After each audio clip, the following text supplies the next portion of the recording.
Nithyananda Paramashivam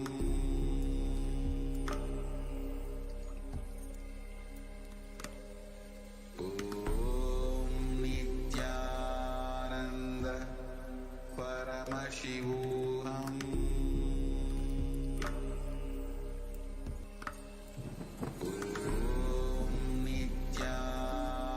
Nithyananda Paramashivam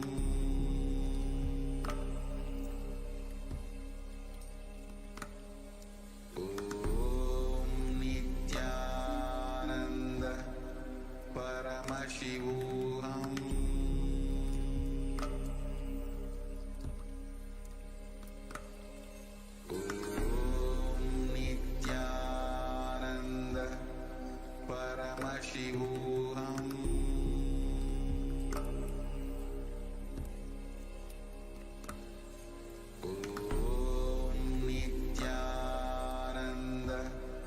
Paramashivam Nithyananda Paramashivam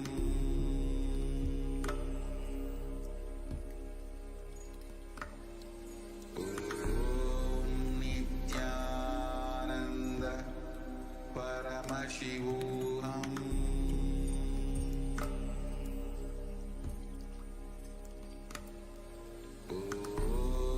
Nithyananda Paramashivam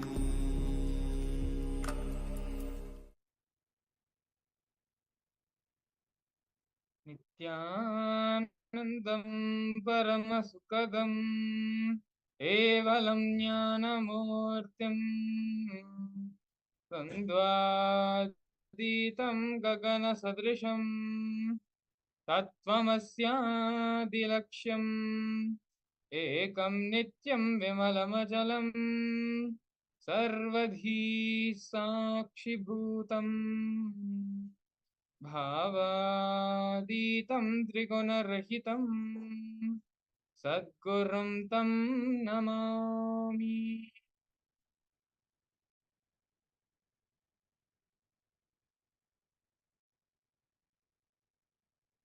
Shalom everyone. We welcome you all to yet another beautiful and extraordinary Bhava Samadhi Darshan with the Supreme Pontiff of Hinduism, Bhagavan Sri Nithyananda Paramashivam. Today, the Supreme Pontiff of Hinduism is going to be gracing all of us in the Bhava Samadhi Darshan of the Gangadhara Murthy.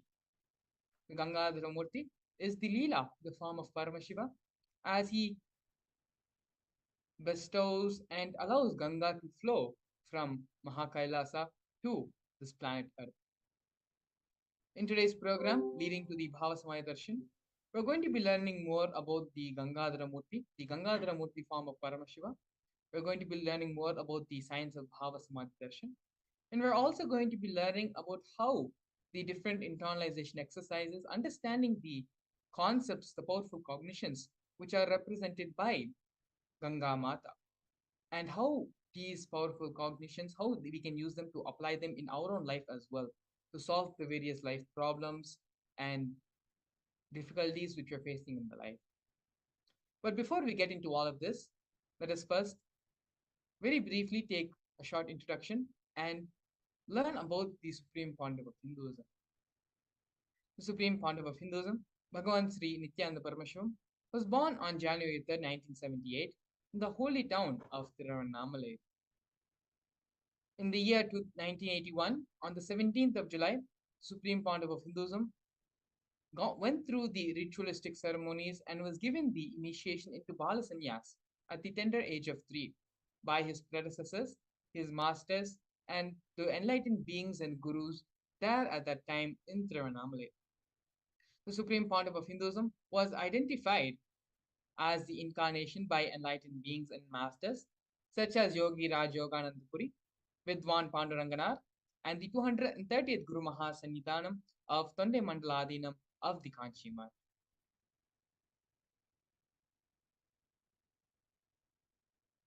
Here we can see the coronation happening to the Supreme Pontiff of Hinduism at the age of 16 to revive Kailasa. This photograph of the Supreme Pontiff of Hinduism was taken and organized by his guru, Mataji Vibhudanandapuri, also lovingly called as Mataji Kuppammal. You can see that there is a conch, a kamandalu to the left of the Supreme Pontiff of Hinduism, as well as a wooden staff to his right, all of which were given by her as traditional items that are handed over from guru to disciple, along with the official induction as the successor of the lineage.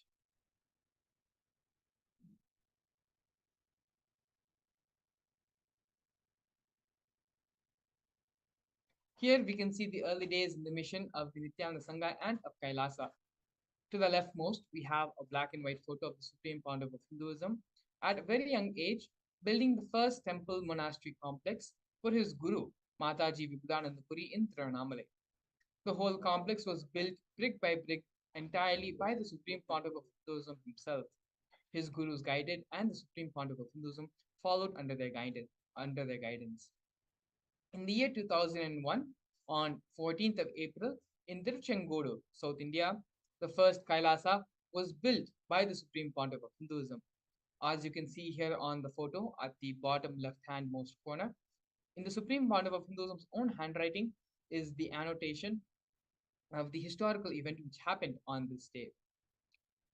On November 4th, 2002, at the age of 24, the Supreme Pontiff of Hinduism established the headquarters at the Kailasa Sarvingyapeetham.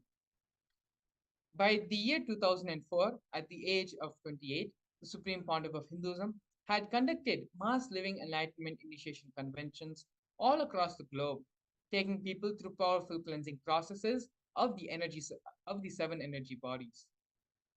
At by the age of 27, in the year 2005, on April 15, the Supreme Pontiff of Hinduism was welcomed with the proclamation message by the mayor of St. Louis, Francis G. Slade.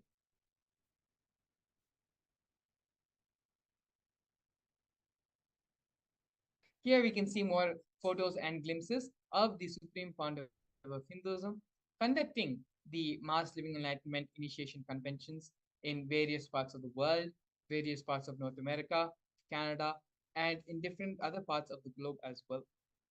Here we can see some photos, and we have one photo here from the year 2005, where the Supreme Pontiff of Hinduism gave the discourse on stress to de-stress in the Oklahoma Medical Baptist Center in the United States.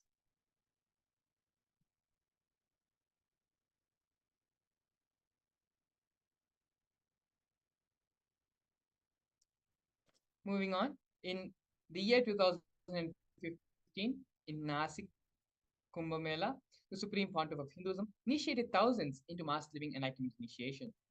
The same initiation, on a much grander scale, happened the following year in Ujjain, where even more people, of thousands and thousands of people, the Supreme Pontiff of Hinduism initiated into the mass living enlightenment.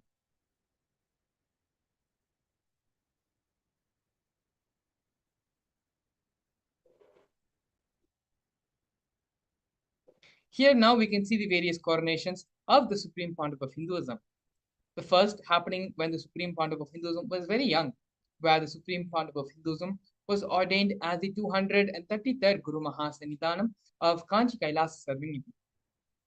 In the year 2004, the Supreme Pontiff of Hinduism was coronated as the incumbent emperor of the Suryavamshi Surangi Samrajya.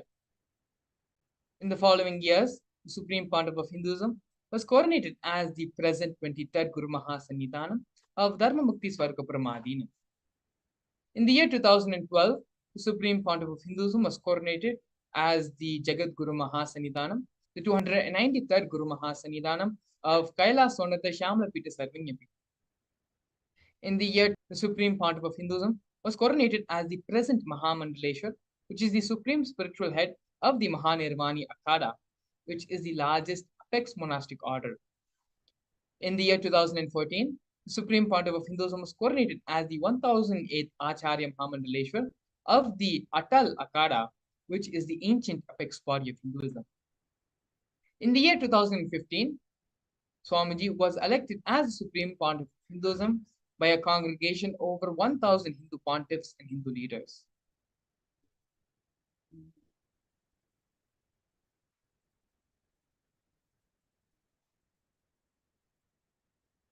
The sovereign state of Sri Kailasa is a macrocosmic, ancient Hindu enlightened civilizational nation whose vision is living enlightenment for all of humanity.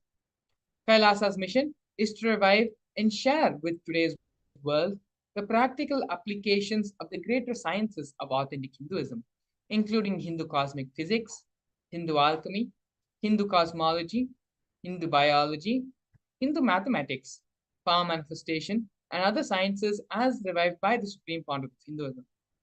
These sciences were once practiced freely in over 56 nations across the continent, but are now facing extinction due to the persecution which has been happening over a millennium.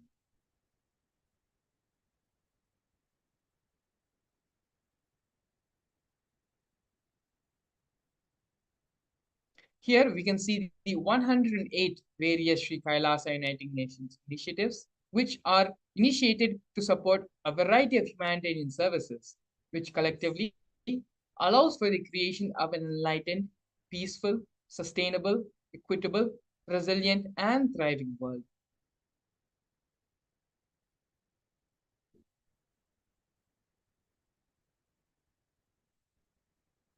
One of the projects which we're going to be looking at offered by Sri Kailasa Uniting Nations for nutritious food and a hunger-free world is the No Hungry Home project offered by Sri Kailasa Uniting Nations.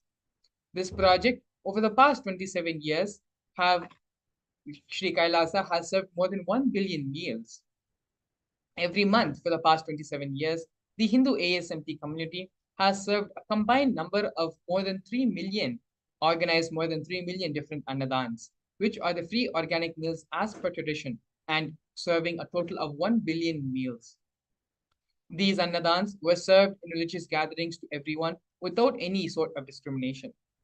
Over 10,000 meals are served on festival days, and 100,000 meals are served up on 10,000 meals were served on daily basis, and over 100,000 meals were served on festival days.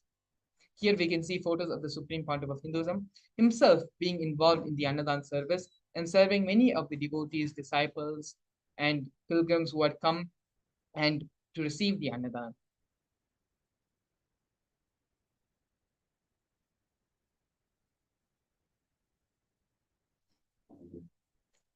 During the pandemic, a global catastrophe which has affected all of us in various ways, the Supreme Pontiff of Hinduism is the only one who provided a safe haven for the whole world during these trying times. The Supreme Pontiff of Hinduism converted his monastery campuses into a multi-layer quarantine facility free for all people, regardless of any differences in age, gender, caste, creed, ethnicity, color, or socioeconomic status. Food, shelter, internet, and all the basic facilities, including free medical care, were provided for all residents for an indefinite amount of time. More than 30 million citizens followed Kailasa's 28-day spiritual regimen in the year 2020.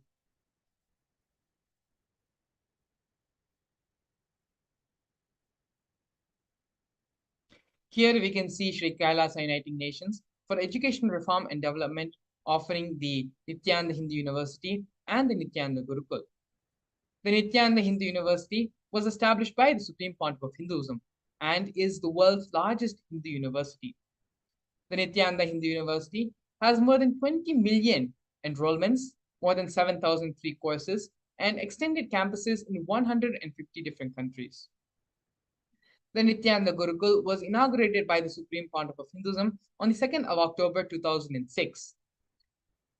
The revival of the ancient Adishaivite Guru-disciple education system, an authentic knowledge transmission system based on enlightenment, is one of the founding principles and one of the revivals Swamiji is doing through the Nithyananda Gurukul.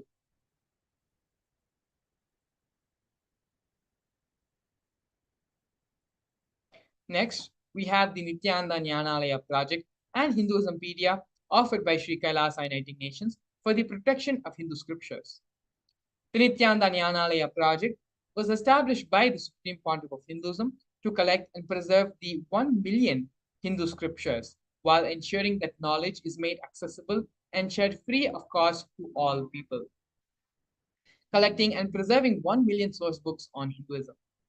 The Supreme Pontiff of Hinduism has authored more than 10,000 books in 3 different languages, which have been translated to 50 languages, has published more than 10,000 articles, has given more than 10,000 hours of free discourses with a combined view of 1 billion. Kailasa's Hinduismpedia was established by the Supreme Pontiff of Hinduism. The Supreme Pontiff of Hinduism collected more than 15 terabyte of digital books and rare manuscripts from all 19 Sarvangapitams, ancient mutts, and ashrams. 1 million pages on Hinduism, collection of 22,000 digital books, 1,000 e-text books, and 100,000 articles on various topics in Hinduism.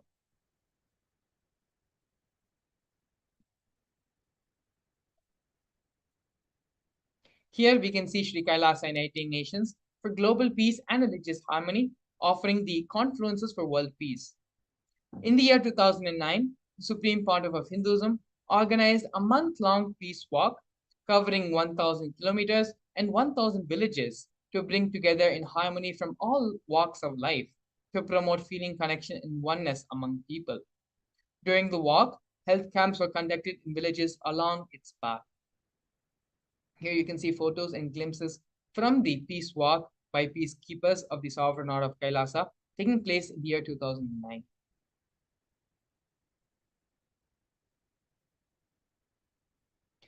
Next, we have Sri Kailasa Uniting Nations for feminine empowerment and gender equality, offering the women empowerment programs. The first is Kailasa's Yogini Sarvanyapitam, which is the establishment of yoga and meditation universities to empower the quality of life and emphasis on life solutions through the Vedas and Agamas, empowering the indigenous rural women, fighting against wrongful gender stereotyping, gender-based violence, and lack of inclusive and quality learning environments. Some of these initiatives include the Kailasa's Nithyananda Lakshmi project, which is a microfinancing service, Kailasa's Women Foundation and Women Empowerment Self-Help Centers, which have been launched in 108 places since its initiation since in 2009. Kailasa's Ankita program, which is the providing a foundational literacy about working of basic community service and infrastructural establishments. Kailasa's Ashraya program, providing vocational training programs to rural and indigenous women to provide equal opportunities and access to independent, self-sufficient financial services for them. Not only that, but the Supreme Pontiff of Hinduism has revived the Vedic feminism in Kailasa, where more than 80% of leadership positions are occupied by women.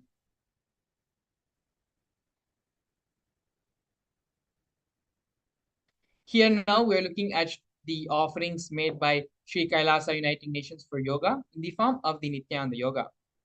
The Supreme Pontiff of Hinduism has revived 108 scientifically validated kriyas, specifically targeting the 108 major diseases and disorders such as diabetes, arthritis, blood pressure, rheumatism, and more.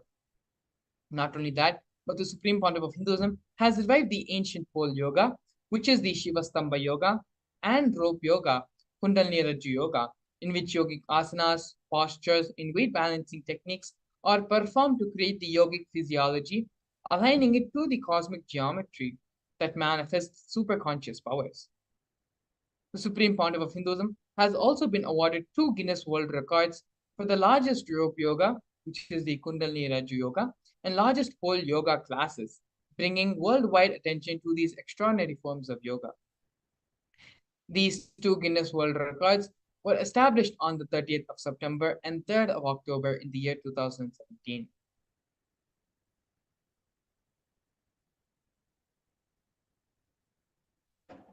Now, we're looking at one of the most historic moments in the history of the Kailasa nation, where Kailasa, the first nation of Hindus, led by the Supreme Pontiff of Hinduism, Bhagavan Sri Nithyananda Paramashivam, spoke on behalf of the 2 billion global Hindu diaspora at the 14th session of the United Nations Forum on Minority Issues. A significant milestone in the history of Hindus and the sovereign state of Sri Kailasa happened on the 2nd of December 2021. His Excellency Sri Nitya Moksha Priyananda, Ambassador Extraordinary and Plenipotentiary of Kailasa, represented the persecution of Hindus at the 14th session of the United Nations Forum on Minority Issues. The theme of the forum was conflict prevention and the prosecution of human rights of minorities. This was the first time the plight of persecuted Hindu minorities was represented in the United Nations. The systematic and degenerational attacks on Hindu indigenous traditions were highlighted in this meeting.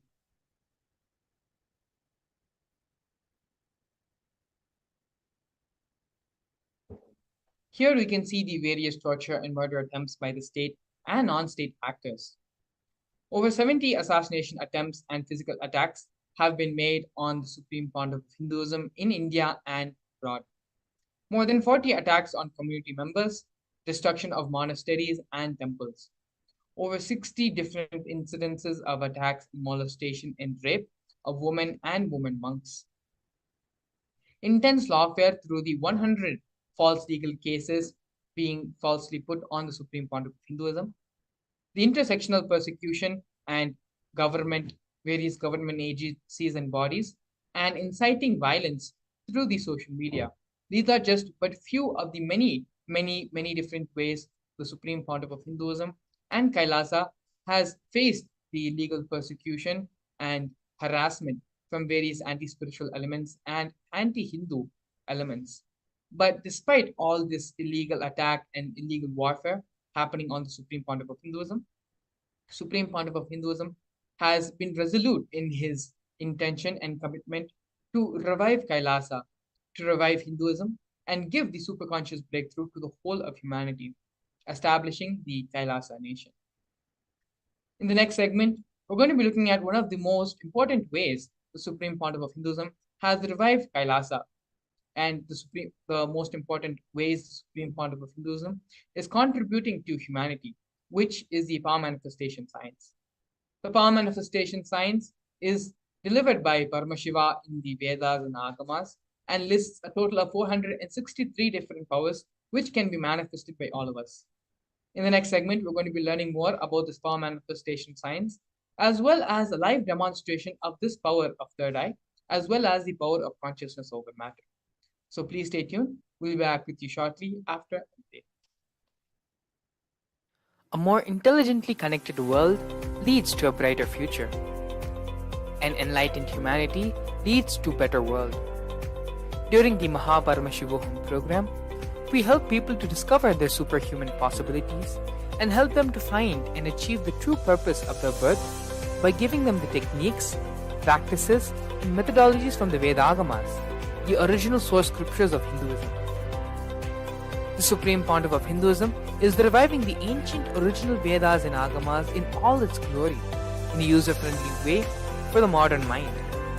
The Supreme Pontiff of Hinduism is transforming human beings into divine beings, reviving, initiating, and replicating the 463 powers from the Agamas revealed by Paramashivam.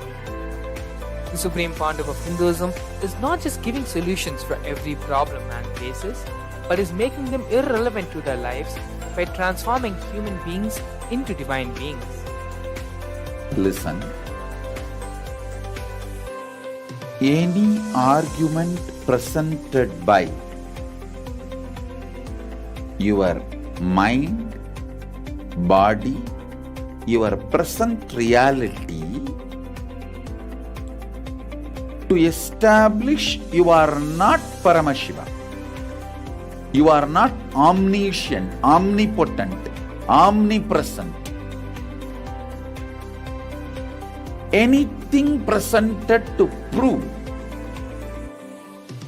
you are not Paramashiva is illegitimate. Decide this is super determinism. Understand? Anything as illegitimate will lose power over you, will die in few days, few minutes, maybe in few weeks, whatever few days it takes. It will not have power over you. Understand? This is the method for sudden enlightenment. This is the method for sudden enlightenment. It happens by the Shaktipada. Here Paramashiva is sitting to tell you all, you are Paramashiva, you are me, with Shaktipada and Shaktinipada. The Dvitiya Vijnasa Krama is an extensive and thorough yoga sequence to prepare your body to receive the experience being given by the Supreme Founder of Hinduism. Through the yoga, which is aligned as per the source scriptures laid down by Paramashiva and the Agamas, you break all the impossibility in your body and in turn break the very cognition of impossibility. The program leads you to go beyond your human frame and limiting human ideas, which prevents you from living your highest possibility. I will reach you wherever you are, whichever corner of the world you may be. I will reach you with enlightenment. Again I tell you, I am not here to prove I am God, I am here to prove you are God. Don't wait to find. Register now at paramashivoham.org.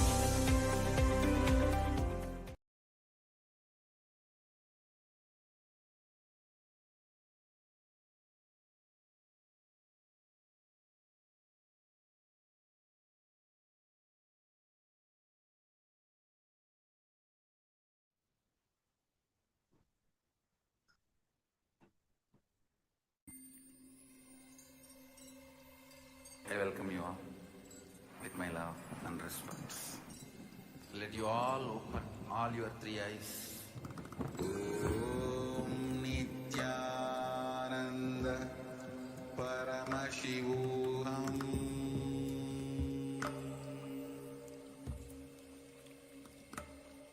Om Nithyananda Paramashivam.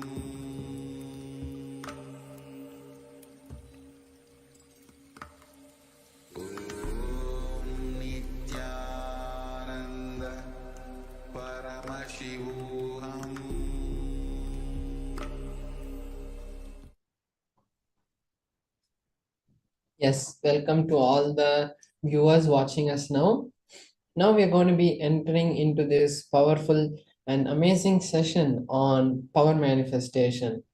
In this session, we're going to be learning various aspects of power manifestation, like how it is beneficial in our life, what is the use of it in our life, what is the difference between Shaktis and Siddhis, and what Paramashiva has said, how these powers are foolproof. And ultimately, we're going to be seeing a live demonstration of the manifestation of Paramashiva. So now let's get ready to experience this session.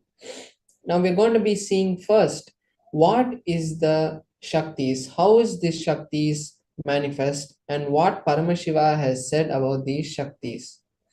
So in the Vedagamas, in the Vedas and Agamas, the source scriptures of Hinduism, Paramashiva reveals in elaborate detail that every human being is hardwired to be able to manifest the 463 extraordinary Shaktis of Paramashiva. Manifesting Shaktis are described as a systematic method and science for human beings to bring and explore the various possibilities and powers that have been given to the humans. And Shaktis manifest from the fundamental cognition that you are a divine being. You need to manifest the divinity, and not you are a man and you need to reach divinity.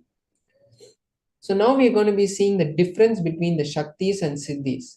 The Shaktis express from the space of enlightenment as a side effect of feeling connection with the divinity and the highest integrity with the Guru. Whereas Siddhis manifest from the space, from the process of enlightenment. When you are on the process of enlightenment, before that, when you do the tapas, the penance to reach that, some extraordinary events that happen in your life, which you feel that are repeating, becomes a siddhi. and siddhis manifest only on the path of enlightenment, whereas the shaktis manifest from the space of enlightenment.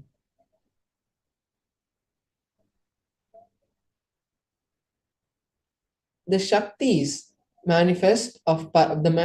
shaktis of Paramashiva manifest through ordinary human beings in an extraordinary way from the avatar, whereas siddhis are not permanent, and siddhis divert us from the space of enlightenment, whereas the shaktis are permanent.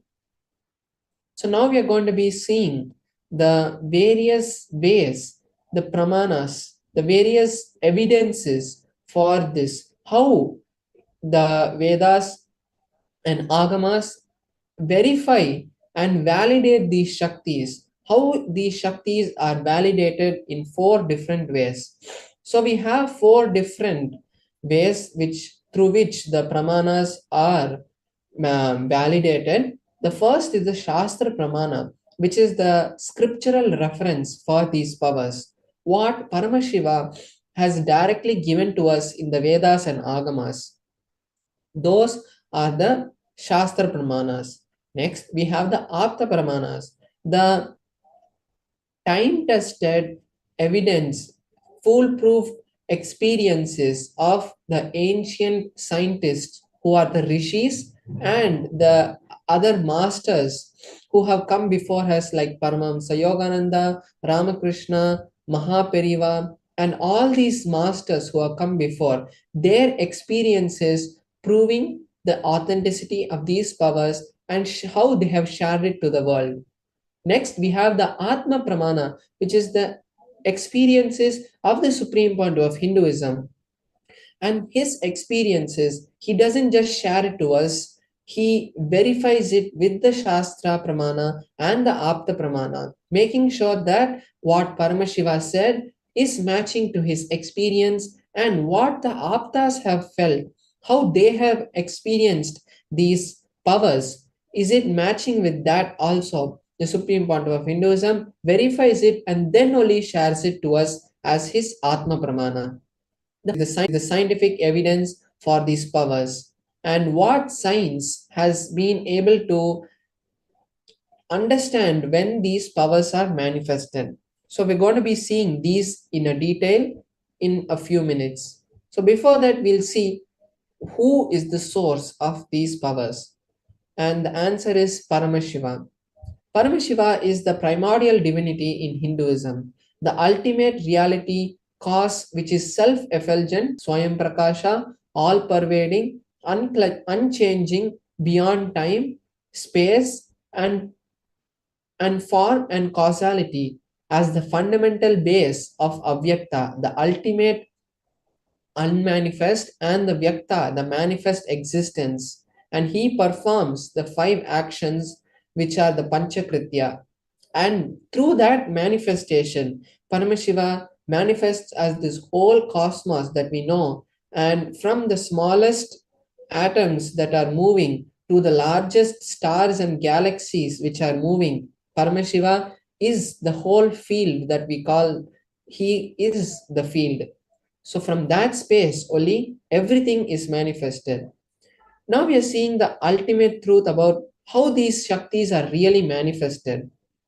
When the powerful cognitions are mapped into our cognition, it is when the jnana is mapped into the prajna, it manifests as ultimate possibilities and powers, which is prajnana. Now we are going to be seeing the various Shastra Pramana, various Pramanas for the power of the third eye. Power of the third eye is given in the Vijnana Bhairava Tantra, a scripture directly given, revealed by Paramashiva to Paramashiva Shakti. And in that scripture, the Vijnana Bhairava Tantra, the 34th verse gives us the understanding of how the manifestation of powers happen. In this verse, Paramashiva says, Kapalantar mano nyasa Tishtanmilita lochanaha kramena manaso dadhyat lakshayet lakshyamuttamam. The translation is, By fixing the mind on the inner space within the crown center and sitting stably without any movement, having the eyes closed in succession to the third eye, by that stability of the mind and the inner space through the power of the third eye, one directly sees the ultimate goal, Lakshyam, by having the vision beyond the sight that reveals any object or place, attaining the space of oneness with the source, Paramashiva.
I welcome you all with my love and respect. Let you all open all your three eyes. Om Nithyananda Paramashivam.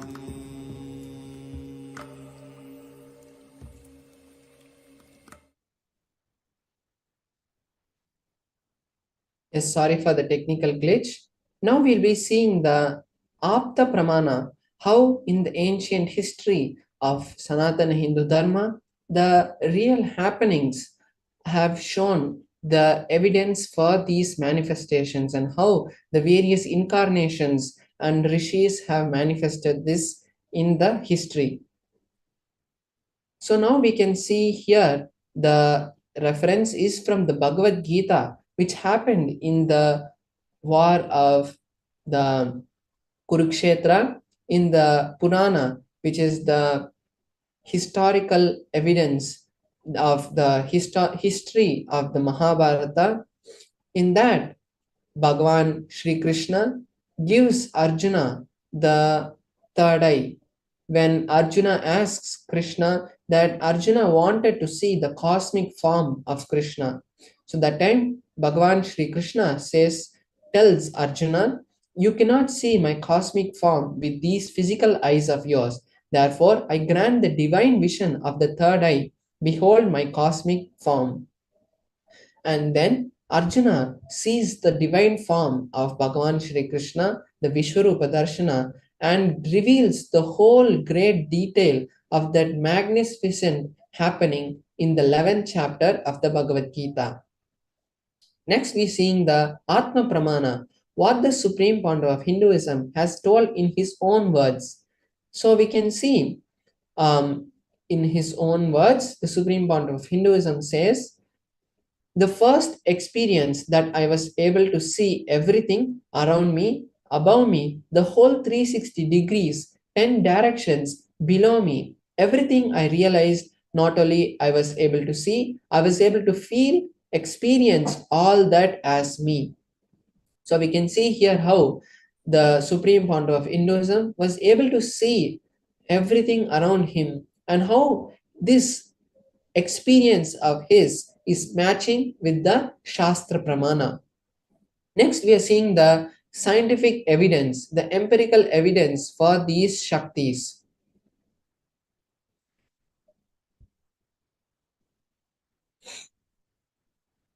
So here we can see in the Pratyaksha Pramana, the Supreme Fount of Hinduism itself underwent the PET scan, the positron emission tomography scan, which is a scan used to measure the amount of activity happening in the brain. And at that time, the researchers were able to find high amount of activity, of high frequencies being emitted from the forehead, the frontal lobe of the Supreme Founder of Hinduism. And this same happening has been replicated through the brain scan of the Balasans and the various other yogis who have undergone various other EEG scans and other type of brain scans. When they underwent, the same kind of activity was replicated in them. So now we are going to be seeing one of the powers that manifest from the space of the third eye, which is the power of consciousness over matter. So this power comes from the Vijnana Bhairava Tantra, Sutra 120, Dharana 95. Paramashiva says, Kvachid vastuni vinyasya shane drishtim nivartayet tajnanam chitta sahitam devi shunyalayo bhavet. The translation is, having fixed one's eyes on a particular object, Vastu, one should slowly withdraw the sight from that object as well as slowly eliminate the knowledge of that object along with the thoughts and impressions. Then, O Devi, one abides in Shunya, the state where there is nothing other than this exists, the state of allness or infinity. So we can see here how Paramashiva is giving a detailed step-by-step procedure, a step-by-step scientific methodology of how this power manifests. So now we are going to be having a live demonstration of this power, and I will be demonstrating this power with the Atmalinga. So here I have my Atmalinga, which is a linga made out of a crystalline material, and it is energized by the Supreme Point of Hinduism itself, who is the Nijavatara of Paramashiva. And when he energizes it, it becomes the direct embodiment of our Atma, of our soul. And it is a immediate emergency phone line. You can call it anything you want, but it is a direct connection to Paramashiva. So this with this Atmalinga, I'm going to be manifesting, and what I'll be doing is I'm going to be placing it on my hand, and by connecting with Paramashiva, I'm going to be making the Atmalinga stand. So this is the power that I'm going to be manifesting. So now I'll be showing this to you in the close-up camera so that all of us can see the manifestation in a close-up. And I'll also be showing you that there is nothing in my hand which is making the manifestation happening, like any ropes or any other external factors which is affecting this.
I welcome you all with my love and respect.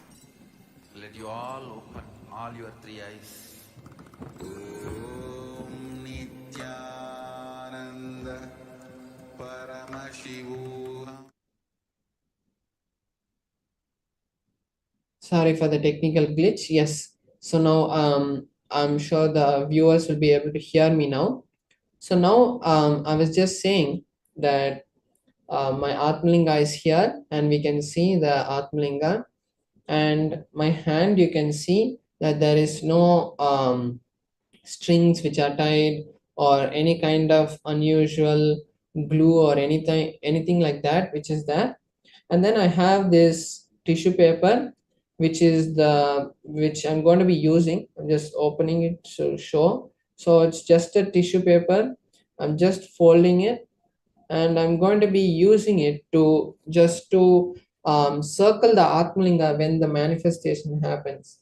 So now I'm just going to be placing my Atmalinga, and now we can see that no one else is also there next to me or anything which can, who might be trying to do anything. So I'm just circling this to show that there is, even when the tissue paper moves, there is no kind of movement in the Atmalinga itself. So I'm just going to keep the tissue paper right here. And now I'm going to be creating the space for the manifestation to happen. So now you can see my hand clearly. And the thing is about this power is not that, making the Atmalinga stand. That's not the goal of this power.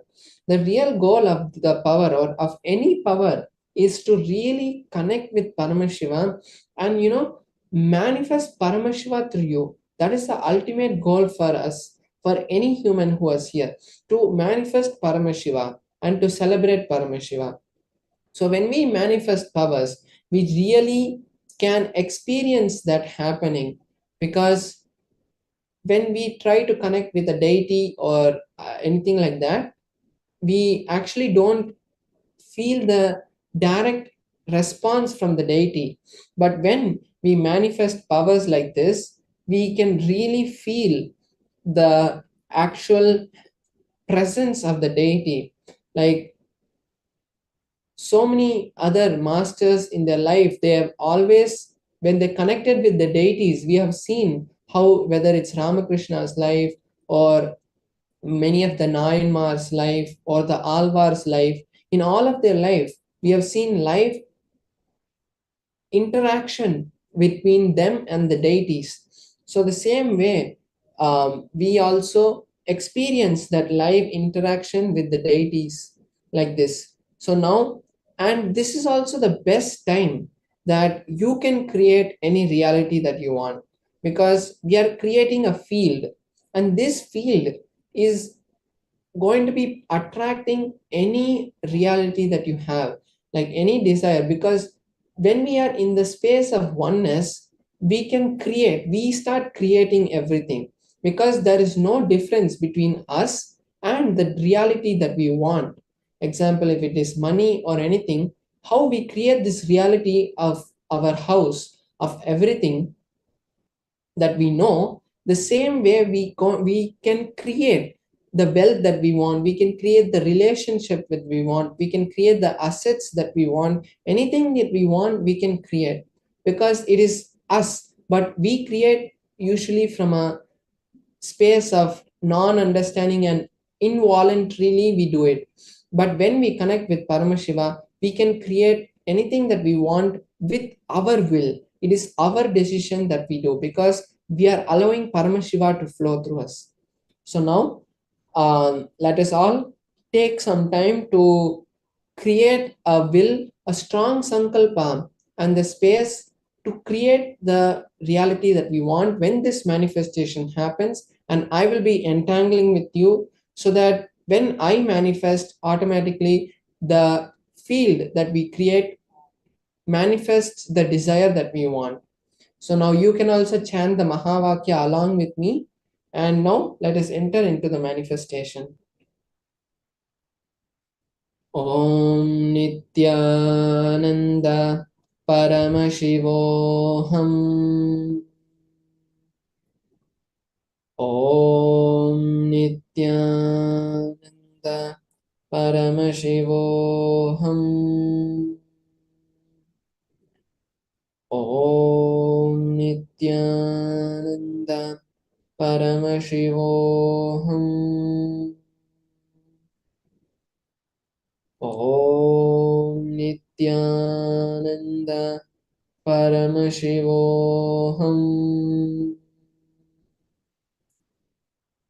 Om Nithyananda Paramashivoham. Om Nithyananda Paramashivoham. So as the manifestation is happening also, I want to show that there is no kind of strings which are pulling it or anything. Om Nithyananda Paramashivoham. Om Nithyananda Paramashivoham.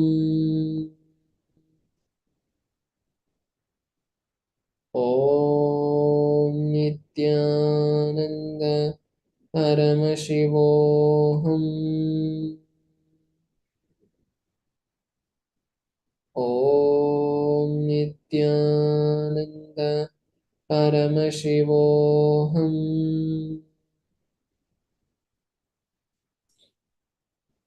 So yes, we have seen the manifestation. Let us thank Paramashiva for manifesting this, because it is not our will that is manifesting. It is Paramashiva who, when he flows through us, that time these powers manifest.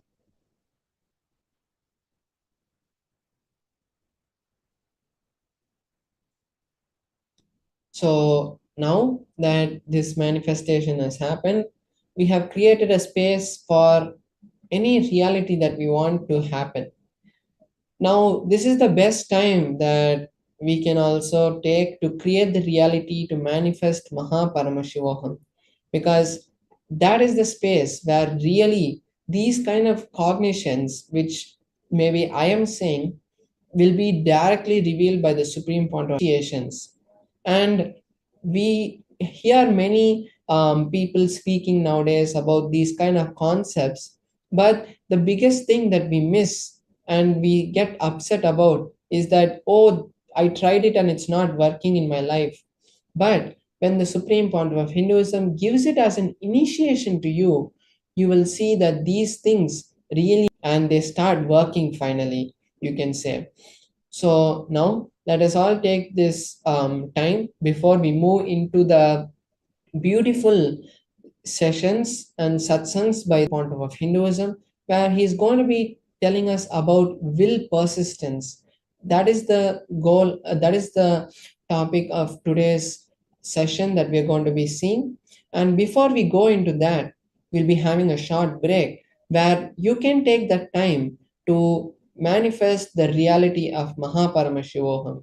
Because, as I said before, you're going to be getting a ton of initiation, which is going to blast any obstacle that you face in life, is going to give you the tools for you to do it, not just you come there and it happens and then the magic is gone, not those kind of stuff, but you are going to be getting the empowerment to have those tools to clear anything that happens in your life. And as we know, we have so many thousands of devotees testimonies to say that they have experienced this. So now let us all register ourselves for Mahaparamashivoham, and we'll be back with you after a short break. Thank you. Nithyanandam.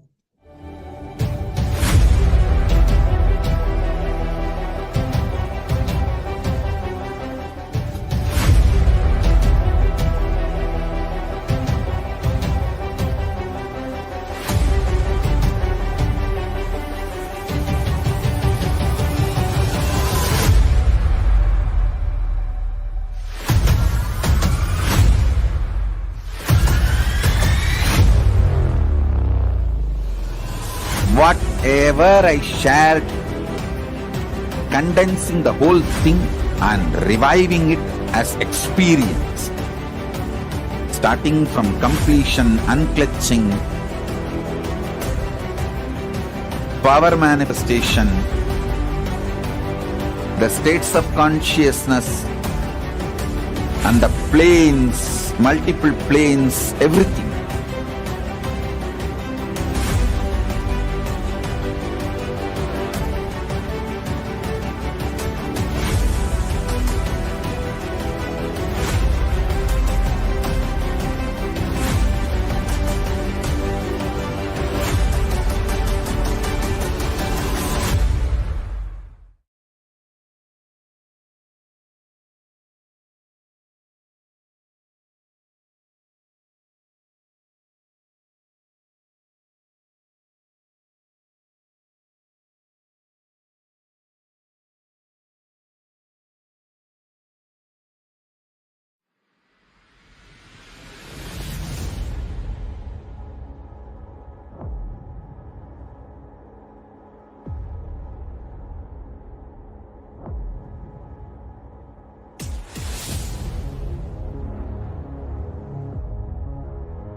You will become Paramashivam.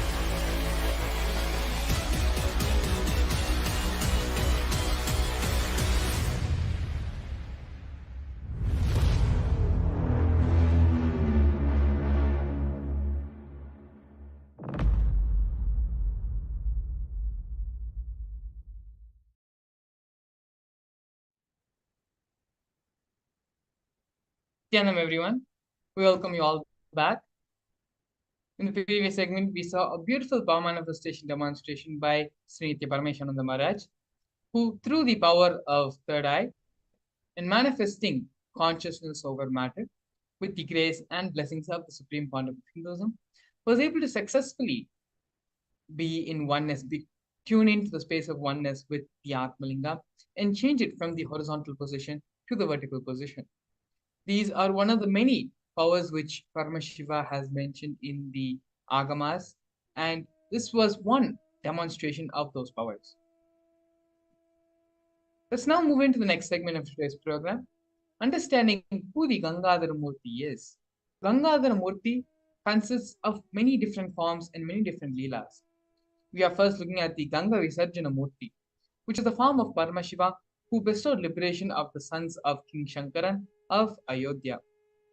So the story of how Ganga manifested on the planet Earth is very beautiful, and which expands over a few decades of time. The story goes where a king by the name of Shankaran of Ayodhya decided to perform an Ashwamedha Yajna, for which he needed a horse. Indra, who had decided against the Yagam, stole the horse and hid it in sage Kapila's ashram. The king of Ayodhya ordered his 60,000 sons to find the whereabouts of the horse which they had found in sage Kapila's ashram. They concluded that sage Kapila is the culprit, and when they tried to disturb sage Kapila from his penance, the sons were burnt to ashes.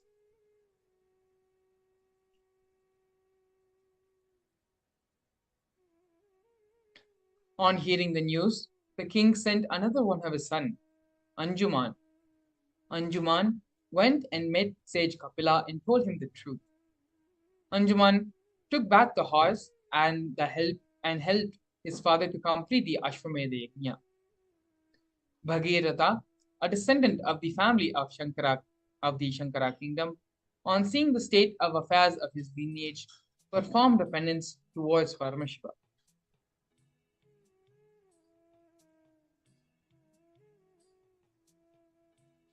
Paramashiva takes the form of the Ganga Visarjana Murthy and bestows the boons for Bhagirath. Paramashiva, from his mated hair, allows a few drops of Ganga to fall on the hands of Bhagirath. Those few drops come with such a force that it destroys the yajna conducted by 5 sages and rishis. Bhagirath then sprinkled the Ganga on the ashes of his deceased forefather, of his deceased forefa- of his deceased forefathers, and for their liberation.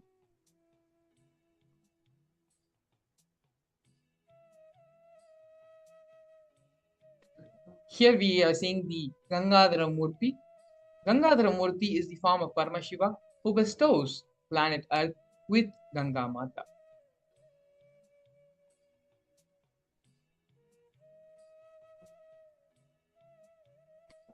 Paramashiva was once walking in the gardens of Mahakailasa when Devi Paramashiva Shakti closes his eyes from behind.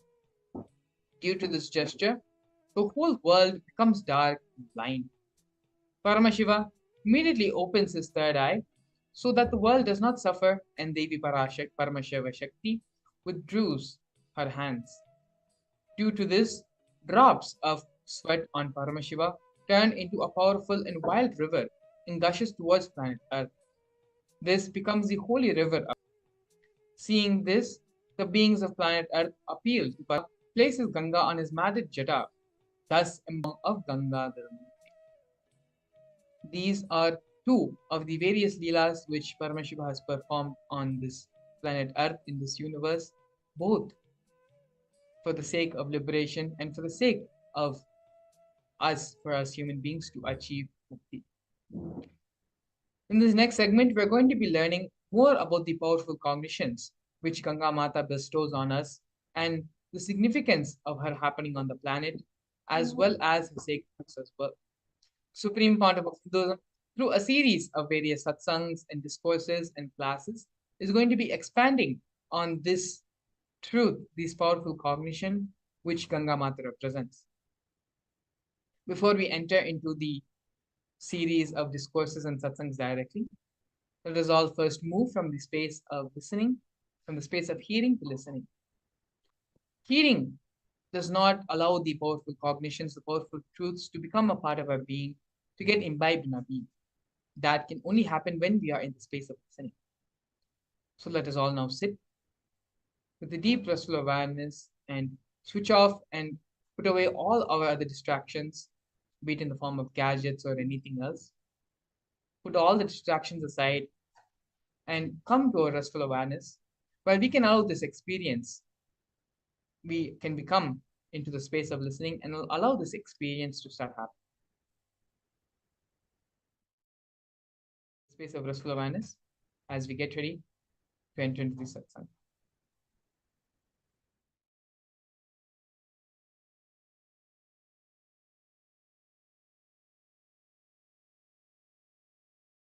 Ganga is a river of knowledge, a river of enlightenment. With all my integrity and authenticity, I can vouch with my integrity and authenticity just by living around Ganga and drinking the Ganga water every day, even remembering the Ganga's sacredness, one can become enlightened. Because it's such a powerful technique, powerful method, powerful process. I used to sit in the banks of Ganga, just seeing. I have realized the oneness with Ganga. How the things float on the waters of Ganga does not pollute Ganga. Same way I have seen the thoughts and incompletions floating in my inner space does not make my inner space polluted. It does not touch my inner space. When you understand your incompletions are not powerful enough to make your inner space incomplete, you become eternally complete.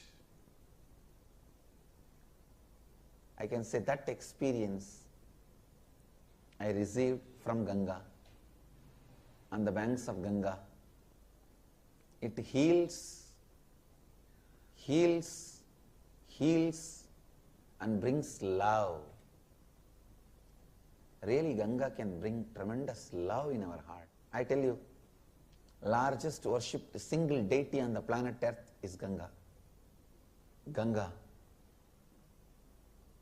is such embodiment of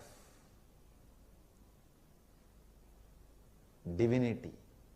Actually, Ganga lands on the planet Earth to complete everyone. The very context for our coming to planet Earth is for completion. But forefathers were incomplete,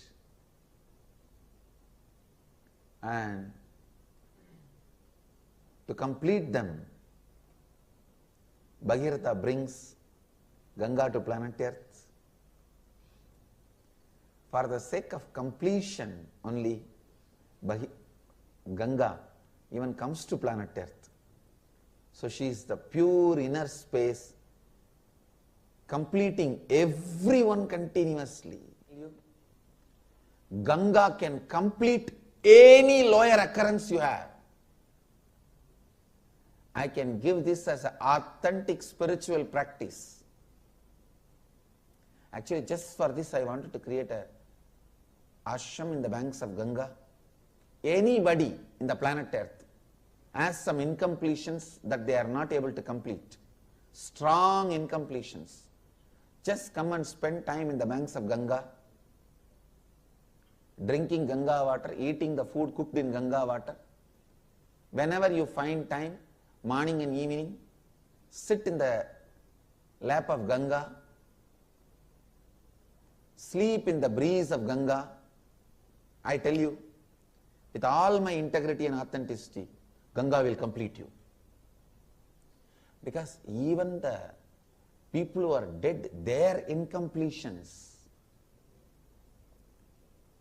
curses given to them, their incompletions, she has completed. And you are alive. She can enter into your muscle memory, bioenergy, and complete you. Do pranayama in the banks of Ganga, that Ganga prana will go inside. Eat the food cooked in the Ganga water. Drink Ganga water. Live in the banks of Ganga. Sit in the banks of Ganga and meditate. Sleep in the banks of Ganga. In her breeze. Enjoy the weather in the banks of Ganga. I tell you, she can complete you.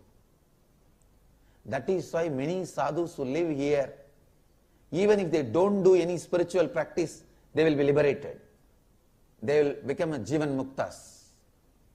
Just because of Ganga's power to complete.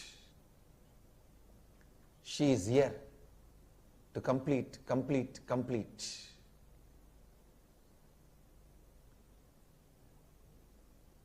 I'll make an ashram specially for completion.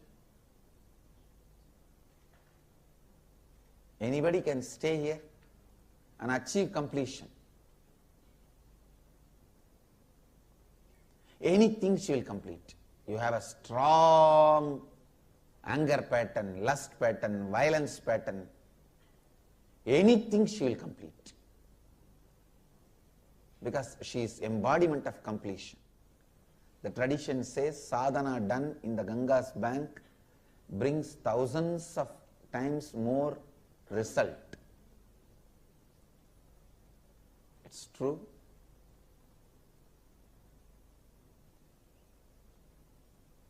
Ganga Mata is such powerful energy, such beautiful energy, such great energy. The largest worshipped deity is Ganga. She is the Kalpataru for planet Earth. Whatever whoever wants, she goes on showering. She is like a mother.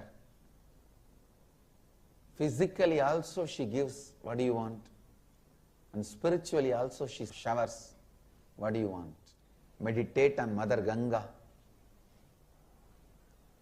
Let be a Kalpataru. I have also decided on the banks of Ganga we will find a place and make an ashram and plant our banyan tree here.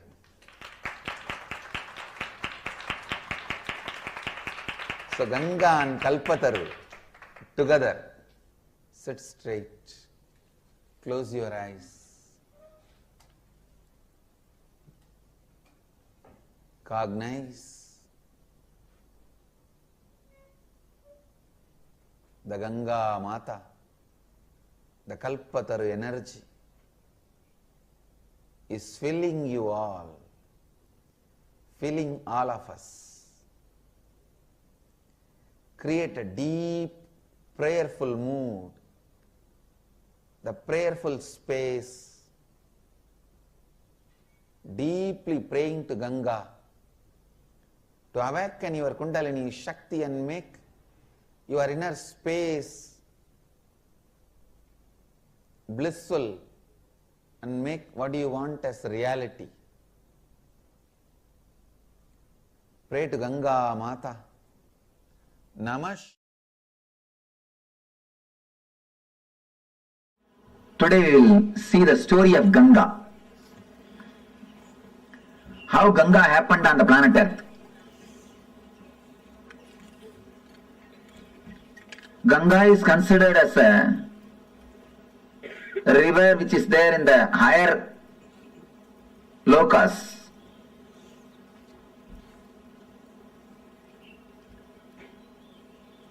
It was there with the Kamandalu of Brahma.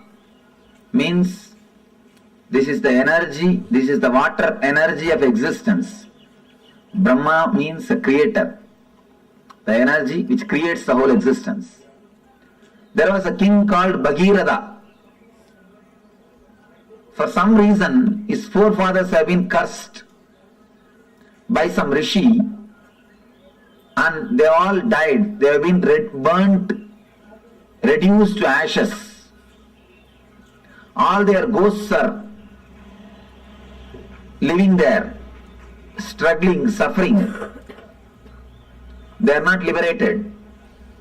So they beg Bhagirath to help him some way. Bhagirath decides, I have to do something and liberate. He starts meditating, doing penance, doing tapasya towards Brahma.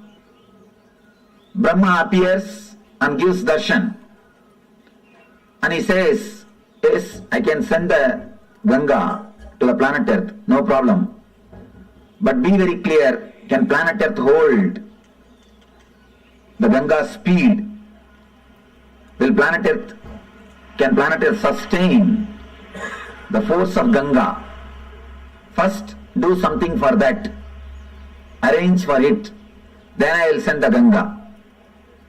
Then again he starts doing penance, doing tapasya.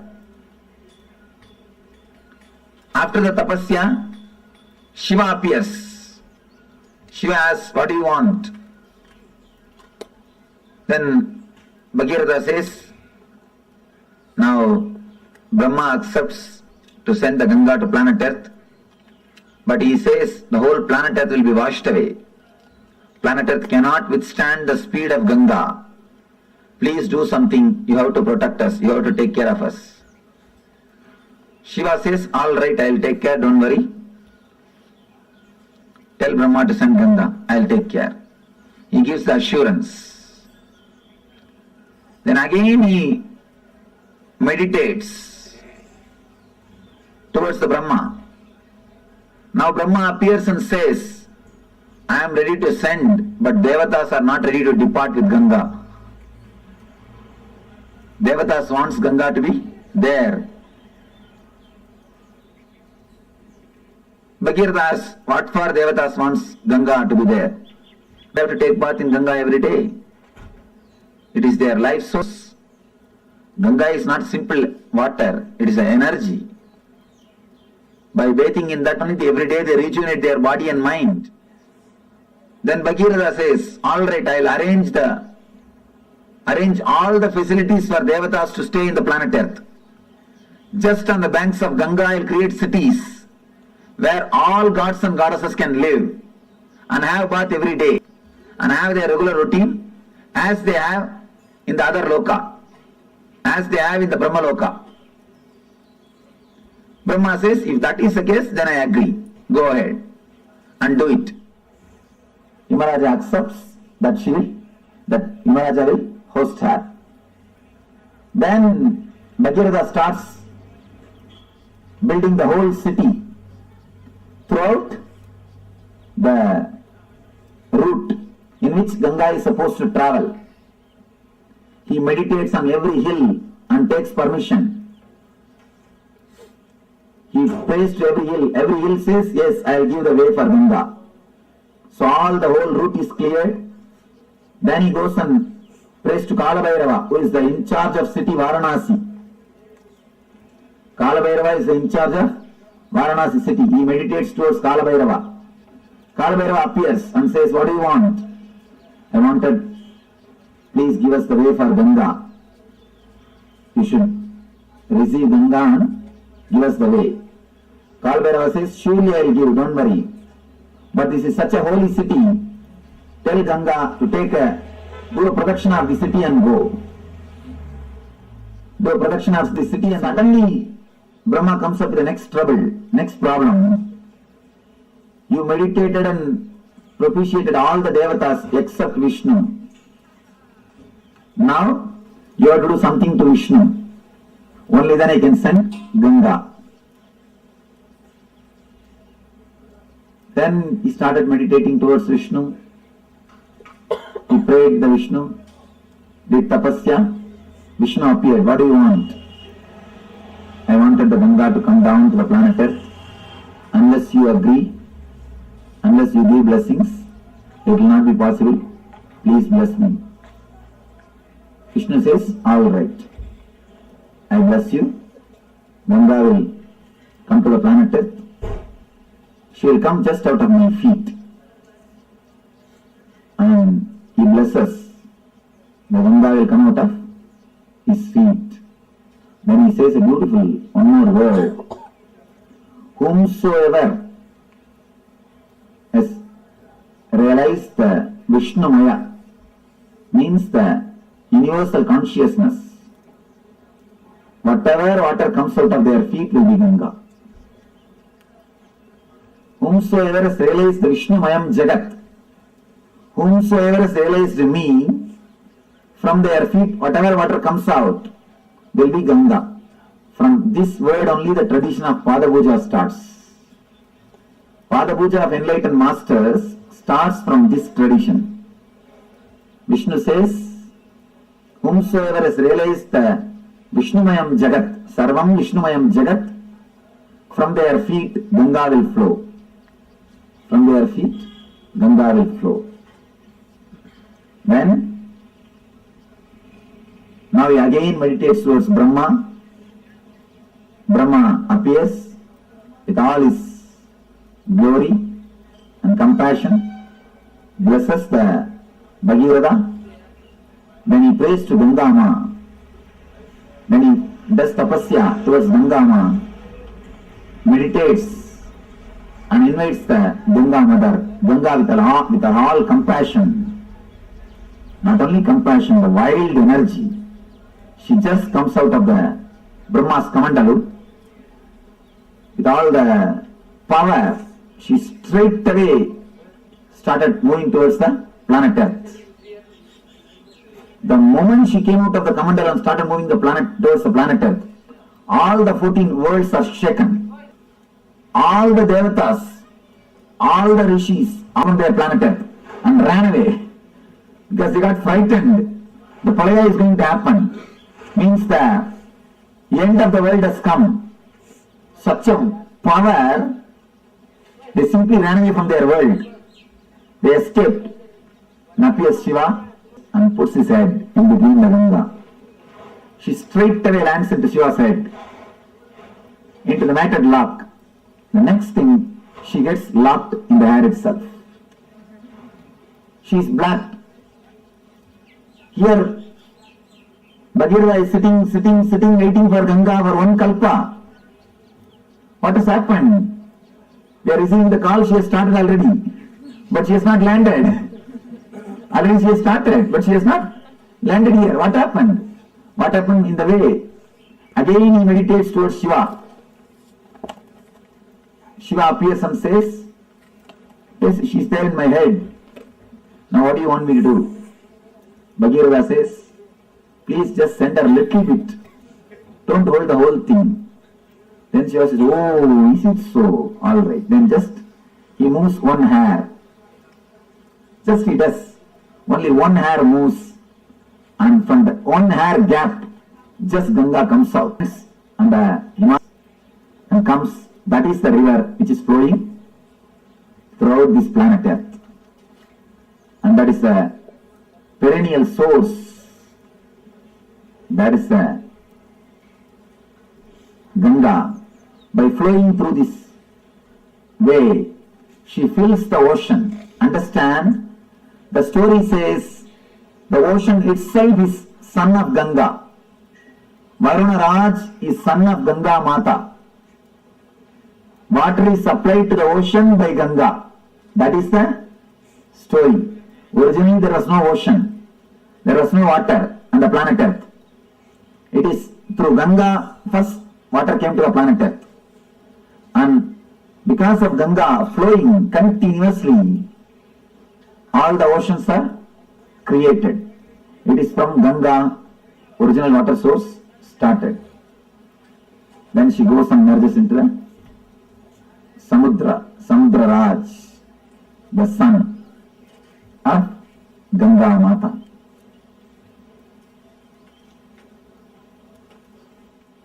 Now you will understand the whole story of Ganga from the dimension of a spiritual enlightenment. Actually, the whole story is metaphysical expression of Bhagirath's enlightenment. The whole story is the metaphysical expression of Bhagirath's enlightenment. First thing, Bhagirath is tortured by the past samskaras, engrams. That is the elders who are not liberated, who are still there hanging around him. He is continuously tortured by the past samskaras, engrams. So he does tapasya towards the creator of the whole universe. Continuously meditates. He wants the knowledge, the energy to be flooded on him so that all the engrams will be washed away. All the engrams will be destroyed. And one more important thing, when Ganga came, she washed all the ashes of Bhagirath's forefathers and liberated all of them and gave ultimately enlightenment to Bhagiratha, and she is here liberating people. So he is praying to, he is meditating towards the creator, the divine energy, so that the Ganga, the energy can be flooded on him. The Shakti can happen to him. All the engrams will be washed away. He will be liberated, enlightened. The first darshan of creator is what I call first experience, satori. Understand, why do you think Brahma is described with 4 heads? Don't think 4 heads are there. He can see complete 360 degree. The first experience is what is described. A man who gets the experience of seeing complete 360 degree is what we call Brahman. He has achieved Brahma. He has achieved the Brahman consciousness. Whosoever gets the experience of seeing this side 360 degree and this side 360 degree achieves the Brahman consciousness. Bhagirath achieves Satori, first experience, glimpse. Then the Brahma says, enlightenment can happen to you, but be very clear, will your body stand? Prepare your body and mind. Will it be able to stand, sustain? Prepare it. Then it will happen forever. Prepare yourself. Create the maturity so that the energy can be with you forever. Then Bhagirath starts his tapas. Bhagirath starts his tapas. All the energy centers is awakening and preparing all the energy centers to receive the energy and to sustain it, to radiate it. If you don't prepare the planet Earth and call the Ganga, it will not be blessing, it will be a curse. It will destroy the planet Earth and the other worlds. So unless you prepare your whole body mind, enlightenment cannot happen. You need complete preparation. Satori can happen. You need complete preparation. Now he meditates towards the Guru who will guide, who will hold the energy and give you how much you wanted. He is the Shiva. He meditates on the Guru, Shiva, and asks, Master, when I have the experience, see my maturity and take care of me. Grow, let me grow with maturity and energy. Just take care. How much I mature, that much supply the energy. Please let you be the safety valve. Let you be the dam. Then appears Guru. Says, I'll take care. Don't worry. Then, once everything is ready, he has to prepare the base for the energy to land. Is Anandagandha Chakra. Anandagandha is the base on which directly the Ganga can land. Ganga can descend. So he creates all the 7 cities, 7 chakras. He clears the roots, opens all the chakras, makes himself matured. So that when energy descends on him, when enlightenment happens on him, it can stay on him and help the whole world. It will be a blessing for him and to the whole world. He continues to do tapasya.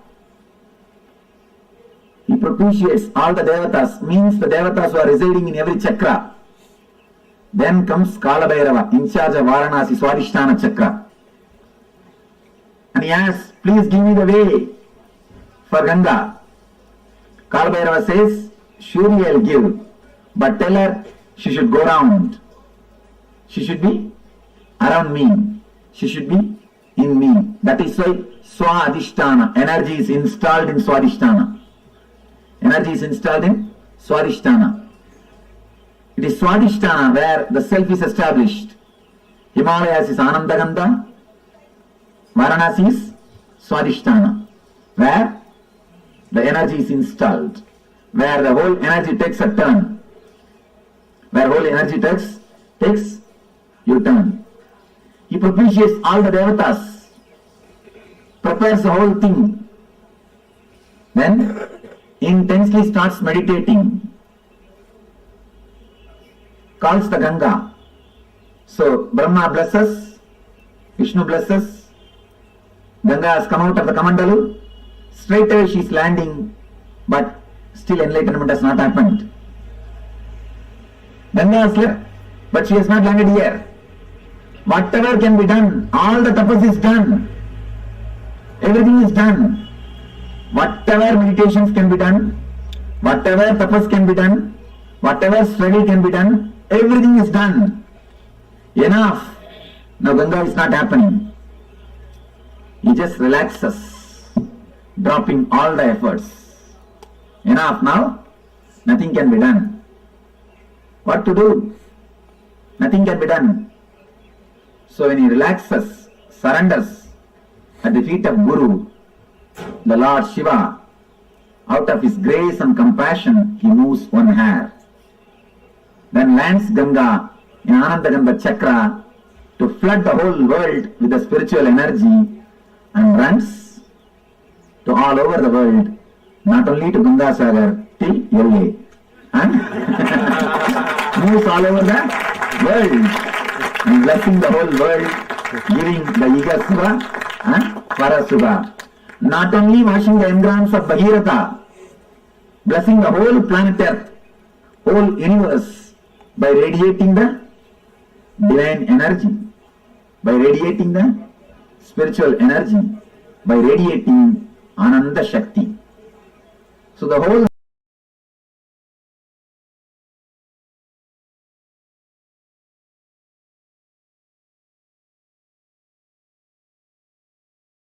all which is liberating millions of seekers by radiating the spiritual energy, by radiating Ananda Shakti. So the whole story is metaphysical representation of Bhagirath's enlightenment. So Jnana Ganga is here. Just learn how to fall into it. You are flowing the Jnana Ganga. Just fall into it. You will rise into the ultimate energy. The Ganga, which has destroyed the engrams of Bhagiratha and liberated Bhagiratha and liberating the whole humanity, that Jnana Ganga, let it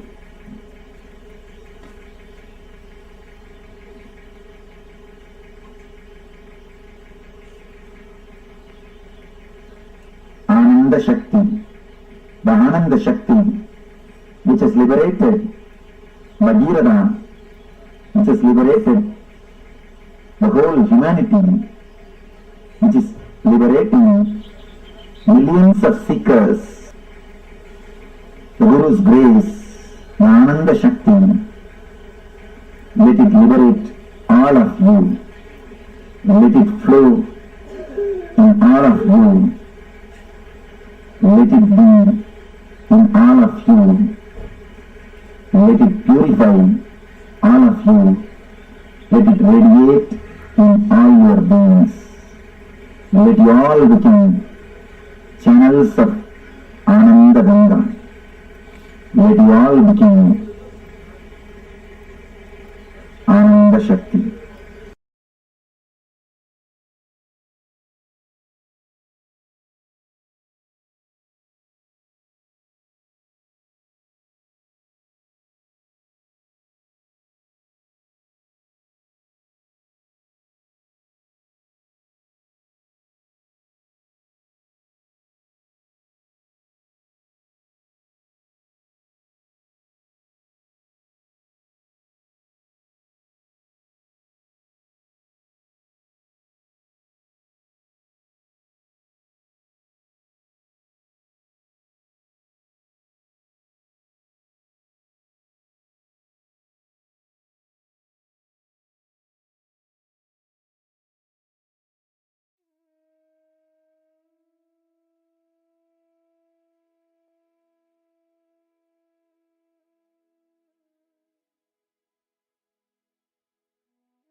Let us now move to the next step of the exercise.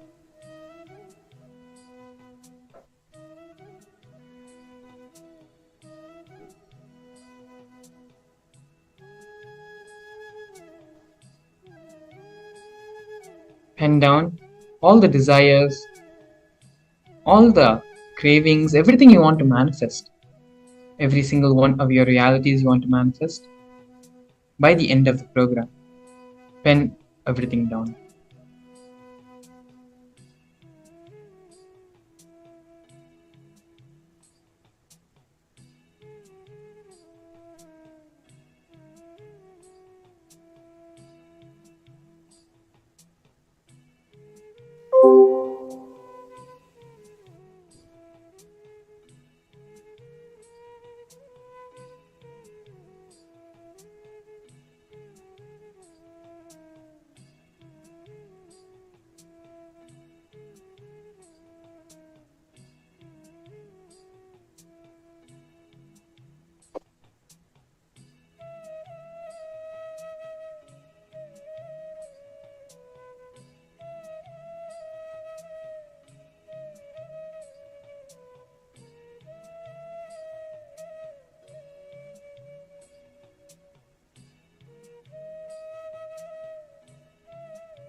Moving on to the second step of this process, sit straight, close your eyes, and cognize that Ganga Mata, the Kalpataru energy, is healing you all, healing all of us.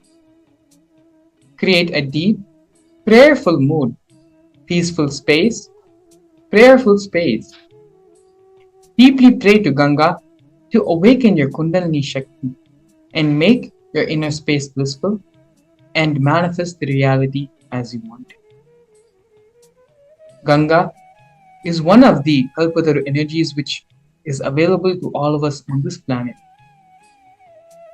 Even remembering the powerful cognitions that the Supreme Pontiff of Hinduism has given about Ganga and meditating on the space, state, and raising to the same frequency as Ganga is in, allows the possibility and opportunity to manifest the same space and state of Ganga inside all of you as well. Let us all now sit straight, close our eyes, and cognize that Ganga Mata is within us, healing all of us, bringing completion to all of us. In that deep prayerful mood, prayerful space, pray deeply to Ganga Mata to awaken your Kundalini Shakti and make what you want as reality. Take a few minutes to sit with yourself and manifest this reality of Ganga Mata in you. As sitting create this space, we're going to be entering to the next segment of today's program, where directly we'll be attending to each and every one of you, answering all your questions, all your problems, and causing your reality the way you want it to be caused. So please stay tuned. Continue to do this exercise of cognizing yourself as Ganga Mata, cognizing yourself and the healing energy of Ganga Mata inside all of you. We'll be now entering the next segment of today's program. Please stay tuned. We'll be back after a short.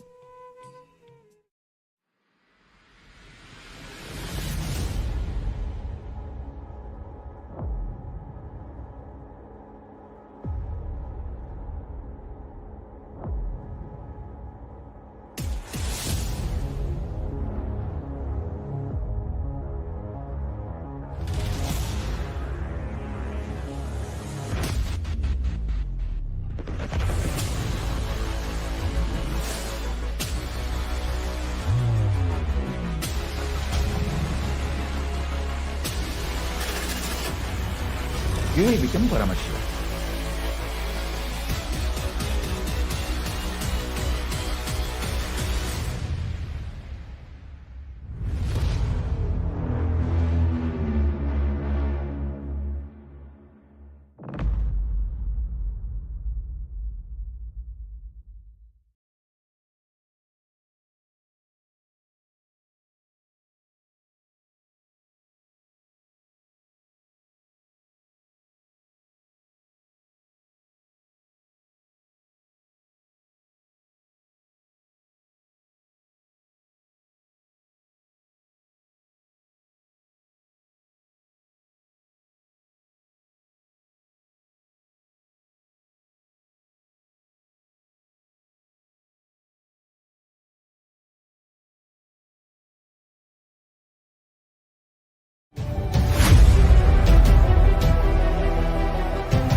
Whatever I shared till now, condensing the whole thing and reviving it as experience, starting from completion, unclutching,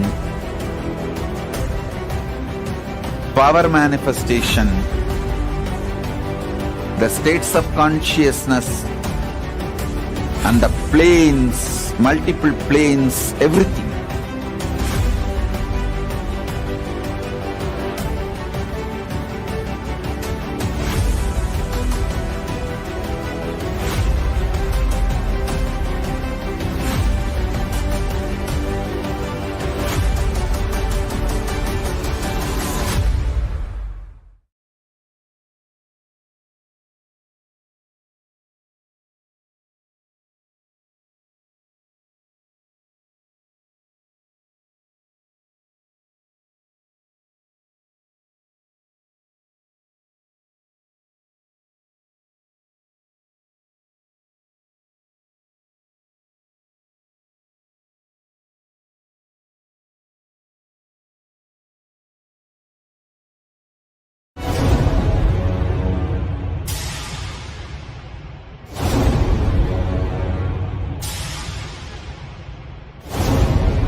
Understand, literally last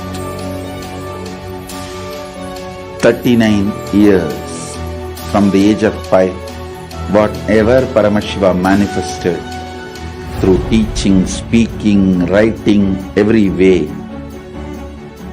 condensing the whole thing and presenting it to you all experientially in these 21 days through this Jnana Charya, Jnana Kriya, Jnana Yoga, Jnana Jnana is Mahaparamashivoham. Lifestyle for just Paramashiva. rituals to be just Paramashiva. Yoga for just being Paramashiva. Jnana, just Paramashiva. This Paramashivoham is like literally the ultimate journey in a most safest way.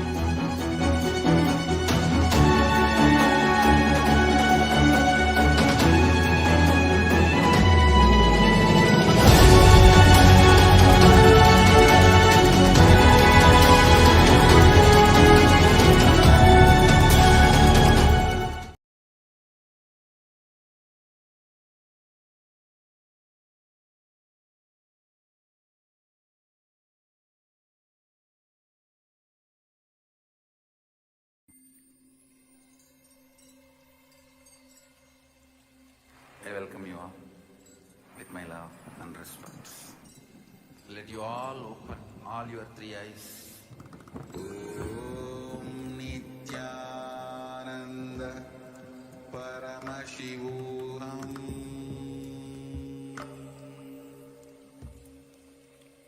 Om Nithyananda Paramashivam.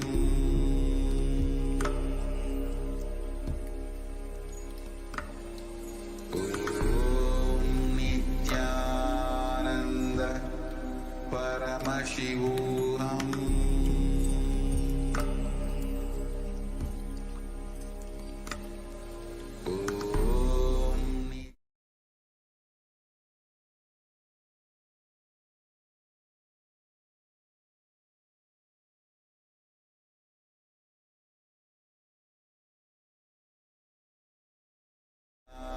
Ananda Paramashivam. Paramashivam.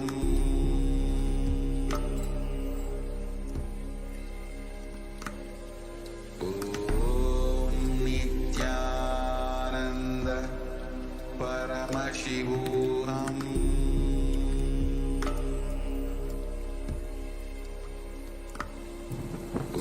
Om Nithyananda Paramashivam.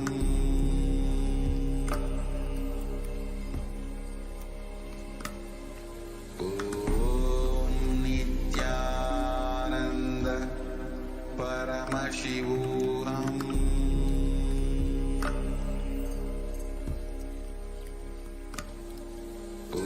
Om Nithyananda Paramashivam.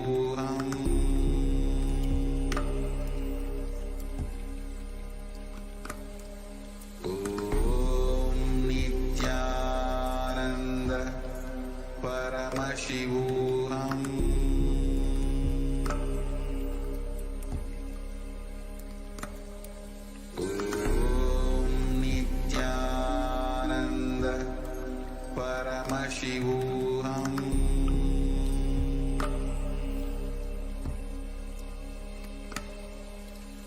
Om Nithyananda Paramashivam.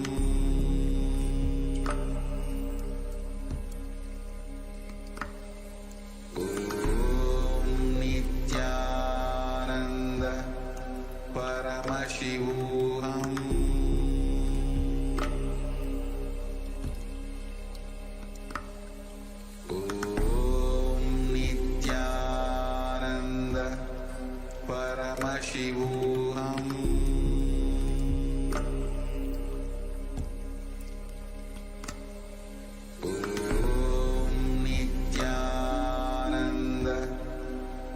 Paramashivam.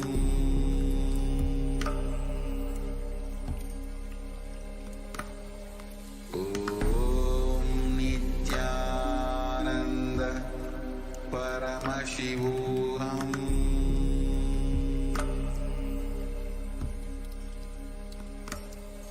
Om Nithyananda Paramashivam.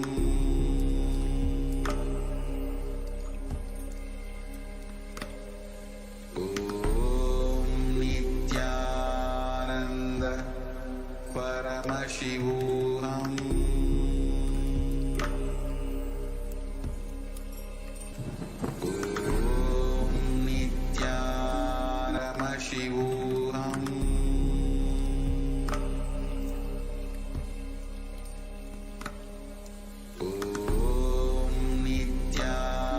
Nithyananda. Nithyananda Paramashivam.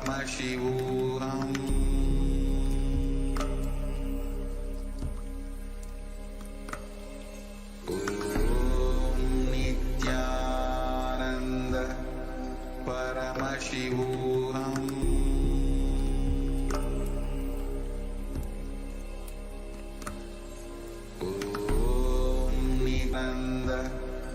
Paramashivam.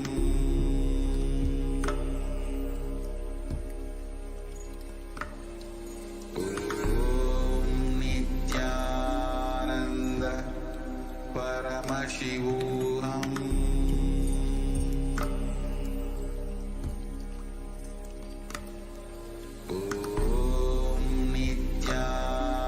Nithyananda Paramashivam.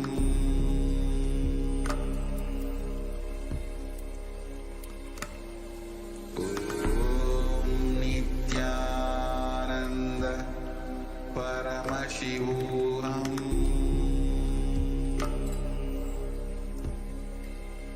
Nithyananda Paramashivam.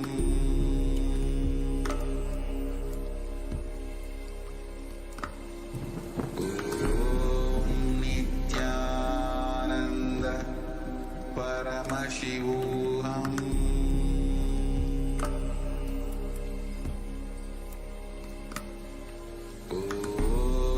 Nithyananda Paramashivam.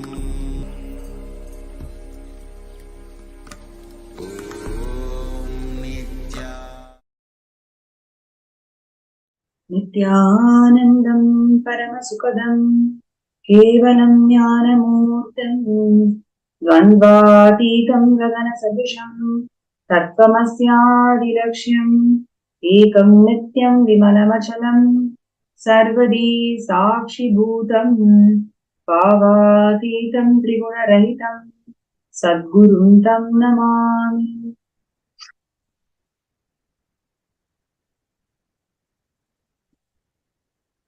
Nithyanandam, I welcome all the viewers and participants all around the world in more than 175 countries joining with us for this most divine Bhava Samadhi Darshan of Gangadhara Murthy today.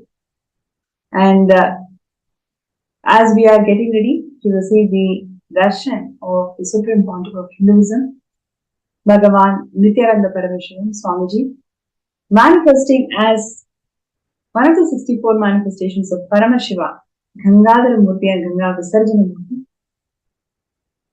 we will be seeing a very short segment making us all look into one of the most important factors that is governing the way we live today. If you just ask yourself, what is the core essence of our life today? What really governs the way we live today? Unanimously, I'm sure everyone can connect to this, which is education. Education defines the way we live, the way we cognize each other, and the way we define our lives. And in this segment, we're going to see the contributions of Kailasa, how Supreme Pontiff of Hinduism has revived and brought the educational legitimacy of Hinduism in Kailasa, and what is the current issues that the world is facing today in the field of education. The total amount of funding that goes into the field of education today is $0.2 trillion. And today's world, to support quality education to one and all, we need about $2 trillion. So what we are spending now is about $1.2 trillion, and what we really need is $2 trillion. So there is a gap in terms of spending. Now the next question that arises is, okay, I'm going to spend, but will this spending really suffice? Or will this spending really solve the problems that the current world is facing today? The answer is no. Because though you spend, there is a huge gap in terms of learning outcomes. The pedagogy that the modern systems, education systems adopt is not really helping to reach the learning outcomes of its student. Okay, so you have a problem where you are saying that you don't have enough money, you're not spending enough money to cater education to one and all. And you also say that even if I spend, I don't think I can really empower the current generation. It's mainly because what I want to teach them is not getting achieved by the current methodology. Okay, wow. So you have a twofold problem, is it wrong? No, you also have a third-fold problem, which is the native educational systems. In today's world, more than 20% of the world population adopts the native education lifestyle. Now, if you take the indigenous tribes, if you take the native population in each of these countries, they are devoid. They are literally they do not have this access to this native education system, which they want to, right? So it's a threefold problem here, because you do not spend, and even if you spend, you cannot provide what they want, and even if you provide what they want, this is really not what I want, because I want to adopt to my native educational lifestyle, right? And now you may ask the question, okay, is it really a threefold problem? It's a fourfold problem, because it doesn't stop here. If you take every single that we have today, there is a gap of 75% in terms of creativity. So the current education system is actually producing human beings who lack creativity in a very big scale. Only 30% of the population, graduated population, consider themselves as somebody who's creative.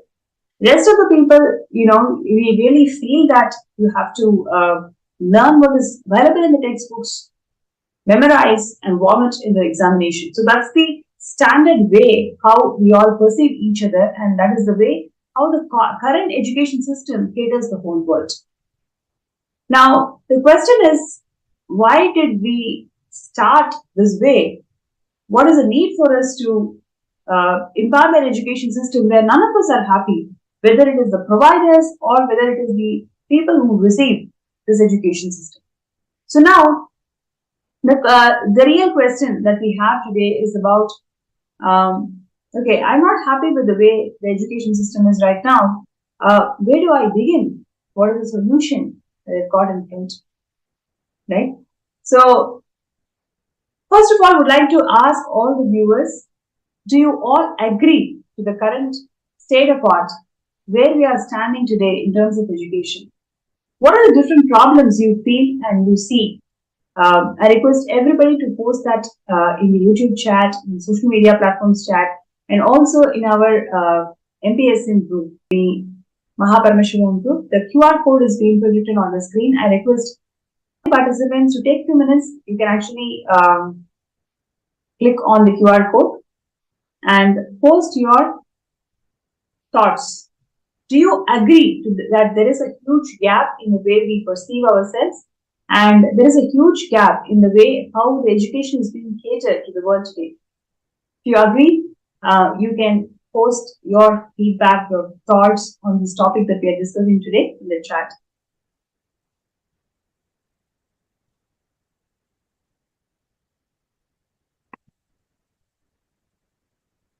So the current problem that we are discussing is something very important because it is a fourfold problem. Number one, you do not spend enough to ensure that education is made available to one and all, which is completely contrary to how our ancient Hindu civilizations existed, because education is free and education is available, made available to one and all.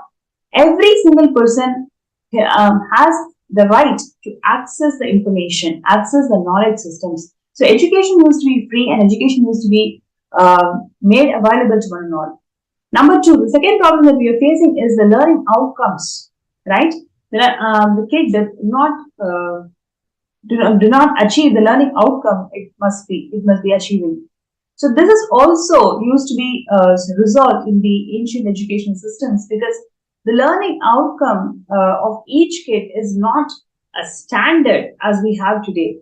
So each kid, based on their abilities, the learning outcomes were set, right? It is very much individual. Instead of this, it is a public or a common education system. So that is the beauty of Hindu education system, where the education is being catered to who you are and what you believe in and what your interests are, right? And the third problem that we face today is the native education lifestyle is being completely denied by the current education system. So in ancient Hindu education system, based on your DNA, based on your gotra, your native ideology, based on that, the Hindu education system used to cater the sciences, cater the techniques where you need to be mastered. So it is very specific to who you are and your lineage that you are coming from. And the fourth problem that we are talking about is the creativity gap that the world is facing today. No doubt, Hindus are extremely creative and extremely advanced.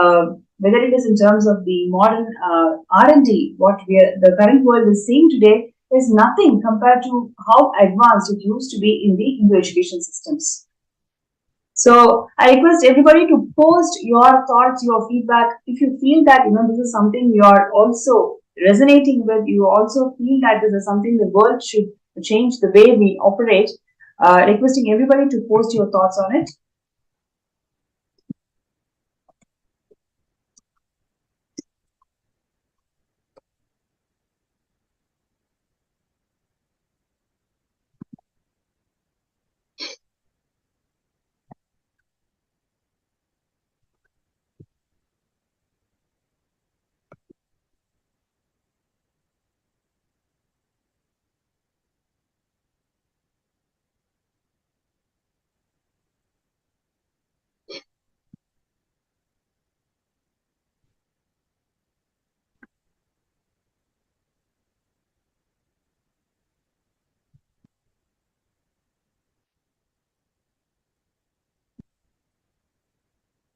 The QR code is being projected on the screen, and requesting everybody to take a few minutes to post your thoughts on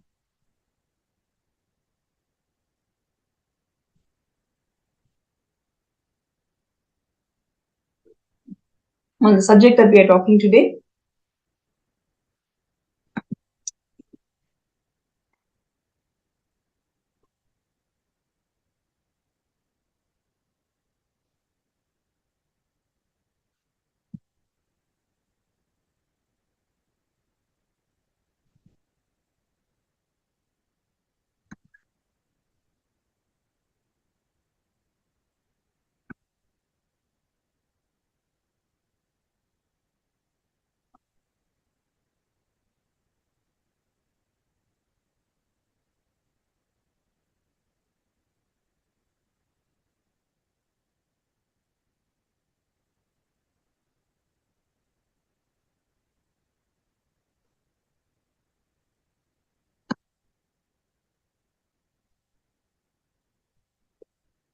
Right.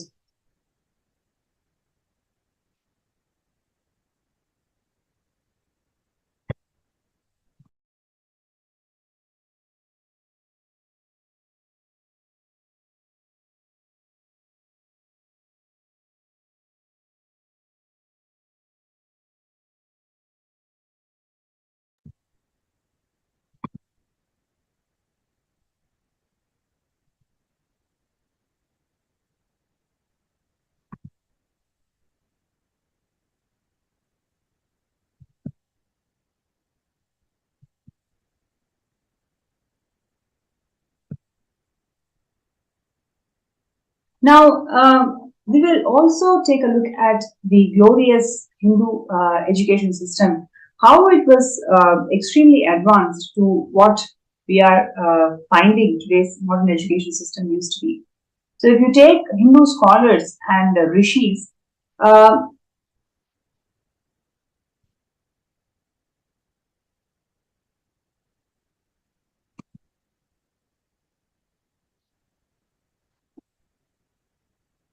if you take Hindu scholars and rishis,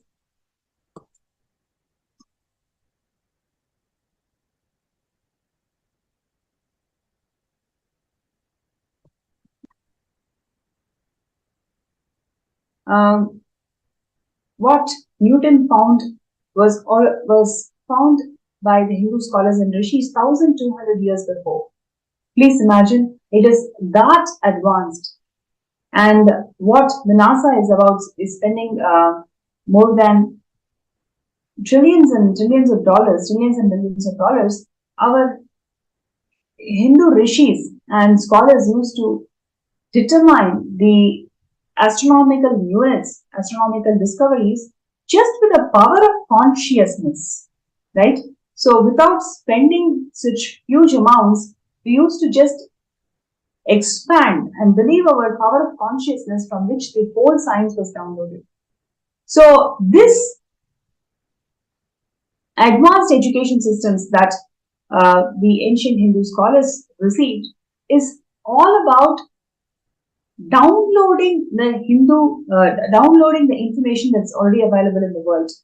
It is not by memorizing, but actually downloading the information. So downloading the knowledge repository systems happen by the power of initiation from the Guru. That is exactly what Swamiji is reviving today. With the power of initiation, Swamiji has revived all the ancient education systems, adopted the merits of the ancient education system in current days curriculum, and revived this Gurukul system of education and the Hindu universities today. To take the Hindu universities, they used to be extremely advanced in terms of the R&D that they used to carry out. To take the Nalanda University, it used to host 3.7 million scholars who worked on presenting the Buddhism to the world. The same way, these scholars and the universities that were developed, it used to be extremely specific, and where the Center for Excellence used to be the focus of each of these universities. So that gives a lot of space and privilege to the students, where they can adopt what they want to learn, right? Because each of the universities that were getting formed, it's all about really forming that Center for Excellence, right? And this glorious Hindu education system that used to exist, how it got destroyed by the anti-Hindu elements. So before we go to that very interesting segment, let's see the video where Swamiji is going to share about why the modern education system is only evolving slavery, rather leaders for tomorrow. Of the education system.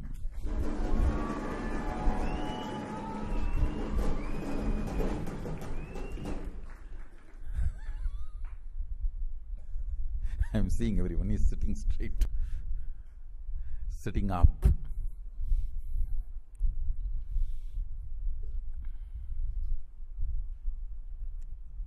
I'm not talking about particular education system which is prevalent in India.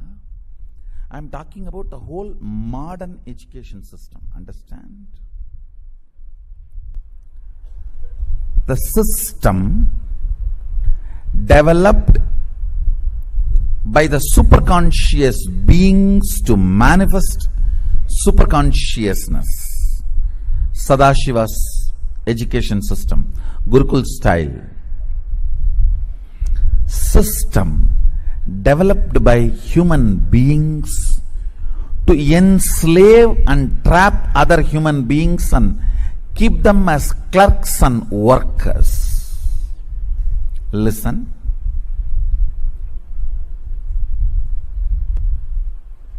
I'm going to talk about all the man-made education system which is only interested in producing clerks, making you dull, dead. Listen.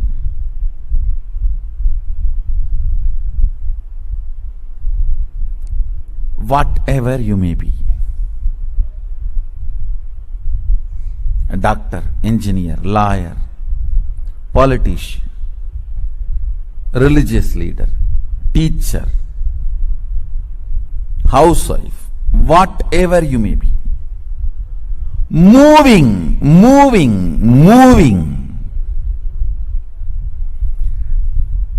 breaking all the things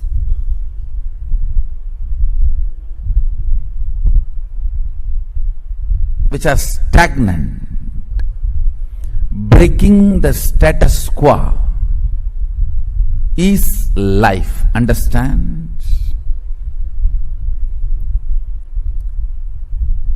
Either you break the status quo or you get frozen.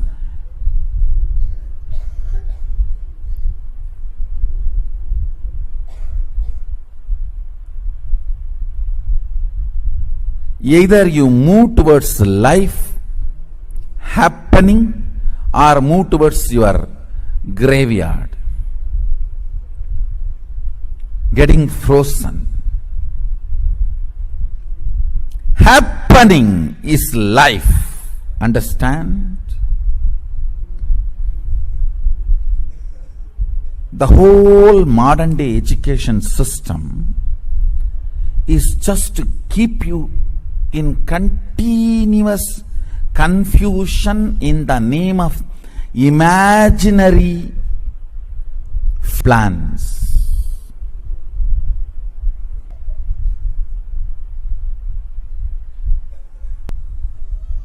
I am not against planning.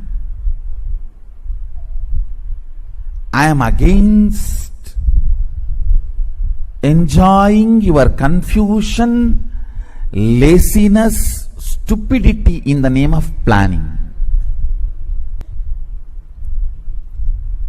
Completely disconnecting you from reality and the requirements of the life is modern day education, where you are taught very well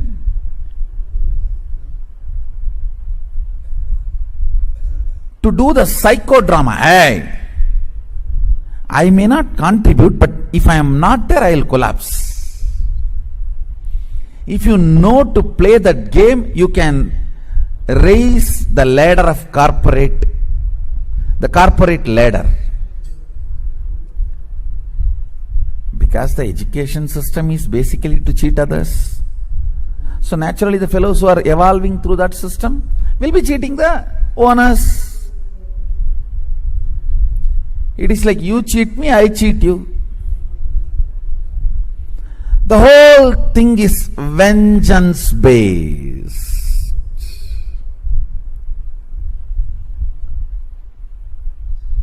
Irreparable damage is done by the thought currents provided by the modern day education system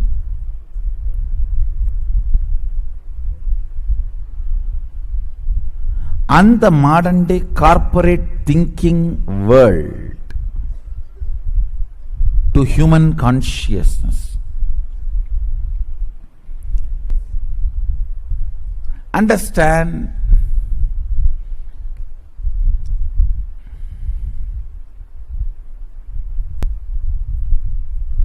that mentalness which gets infused into you by the so-called fundamental theories of the modern day education system that life is difficult.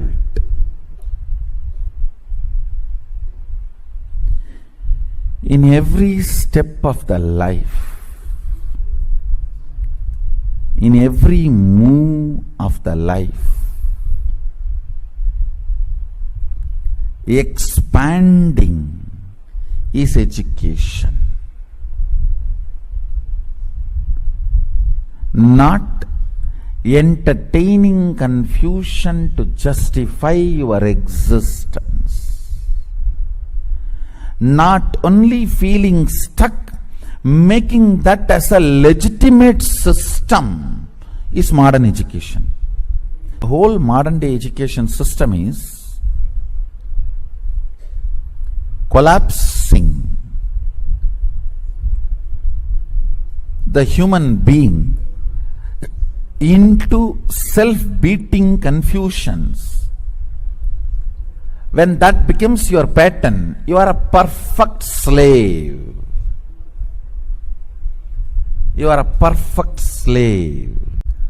So today I will tear the remaining masks of the education system.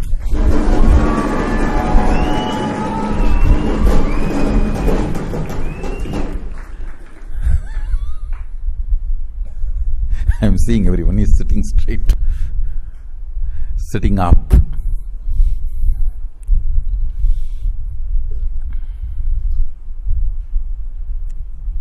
I am not talking about particular education system which is prevalent in India. I am talking about the whole modern education system. Understand? The system developed by the superconscious beings to manifest superconsciousness. Sadashiva's education system, Gurukul style. System by human beings to enslave and trap other human beings and keep them as clerks and workers. Listen.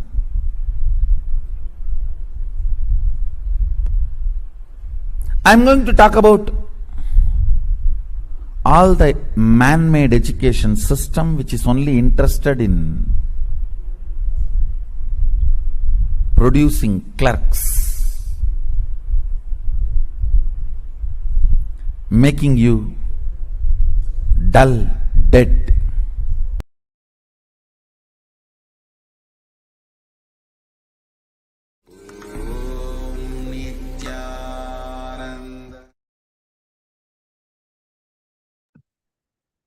Yes, that's the supreme point of Hinduism. Swamiji beautifully sharing the merits of the Hindu education system and how the modern day education system is actually making us feel the impact of slavery. Literally, there are enough stats, enough references where we can see that the whole education system was centered on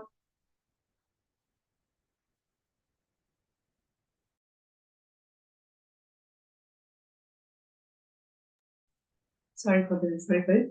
So there are enough facts and references which actually talks about how the modern education system was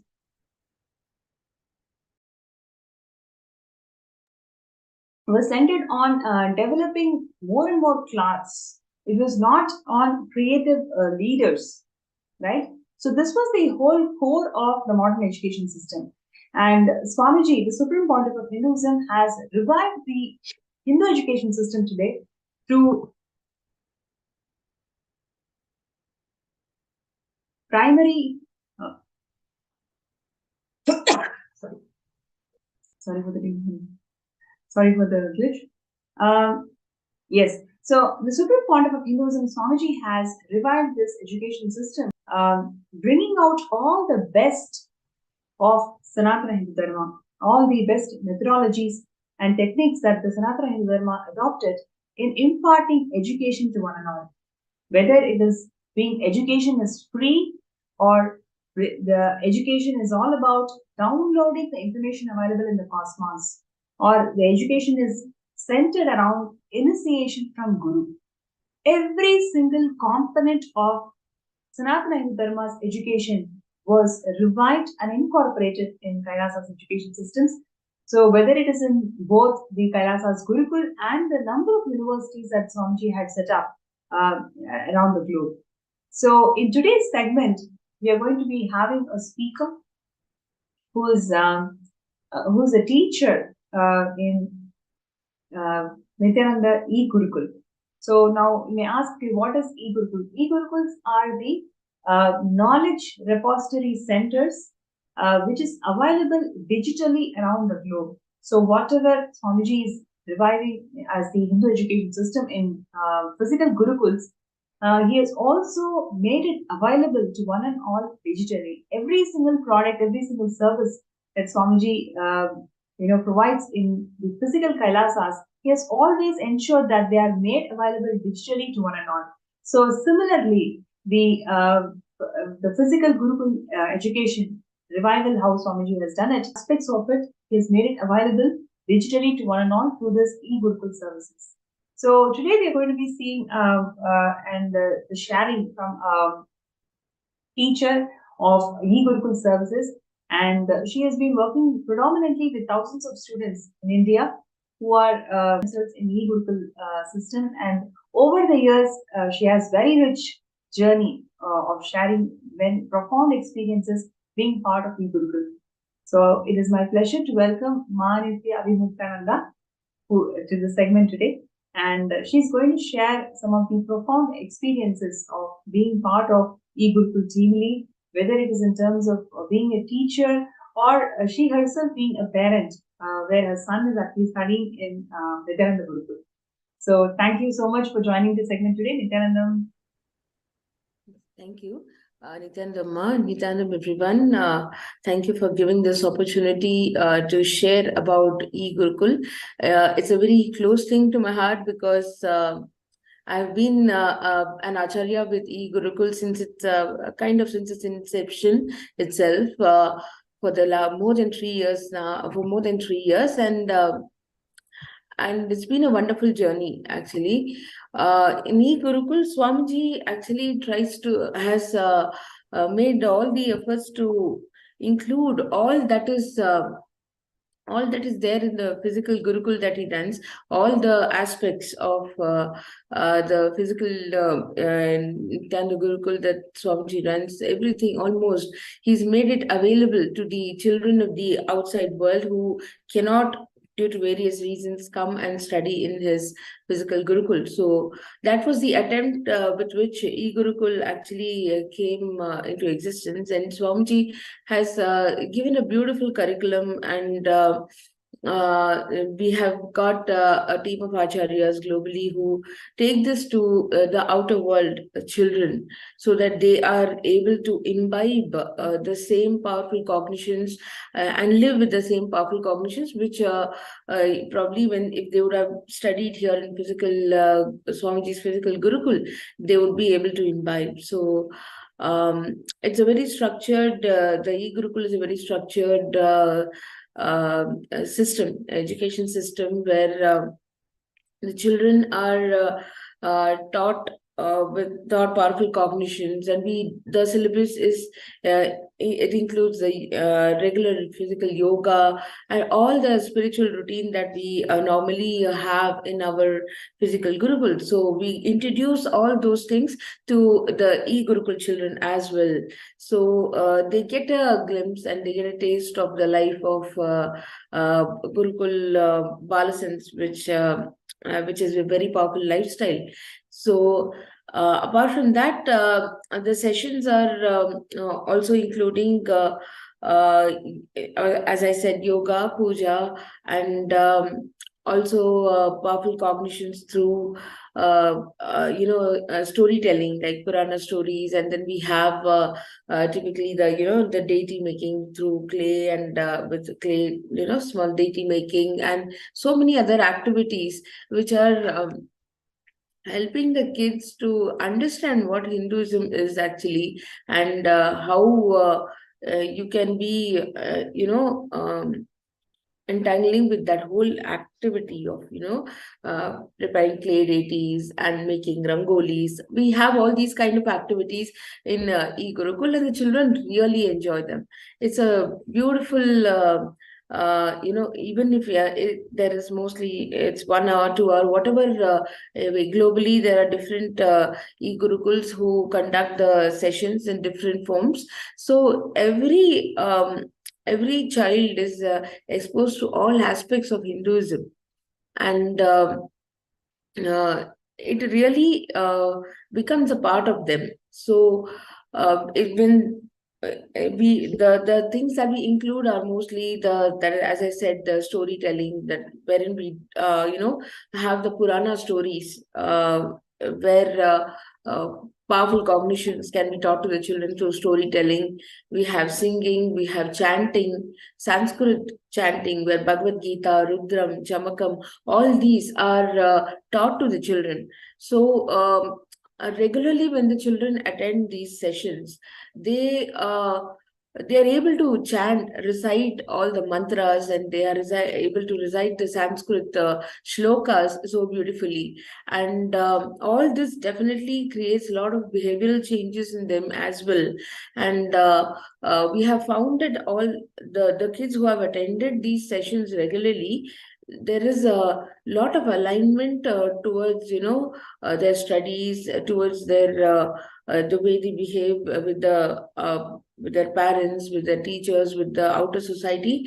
There have been a lot of changes and improvements in their behavior. This is we have got a lot of testimonials also from the parents of e-Gurukul children, where they have seen a lot of changes in the children, and they have ever been grateful to the acharyas and to Swamiji for so even during festivals, we have we have the children participating in cultural activities where they themselves organize sessions, and the like dance, singing, and other cultural activities. So they get trained in these things as well, just like how they would have been here in physical Gurukul, and Swamiji trains them in all dimensions. We the acharyas, we try to make an attempt to take the same thing to the children of the outer world, and make them powerful beings. So that's what I want to share, Ma. It's been a wonderful journey, and thanks for inviting me to speak about e-Gurukul. It's a really pleasure to talk about it. Thank you so much, Ma. Yeah. So thank you so much for sharing, Abhimukta. I just have a couple of personal questions, just really intrigued the way you shared about all the different aspects that Swamiji is reviving through this digitally available mediums. It's just not people or the children who adopt to learn or the Hindu education system as their mainstream education system, but also making it available to one and all. So in every way, each parent, especially the Hindus, can get benefited out of this knowledge streams. So just wanted to also talk to you about the power manifestation science, right? Especially how Swamiji has revived this method to download information that's already been available, and the Google Confidence. So these two methodologies that Swamiji has introduced in this education system, how do you see kids fare well, because of being initiated by Swamiji through this third eye awakening and learning through Google? Because of these methodologies that Swamiji has shared, how do you see the kids doing well in their regular education by being part of Gurukul services that Swamiji has given to this world? Yes, Ma. Yeah, this is a very important aspect actually. In e-Gurukul, we have a regular power manifestation session happening, and oneness capsules of Swamiji. They are the most loved part which almost every child in e-Gurukul enjoys, the oneness capsules. Oneness capsules are the darshan videos, with Swamiji's darshan videos, through which the kids actually get initiated. I was really amazed at how the children start doing the power manifestation in the session. These kids, they have not even seen Swamiji actually physically. Only by watching oneness capsules and playing Swamiji's short satsang videos, or mostly the oneness capsules is what we play normally, and through that they get initiated and they do the power manifestation so amazingly. We have had kids who are amazing power manifestors with respect to healing in remote vision and blindfold Wow. reading, these kind of things. It's so beautiful, and they have really benefited the kids as well as the families, because these kids, there has been so much of uh, conscious increase in their consciousness and their awareness. The restful awareness has increased so much in them because of the power manifestation sessions. The parents are amazed at the beautiful transformation that has happened to the children, and there have been parents who have shared that they have started excelling in studies, and they have become more responsible. Kids have developed leadership qualities actually, and they have started taking initiative in various other activities and things, and like beautifully they start aligning to a powerful life.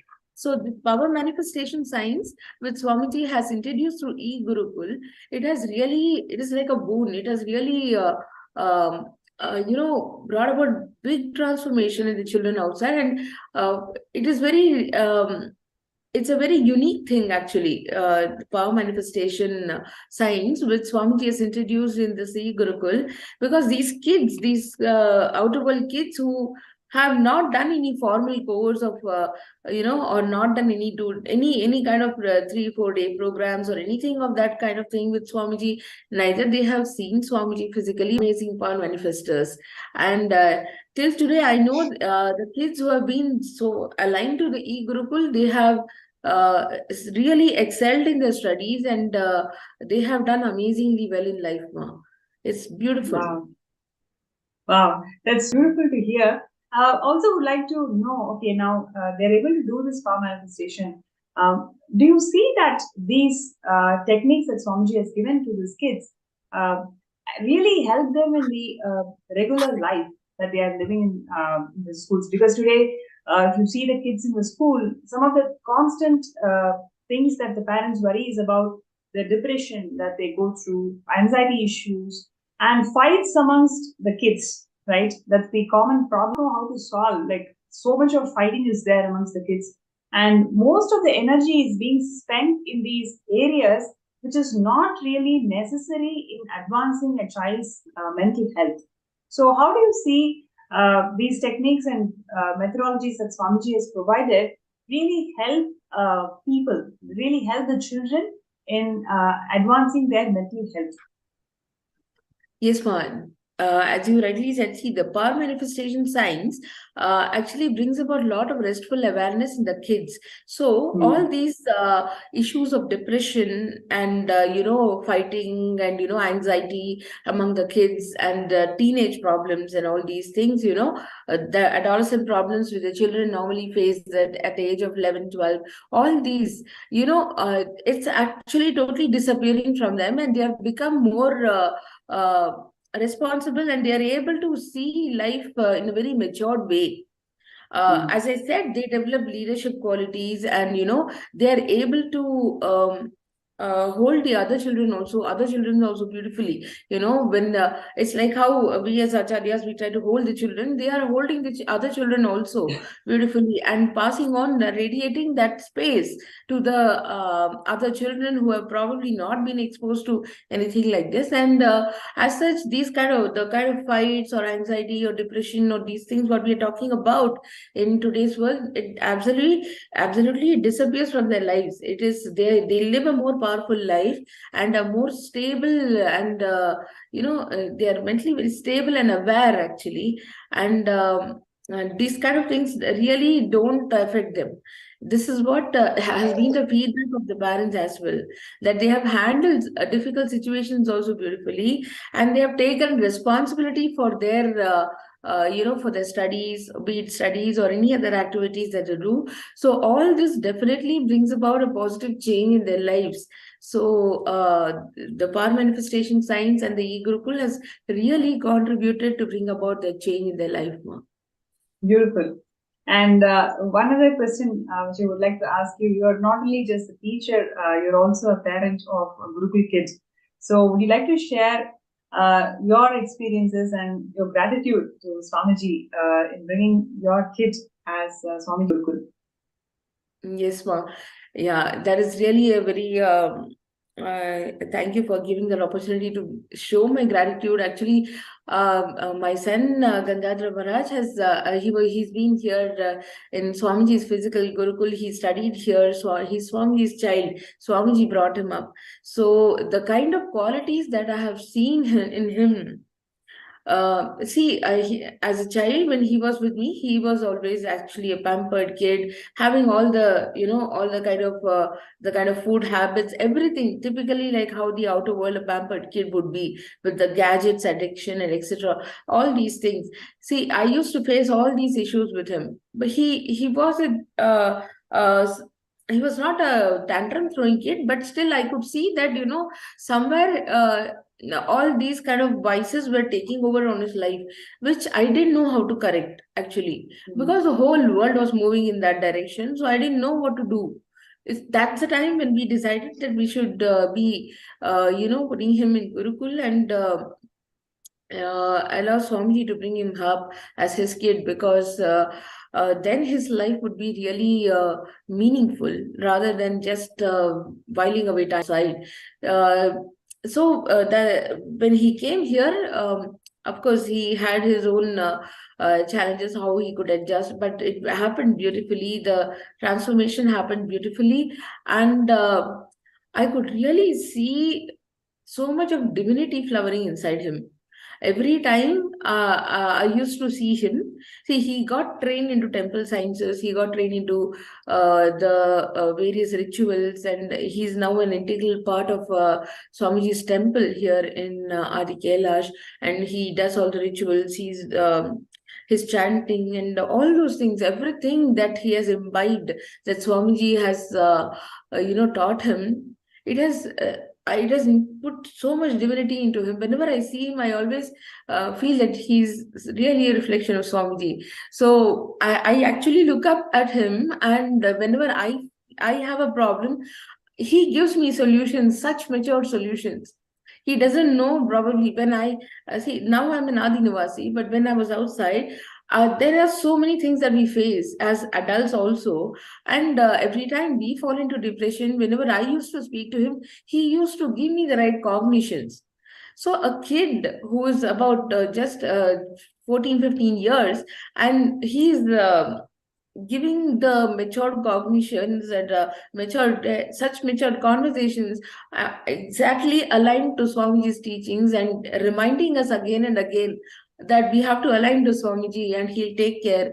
It's such a beautiful space actually he started carrying, and till today I'm seeing that beautiful space in him, innocent space, at the same time a powerful space.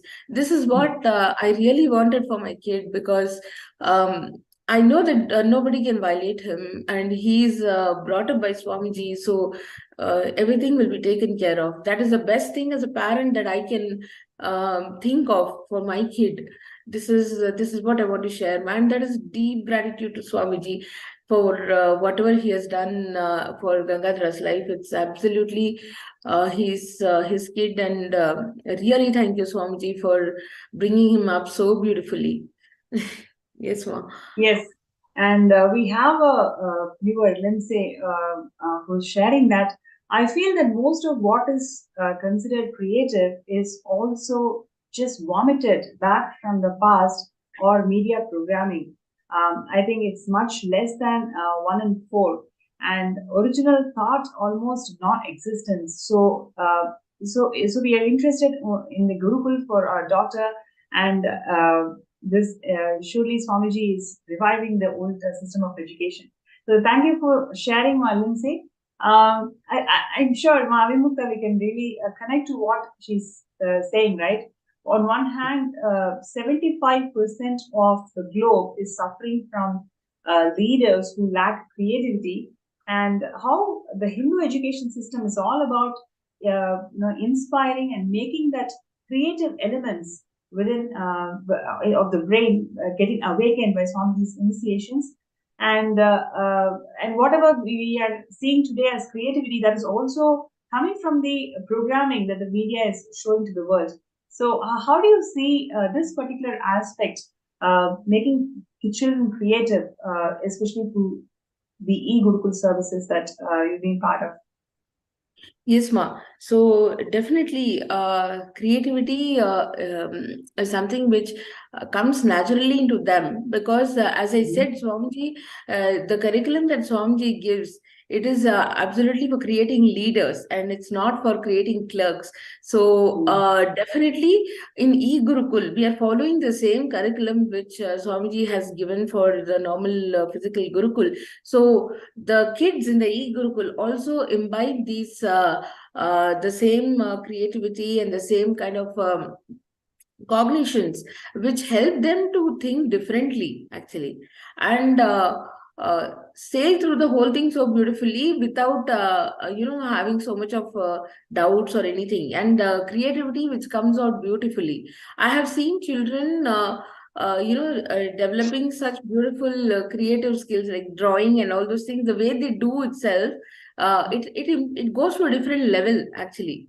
The level of creativity really goes to a different level. So they're thinking with respect to any activity, even if they have to organize a cultural activity. Like we used to have this kind of cultural activities on digital platform itself, wherein we used to get globally, we used to combine 1 or 2 e-Gurukuls, and we used to have cultural activities during festivals, etc. It was beautifully organized by the kids themselves. We were just Acharya looking over it, that's all. It was right from scripting out the the opening speech or whatever, let it be, everything was done by the kids itself.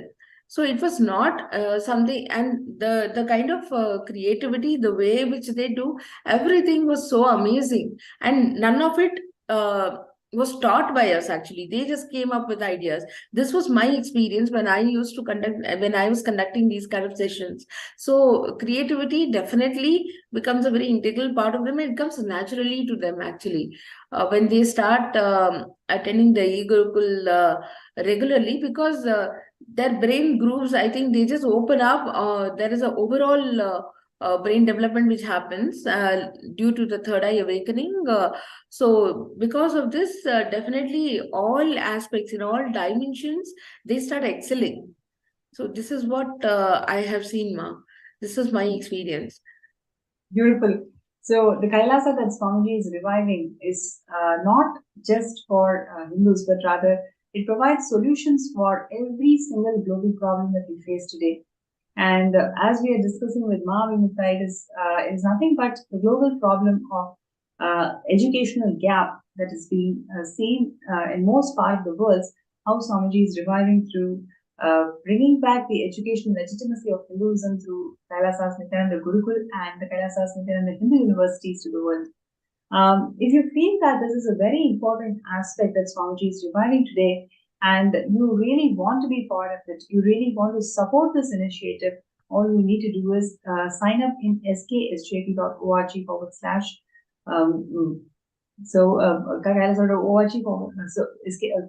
/contribute. So the link is being projected over the screen now, and I request all the viewers, all the participants to take 2 minutes to sign up in the link that's being projected, because when you sign up, you show your voice, you are voicing your interest that yes, Hindu education system is the only solution to the world. So by being part of Savanya Pita, we are reviving all these components to the world. Whatever the world is facing, whether it is global climate change issues, or whether it is soil issues, whether it is education issues, whether it is gender issues, whatever may be the Kailasa's problem that we are facing, or sorry, whatever may be the world's problem that we're facing today, Kailasa has the solution for one and all. So requesting everybody to take 2 minutes to sign up in the link that's being shown, which is skh.org/contribute. And while we are, listening to all the sharings from Mahavimukta, there is a beautiful moment in 2006 when Swamiji inaugurated the Nithyananda Gurukul. We'll take a few minutes to watch that particular clip, how Swamiji revived this whole education wing of Kailasa back in 2006.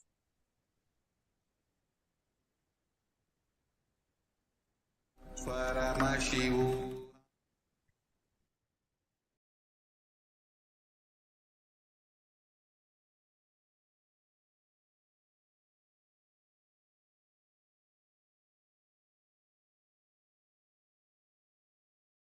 Today I will tear the remaining masks of the education system.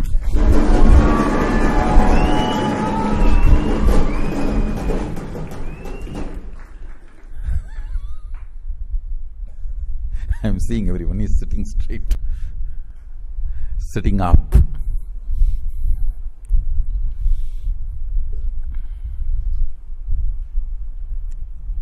I am not talking about particular education system which is prevalent in India. I am talking about the whole modern education system. Understand? The system developed by the superconscious beings to manifest superconsciousness. Sadashiva's education system, Gurukul style. System developed by human beings to enslave and trap other human beings and keep them as clerks and workers. Listen.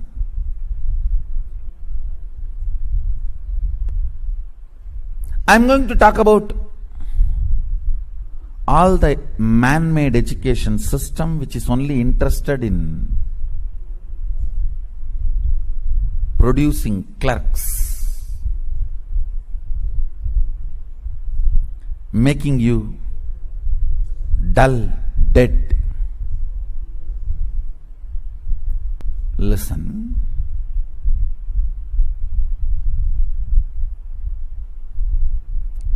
Whatever you may be,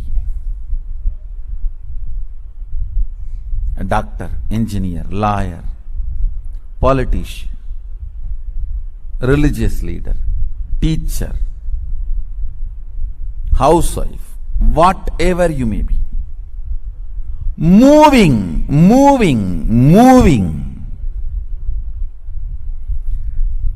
breaking all the things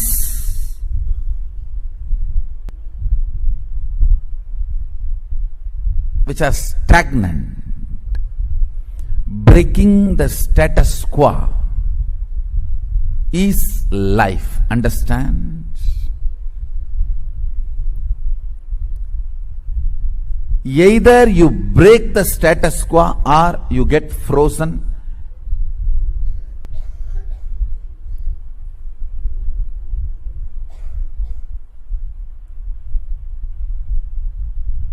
Either you move towards life happening or move towards your graveyard.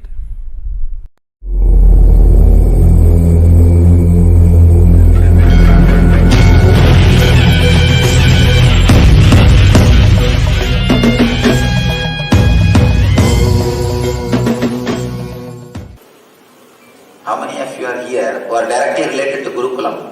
Means your kids are studying Tamil. You don't understand Tamil. Raise your hand. Oh, principal. All right, at least. Now for your sake I have to translate. Nothing can be done. My aim and the vision, what for I am creating, of course I already spoke to you. You see, I had a beautiful ambience when I was growing. When I was between 7 and 14, the Arunachala. It was a beautiful spiritual incubator where I was able to inner science along with outer science.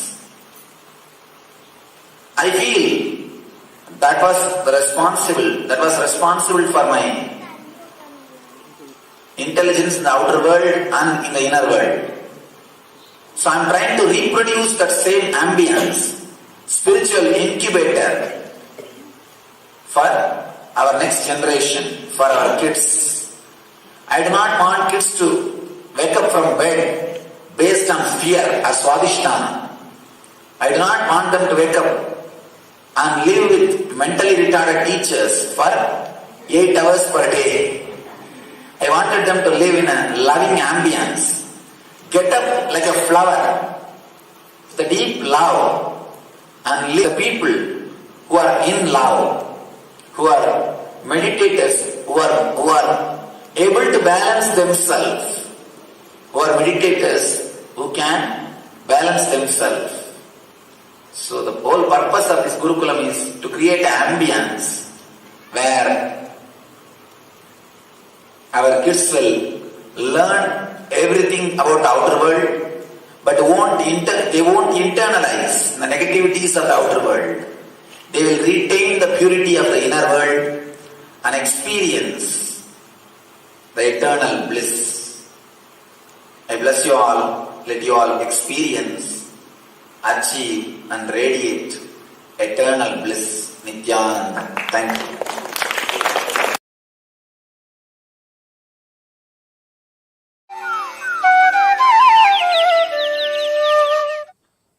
My Gurukul is 100% free. Food, stay, education, everything is free. Because Sadashiva says, Guru is supposed to beg and feed the disciples. I said, I may beg physically or in the internet, but I will beg and feed my disciples. My Gurukul is 100% free. Not only I am teaching them English, maths, science, I am teaching them true history. I am teaching them the real powers and possibilities they can manifest. I am teaching them life. Only thing, I am not doing the stupid things which you guys have designed for a generalized way. Understand? All generalization creates more blind spots.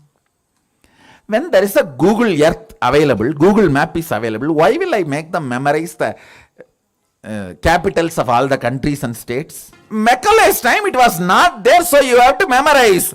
Capital of India is Delhi and capital of Tamil Nadu is Chennai. You have to memorize. Now there is a Google Earth and Google Map. Just Google it, that's all. They need to be taught Googling. I am only removing all those, become part of the education. Understand? All generalization is faulty generalization. All generalization is faulty generalization. Jealousy, comparison is the byproduct of the faulty generalization. It is utter stupidity to give marks to human beings. Utter stupidity to give marks to human beings. It is like I saw memes in the Facebook. There is a fish in a pot, and there is a monkey, there is an elephant, there is a zebra, there is a snake, there is a crocodile, there is a tiger. And the educationist says, to have a fair game, we will have the examination. Who claims this tree first? Please start. That is what I call faulty generalization. What will happen to the fish if he comes out of the water to climb the tree? All generalization is faulty generalization. Understand? What I am trying to convey, I will give you the essence. Media wants me to do the charity of what they think as best. I am doing the charity of what is best. If you think food is the best thing happened in your life, you can do just Annadan. If you think education is the best thing happened in your life, you share that with the world. That's your charity. If you think clothes are the best things happened to your life and you share the clothes, Vastradana, that's your charity. If you think enlightenment and spiritual powers are the best thing happened in your life, you share that with the world. That's all I am doing.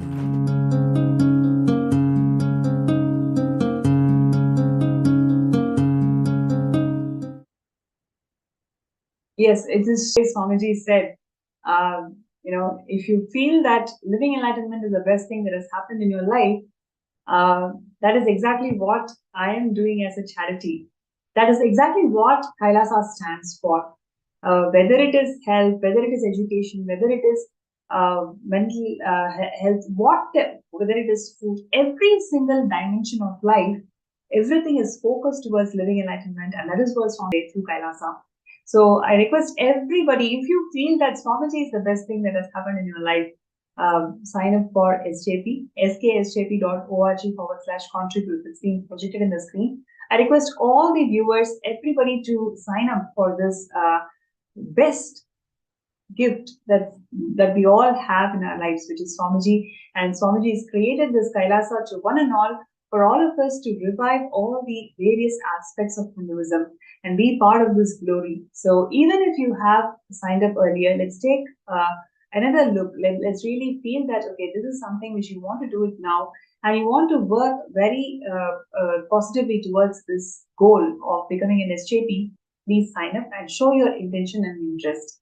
Swamiji always says that all you need is just you designing to show your intention, and Swamiji is going to move planets for all of us. So with that note, I'm going to ask Ma Abhimukta, what are your thoughts and why you feel that everybody should be part of the Sarvanya Pita project? This whole Sarvanya Pita is all about reviving all the different pillars of Kailasa, whether it is Gurukul, whether it is Annalaya, whether it is library, all these important integral elements of Sanatana Hindu Dharma, Swamiji is reviving through Kailasa. So why do you feel that everybody should be part of this Sarvanya Pita project? Yes, ma'am. So the Sarvagya project which Swamiji has introduced, it's allowing us as we people in the outside world, we are actually not at all aligning ourselves to a greater purpose of life. Normally, we are just earning money. I don't know for what we have our own individual goals, but when you are aligning to a higher purpose, which is actually bringing about a big transformation in the society. Cosmos definitely supports each and every action of ours. It helps us to fulfill our own personal desires as well as helps us to contribute to that big cause as well. So Swamiji has given all of us this opportunity to be a part of Sarvagya Pita and contribute time, treasure, money, whatever we have to this particular project, wherein he has beautifully designed the whole thing to touch each and every aspect, each and every dimension, and empowering us to bring about that change in the society by reviving Hinduism, by reviving all the powerful aspects of Hinduism in each and every dimension. So, being a part of Sarvagya Pita, you can beautifully align to Swamiji's mission and be a part of that whole mission and live a beautiful, powerful, and enlightened life, actually. So, this is one of the best opportunities to bring about that fulfillment in your life. That how much ever struggles we are doing in our life, whatever we are trying to achieve, finally, when we are giving back to the society, when we are trying to align to a higher purpose, our life gets fulfilled. And the whole purpose of we coming into this world, it really gets fulfilled, and you can really feel that fulfillment in your life.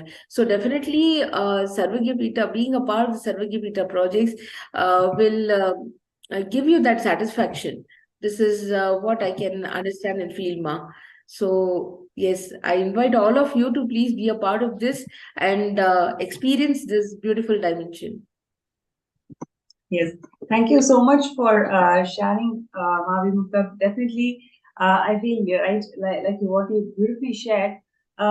moving away from our individual goals and aligning to the cosmic goal. Cosmos wants and needs Hinduism today, which is what Swamiji is reviving to its glory in the form of Kailasa. And Kailasa has already established the entire educational legitimacy to this world by through various efforts. And you can see right from 2006 how Swamiji is holding that context so beautifully in that inaugural video that we saw just now.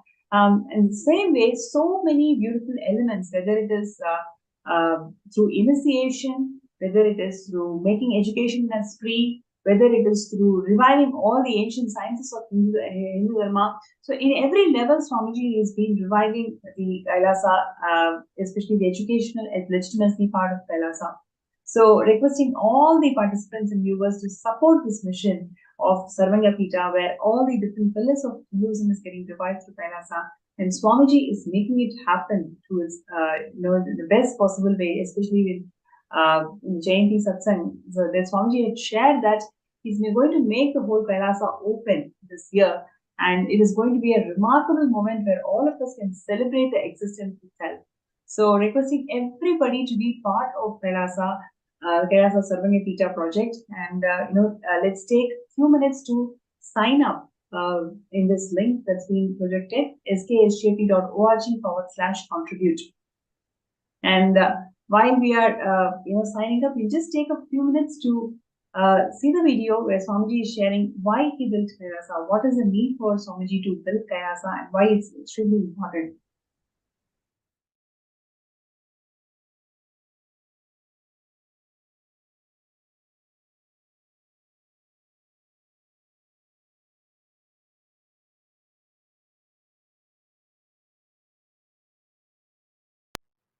Many people asked me, Swamiji, why did you leave such a huge empire you built in India and sitting somewhere in one corner for so many years? Be very clear. It's already 3 years. I left India. More than 3 years. This 3 years is worth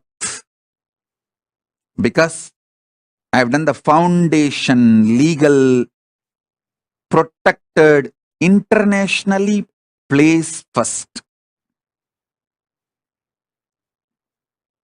Not only I have the immunity of non-prosecutable and immunity and protection as the head of the state, sovereign land,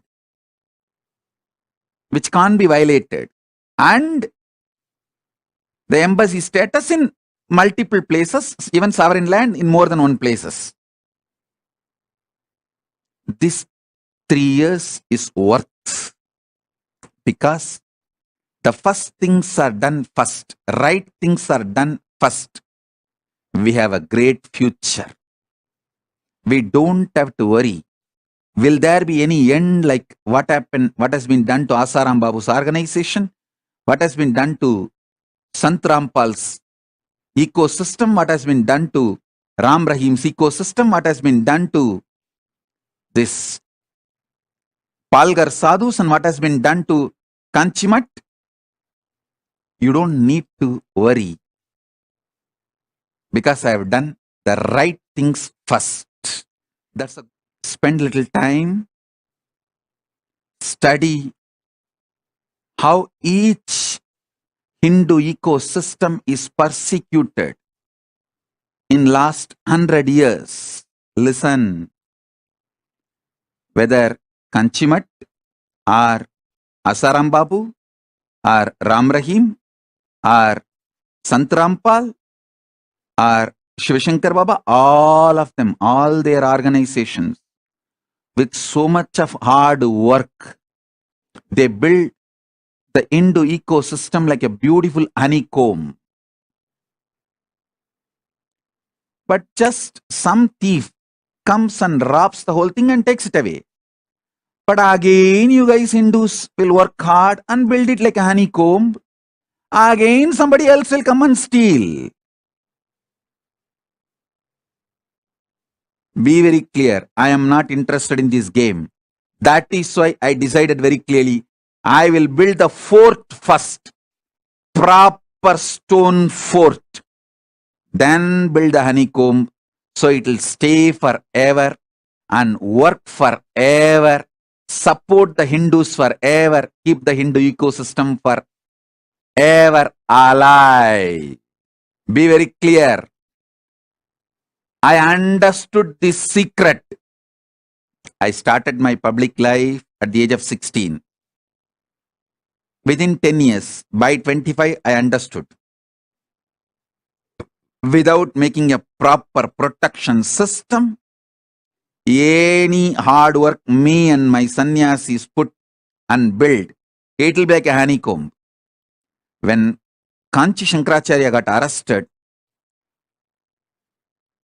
clearly I realized the Samasthana, which had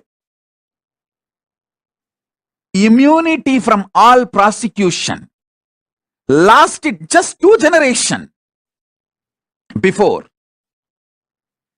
till the India adopted the secular constitution.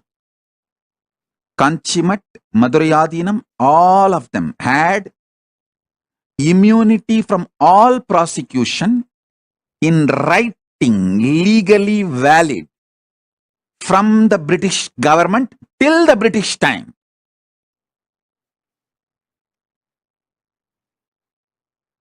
Just 2 generations. Now, those gurus are getting prosecuted. Lawfare is being done. False accusations are put. They are prosecuted left, right, center. Of course, Kanchi Shankaracharya proved he is innocent and came out. But what happened to that organization? What happened to that mutt? What happened to himself? Was he able to stand back? The criminally negligent Hindus did not have gratitude for all the work he has done.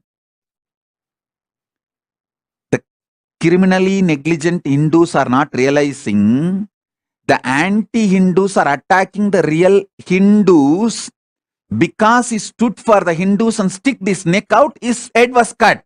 That's all. So that is like a message. No one else should stick their neck out for Hinduism. I tell you, I realized this truth. If I don't build the proper legitimate fort, legal protection, even if I work for 100 years and build the Hindu ecosystem, I don't want to say what would have happened. I know very clearly. I know very clearly. I know very clearly.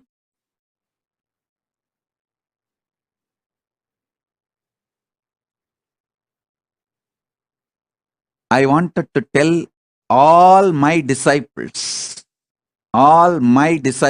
listen. The good news I have for all of you is, by the grace of Paramashiva, we already have a sovereign territory in more than one place for Kailasa and diplomatic relationship with many countries for Kailasa, and I am safe. We are going to be safe forever. That is the good news I have for all my disciples. So all your effort,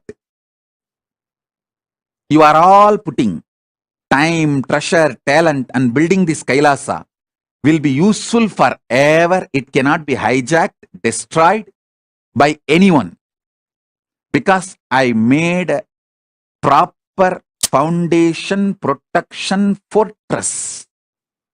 Then started building the honeycomb. I did the first things first. Be very clear. Be very clear. First things first.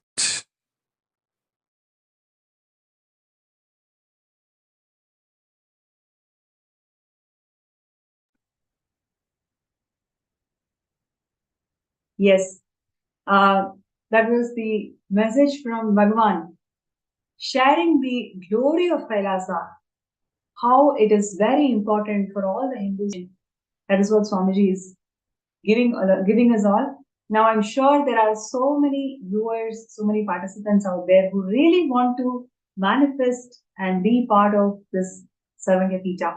So, for everybody who's out there who's really working towards manifesting Sarvanya Pita, I request you all to post your intention. You can sign up in sksjp.org/contribute. And if you'd like to have a third eye scan to see what is the real obstacle in manifesting SJP and how you want to manifest it. If you want a third eye scan, you can post that also in the chat and in the group. And right away, with Swamiji's grace and blessings, we'll connect with you all in tandem with Swamiji and do the third eye scanning. Okay, so wow, so we already have a few folks who have requested for third eye scan. That's really nice. So, okay, Ma Lalataksha, sharing that. Thank you so much, Ma, for this interesting session on education. It's amazing to remember all these powerful truths about Vedic education and all the contributions it has made and continues to be for the whole of the humanity. Absolutely. How Swamiji has revived every single piece of this education, whether it is when Swamiji spoke about generalization, for all generalizations are faulty generalizations. If you see the current Mekale education setup that we are all in, it is completely generalized, right? So we have this generalized education system till 18, and Swamiji says that the whole learning will finish at 18. So till 18, we are stuck with this faulty generalization where we do not even know what is our true potential, where we can really excel. So all these beautiful elements that Hindu education system nurtured every single individual. Swamiji is reviving all of it to the original glory through Kailasa. So Sarvanya Pita is all about reviving all these aspects, all these nuances of every single gift that Sanatana Hindu Dharma has given to the world. And Swamiji is reviving all of it to its original glory and making it a nation which can never be destroyed, right? The last message, the last video that Swamiji spoke is so important for all the Hindus to acknowledge, because it is not one more organization, that has the possibility of getting persecuted over the years because of some or the other vested interest. What Swamiji is doing is a permanent, eternal setup for all the Hindus, where you can feel rest assured every single minute that you contribute for Kailasa is going to be eternal. Every single penny that you're going to contribute towards Kailasa is going to be an eternal contribution, because Swamiji has made this whole infrastructure, the permanent infrastructure for all the Hindus to feel safe, protected, and you don't need to cow down anymore. You can practice Hinduism as it was revealed by Paramashiva in Vedas and Agamas. So, requesting everybody out there, just you decide today, right? Whatever you have as your wealth, as your time and treasure and talent, deciding that let it go to this eternal cause of protecting Sanatana Hindu Dharma for eternity by being part of Kailasa. So thank you so much, Ma Lalataksha, for sharing these words. And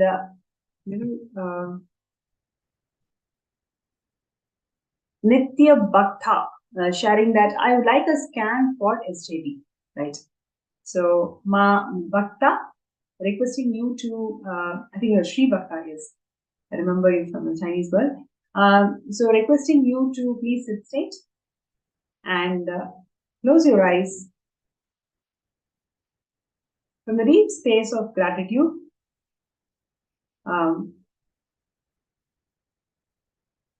let's connect with Swamiji. I request you to chant Mahavakya 3 times.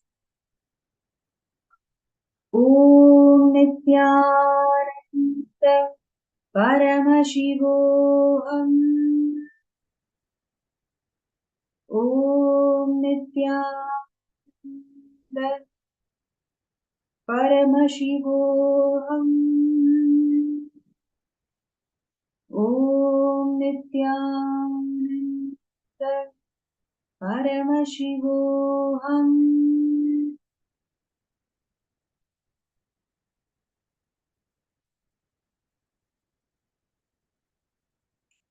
Yes, Nitya Bhakta. Firstly,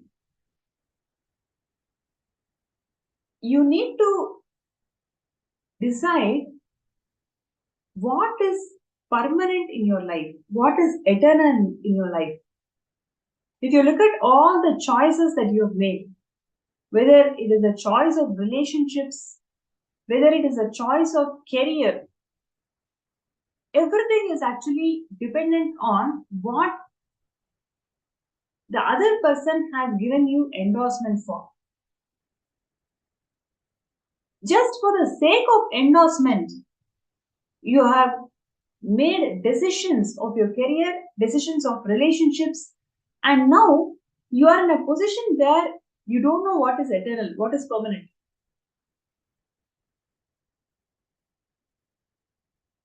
I'm going to tell you, just deciding that Kailasa and being part of Kailasa is the only permanent decision that you can make, and that is only going to be there with you for eternity. It will simply resolve all these hit and run ideas, ideologies which you have deployed in your life and which have given you a state that you start feeling that everything is impermanent. Right? Are you able to connect to this? You'll actually start feeling everything is impermanent. This insecurity is what is actually stopping you from manifesting Samadhi. Right? So the source of this insecurity is the impermanence that you're feeling in every dimension, whether it is relationships or career. And I'm solely showing you one step further. Where is this impermanence coming from? That's because of the choices that you made just for endorsement, endorse you for the choices that make. Just for that endorsement, you started settling for cheaper things. So naturally, you are not going to feel permanent. If you're not going to experience that eternity in all of these dimensions, naturally you'll be put into this insecurity. That is exactly what is reflecting in Sarvamipita manifestation. Just decide today that you are going to take every decision based on one scale. Is this going to help me establish in the principle of Nityatva? Then I will do it. I am not going to wait for somebody's endorsement. I'm just going to do it because it is making me to establish in the space of Nityatva. Just by you cognizing and understanding this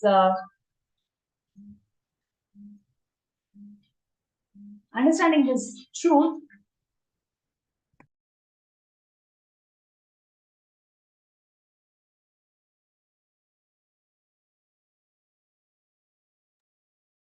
just by you understanding and cognizing this truth, you will literally start seeing a huge possibility that is actually there in front of you to manifest as JP.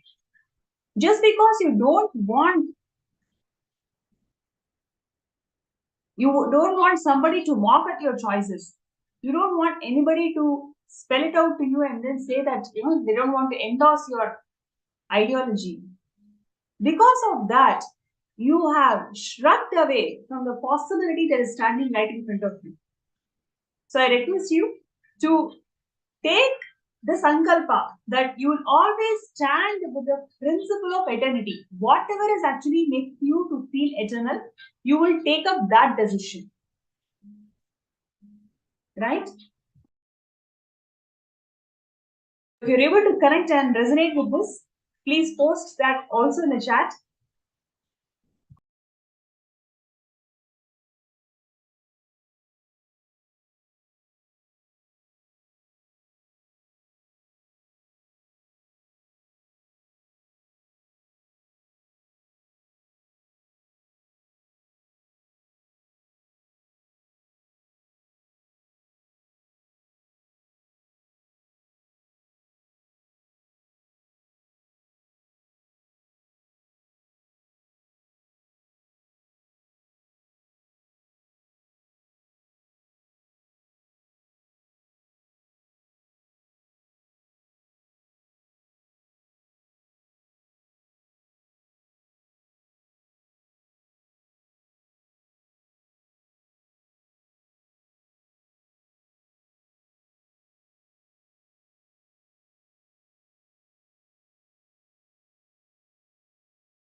Yes.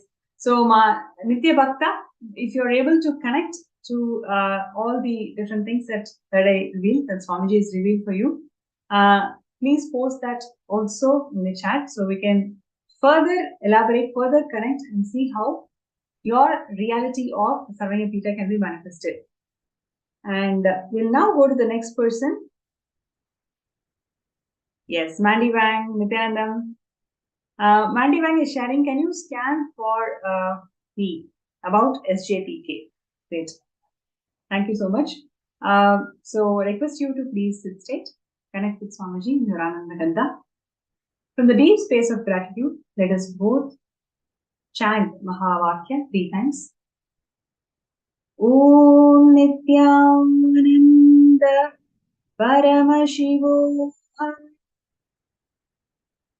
Om Nityananda Paramashivam. Om Nityananda Paramashivam.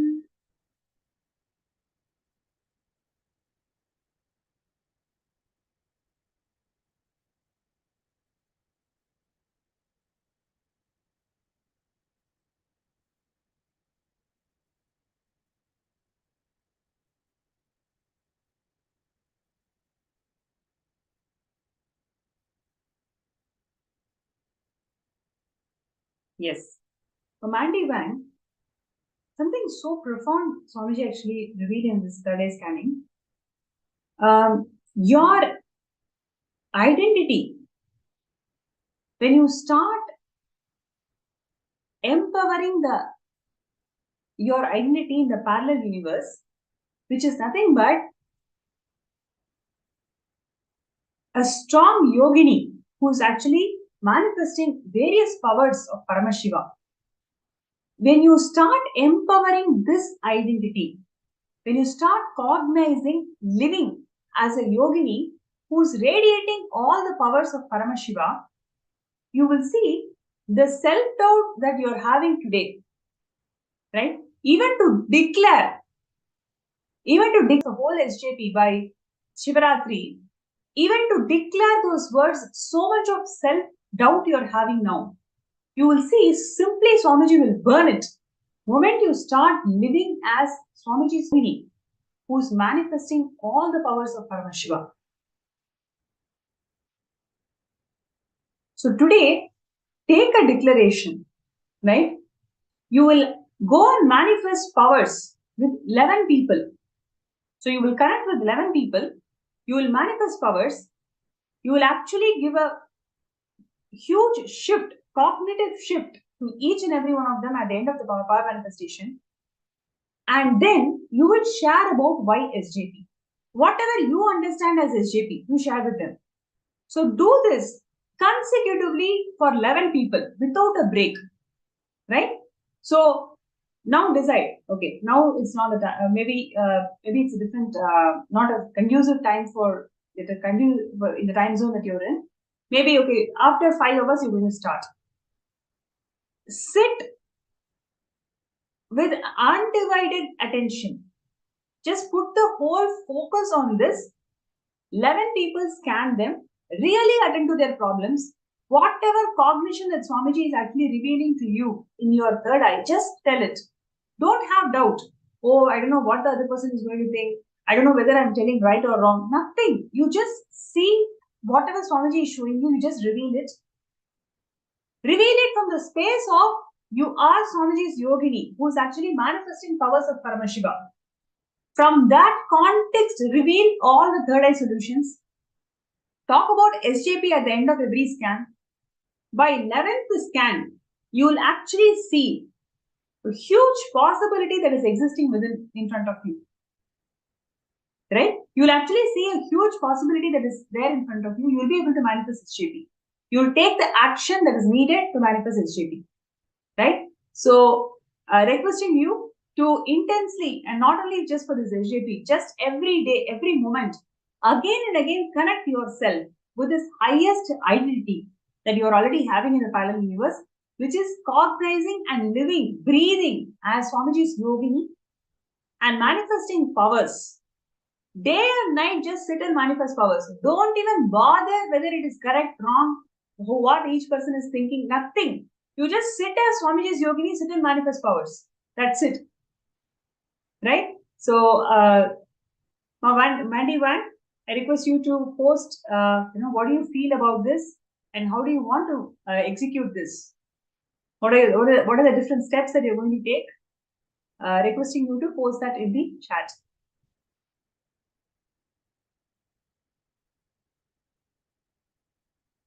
So next person is Zhu Xiao Ao.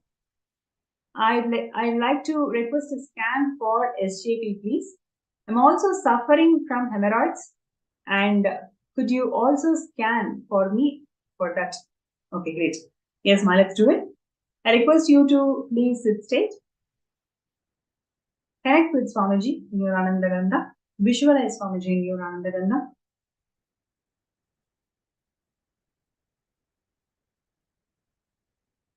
Now, let us chant the Mahavakya.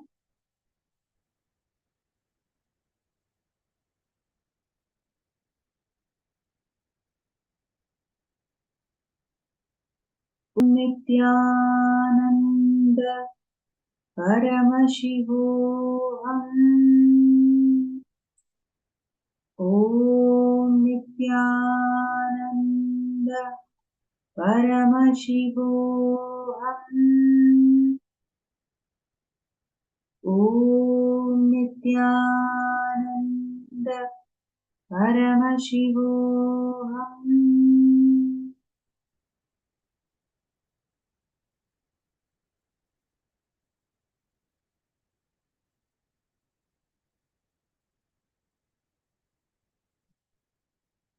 Yes, Ma Su Xiao Ao.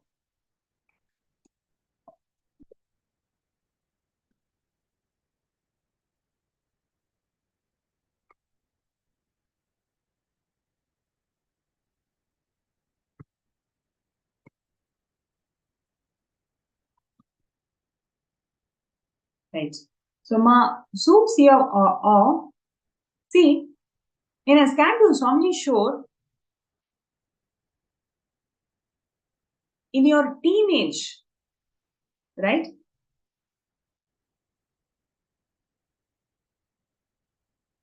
All the ideas that you carried about female reproductive system, all the ideas that you are actually carried about female reproductive system, in the discussions or the things that you have heard from your family members, it can be from your mother, it can be from your sister, it can be from your cousins, whatever you have heard, you started forming certain ideas, certain cognition, and you are literally living those ideas now. Right? So, decide to pen down all the ideas that you actually heard about female reproductive system from your family, from your cousins, from your sister, everybody. Pen down all of that and understand whatever you have heard from everybody, it is just their own idea. Right? And I want you to, after penning down, I want you to listen to the satsang where Swamiji is actually sharing about Ardhanarishvara. Right? I want you to listen to the satsang where Swamiji is sharing about Ardhanarishvara. Just listening to that satsang, it will simply burn, and the whole, all these ideas that is there in your system, everything will be literally burnt. Every day, sit and connect with Swamiji as per our Shakti. All the Devi readings that Swamiji had given 1.5 years before. So start seeing those readings. You will see in next 1.5 months, maybe in just 42 days, that whole health issues that you're having, it will start reducing. It will start reducing, it will start healing. Your whole body will experience healing. Actually, as you are listening now, you can feel Swamiji's intense presence around you. the air around you, you will start feeling Swamiji's presence, where you can literally feel it is so cool, like breeze. The very smell around you will be so different, because intensely Swamiji is blessing you right now, and he's going to take care of all these health issues. All you need to do is just connect with Swamiji as Parashakti and sit and listen and see all these Devi readings. 42 days, you will see the whole health will start restoring health. So this is one thing. And in terms of SJP, what Swamiji showed is, you've been thinking a lot. You have to start acting, right? So pen down 5 actions that you're going to take today. Today itself, what are the 5 actions you're going to take towards manifesting SJP? You're not going to think whether I can do it. I don't know if the other person is going to say yes or no. I don't think I can manifest it. All these SDHT around SJP, you're going to simply drop all of that. Just decide today, you're going to act on it. It is not going to be there as a fantasy for you. Okay, SJP is not a fantasy for you. You are going to manifest SJP for Shivaratri. So take that sankalpa, just write 5 actions that you're going to take today towards manifesting SJP. And with Swamiji's grace and blessings, you'll simply be able to make it happen. We will actually see you in Shivaratri as an SJP itself, right? So, requesting you to take those 5 steps, take 5 actions. Actually, Swamiji will start revealing to you. Take a pen and paper and pen and start writing down. What are the 5 steps that you want to take towards SJP? With Swamiji's grace and blessings, you will manifest it now. Right. And so next we have Pranam Small. Can you please scan me? Thank you, Swamiji. And that's from Hiranmayi. And also from Sukha Yoga, Ma Sukha Yoga, sharing that Nithyananda Ma, please scan me. Okay, good. So first we will do for Ma Hiranmayi. I request you to please connect with Swamiji in your Anandananda.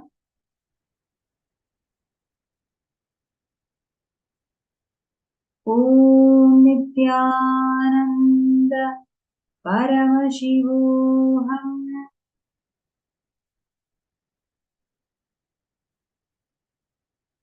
Om Nithyananda Paramashivam.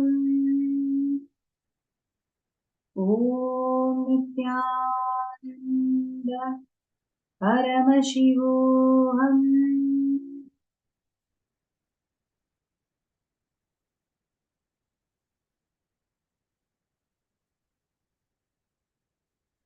Yes.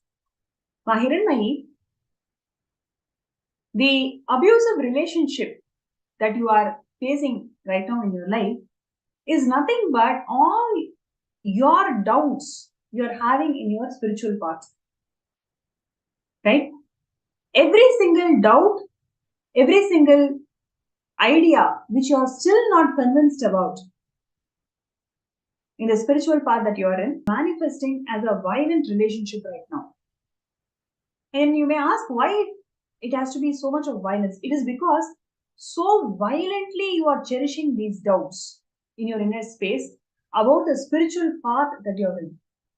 You yourself just look in and see and write down all your questions, all your doubts. Today, if you have to decide, okay, let us say, if you have to decide that Kailasa is your life, what is the striking thing that is literally standing right in front of your face, right? Where you feel that I don't think I can make it happen. Every single doubt, questions you start writing, you will see when you're writing itself, literally your inner space will be just boiling. That anger will be there. Because you know that you belong to Kailasa, but for some reason, your own doubts, your own SDHT is actually stopping you from taking that decision. Right? So that whole hatred you will start experiencing as you're writing down, and just sit in front of Swamiji's Murthy, Swamiji's Atma Murthy, and intensely do unclutching next 21 minutes. Right after the scan, I request you to do unclutching 21 minutes. You will simply understand that the violent relationship that you are experiencing from your partner today is nothing but your very own reflection. Right? After unclutching, you will see all the things will start settling down, and with Swamiji's grace and blessing, you'll be able to manifest SJP. Right? So this is for Ma Hiranmayi, and next person is Ma Sukha Yoga. Yes, Nithyananda, I request you to please sit straight. Chant Mahavakya.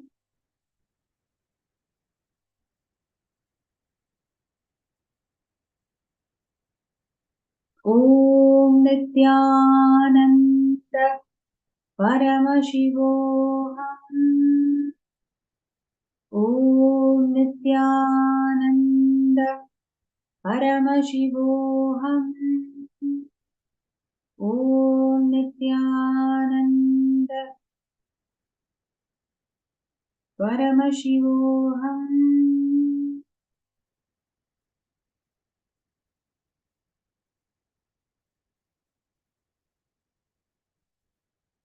Yes. Sukha Yoga. Swamiji is showing me for you to do Annadanma. Okay. Next 42 days, intensely decide to do this Annadan as part of the Sangha, wherever you are in, wherever you are located. Take up this Annadan activity for the next 42 days. You will see, you will start experiencing that space of motherliness inside you. Literally, where you will start seeing that you can accommodate so many people in your inner space. Right? Just with that act, you will see it will directly reflect in your life towards SJP. So I request you to do Annadan for next 42 days with Kailasa.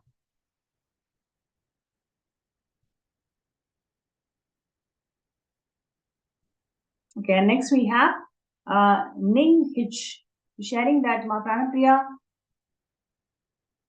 please scan me for my food pattern and all the problems I have. Thank you, Swamiji. Thank you, Ma. Great. So, Ma Ning Hitch, I request you to please sit straight and connect with Swamiji in your Angaganda. Please close your eyes and chant Mahavakya. Om Nithyananda Paramashivoham.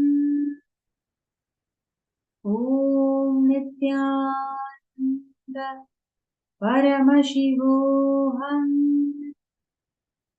Om Nithyananda Paramashivoham.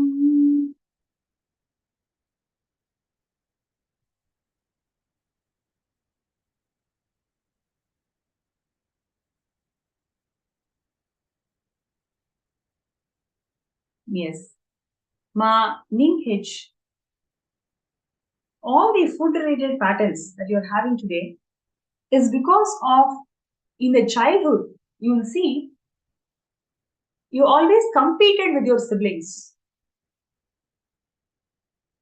Because you started feeling low compared with your siblings in terms of receiving love from your parents, you started competing for food also with them.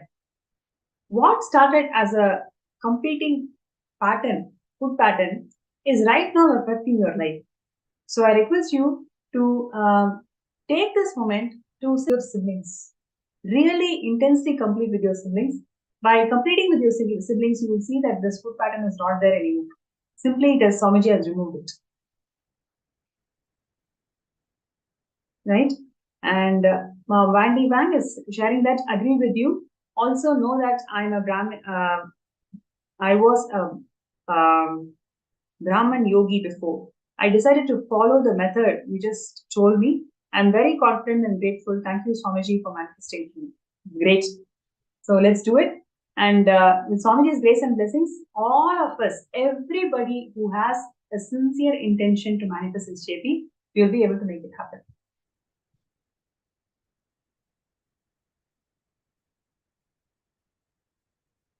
Okay, so Ma Shanbagavalli Reddy is asking, can I please have a body scan? Okay, Ma. Sure. I request you to please sit straight and connect with Swamiji intensely in your Anandaganda, and let us chant Mahavakya 3 times.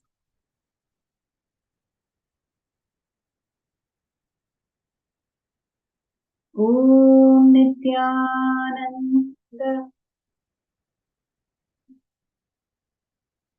Paramashivoham. Om Nithyananda Paramashivoham. Om Nithyananda Paramashivoham.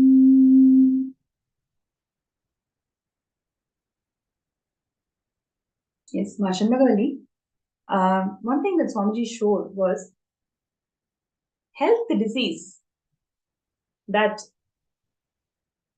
either you or your loved ones in your family that you are experiencing is nothing but karma that has been incurred in your lineage, in the whole ancestral lineage. The karma that we are carrying, it is actually manifesting as a health disease now. All you need to do is, in the next Venkateshwara Bhava Samadhi Darshan, when we will be offering Niluvudopudi, whatever gold you are having, just offer it at Swamiji as Niluvudopudi offering. You will see this whole health diseases that has been there. You will see with Swamiji's grace and blessing, simply it will heal it. So just look out for Venkateshwara Bhava Samadhi Darshan. In the next darshan, don't miss it. Just be there and offer gold as your Niluvudopudi offering. You will see, Ma, in terms of the ancestral pattern that I am telling also, literally somebody in your lineage, maybe 4 to 5 generations before, they have been burnt alive. Literally, they've been burnt alive. So that whole suffering and feeling so wronged, unfair, that entire emotion has been seeded in each and every person. If you see, literally in the whole family, everybody feels that unfair. Feeling unfair is something so strong in all of you. Right? So, just by doing this offering to Swamiji, will be manifesting as Bhagavan Venkateshwara. With Swamiji's grace and blessing, simply you will be able to come out of this problem. Okay?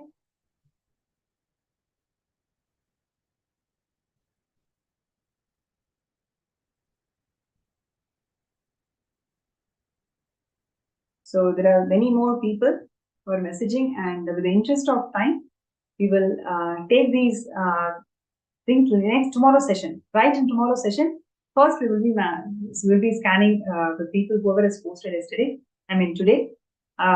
So want to complete with all of you, and with the interest of time, let us all move to the Bhava Samadhi Darshan, where Swamiji, the Nija Avatara, the Supreme Pontiff of Hinduism, is going to manifest as Gangadhara Murthy, Ganga Visarjana Murthy. So we will be entering into the preparation now shortly, and I hope all the participants enjoy this segment where we are discussing about various contributions of Swamiji in establishing the educational legitimacy of Hinduism through Kailasa. Everybody, whoever wants to manifest HJP for Shivaratri, please post your intention, declaration. With Swamiji's grace and blessings, all of us will be able to manifest it. Okay? So with that note, let us enter into the next segment.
Paramashivam.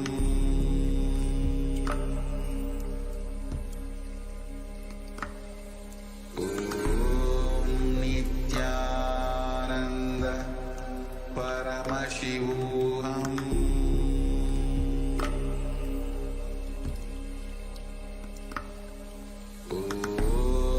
Nithyananda Paramashivam.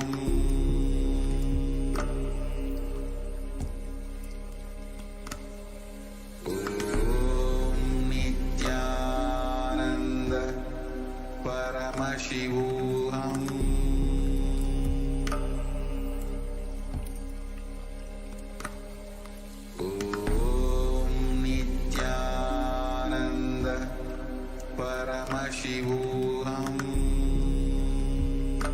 Paramashivam.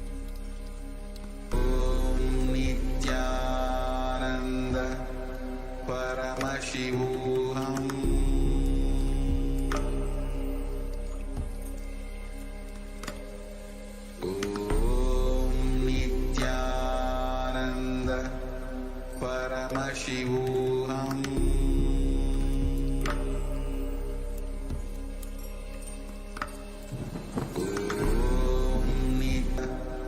Paramashivam.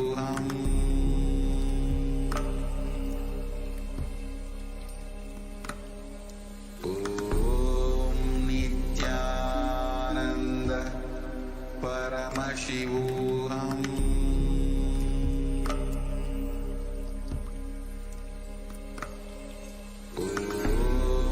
Nithyananda Paramashivam.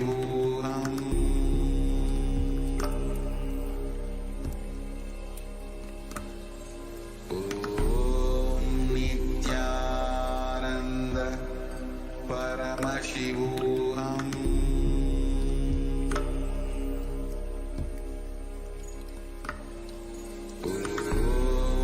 Nithyananda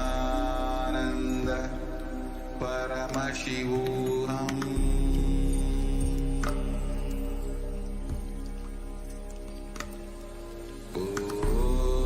Nithyananda Paramashivam.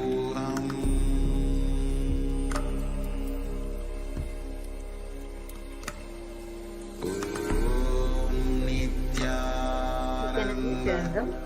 Paramashivam. Now it's time. We are going to be entering into the most awaited part of our day. So now it is time for all of us to enter into the darshan preparation, and everyone that are here that are awaiting the darshan preparation today. We are going to be entering into it very, very shortly. We are going to be having the Bhava Samadhi darshan of Gangadhara Murthy and Ganga Visarjana Murthy.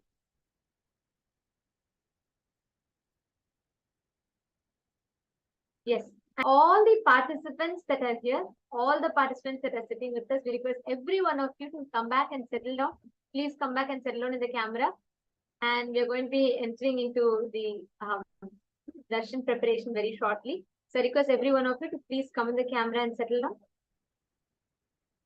Gangadhara Murthy and Ganga Visarjana Murthy are the forms of Paramashiva,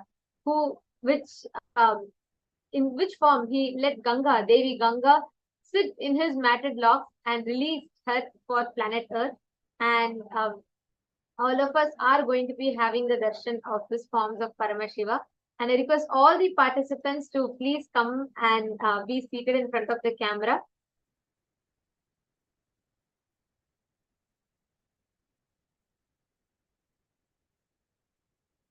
Please come and settle down. Let us all get ready for this most powerful, most beautiful darshan. Just by having the darshan of Bhagavan, Gangadhara Murthy and Ganga Visarjana Murthy, all of us will be blessed with this unique quality of will persistence. Will persistence. We have been learning a lot about it. We've been doing a lot of workshop on this today in the Paramashivam preparatory program. We learned about what is will arrogance versus what's will persistence.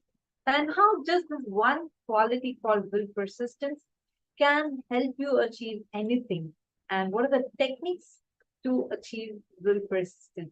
We learned about this today, and now we are going to be receiving the initiation for this. We are going to be blessed by the auspicious darshan of Bhagavan Gangadhara Murthy and Ganga Visarjana Murthy. And during the Bhava Samadhi darshan of this form of Paramashiva, I request all the participants to offer all your prayers to this form of Paramashiva wherever you are stuck, whichever aspects of life, and you really feel like you need the strength, you feel like giving up in some aspects. Just pray to Gangadhara Murthy, Ganga Visarjana Murthy, Ganga, the embodiment of will persistence.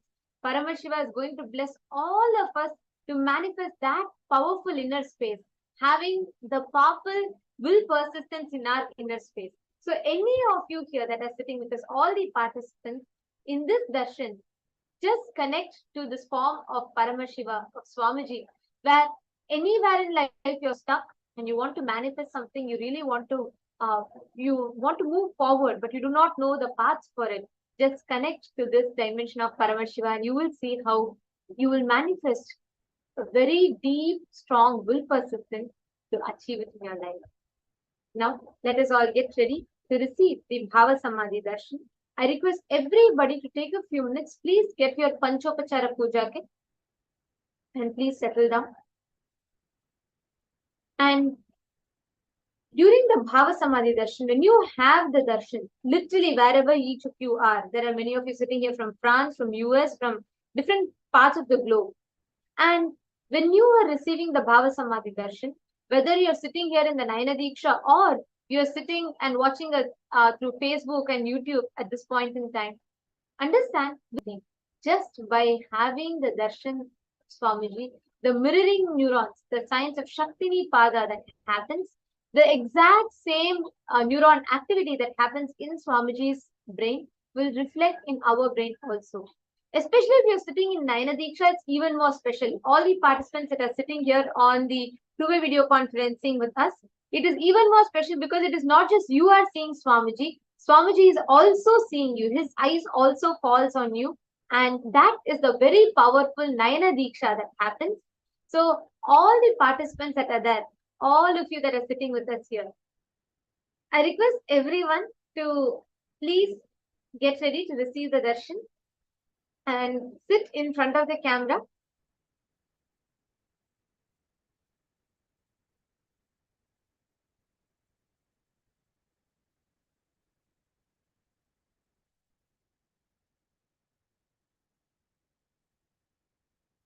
I request everyone to come and settle down.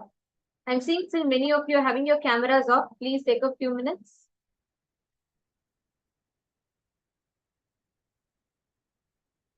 Please settle down in front of the camera for the Nayana Diksha. Yes. Now, let us all get ready to receive the darshan of Gangadhara Murthy and Ganga Visarjana Murthy. We will now be chanting the Handloka. ततो हेमवती ज्येष्ठा सर्वलोका नमस्कृता तदा साति महद्रूपं धृत्वा येगं च दुस्सहम् आकाशात् पतद्राम शिवे शिवशिरस्युता.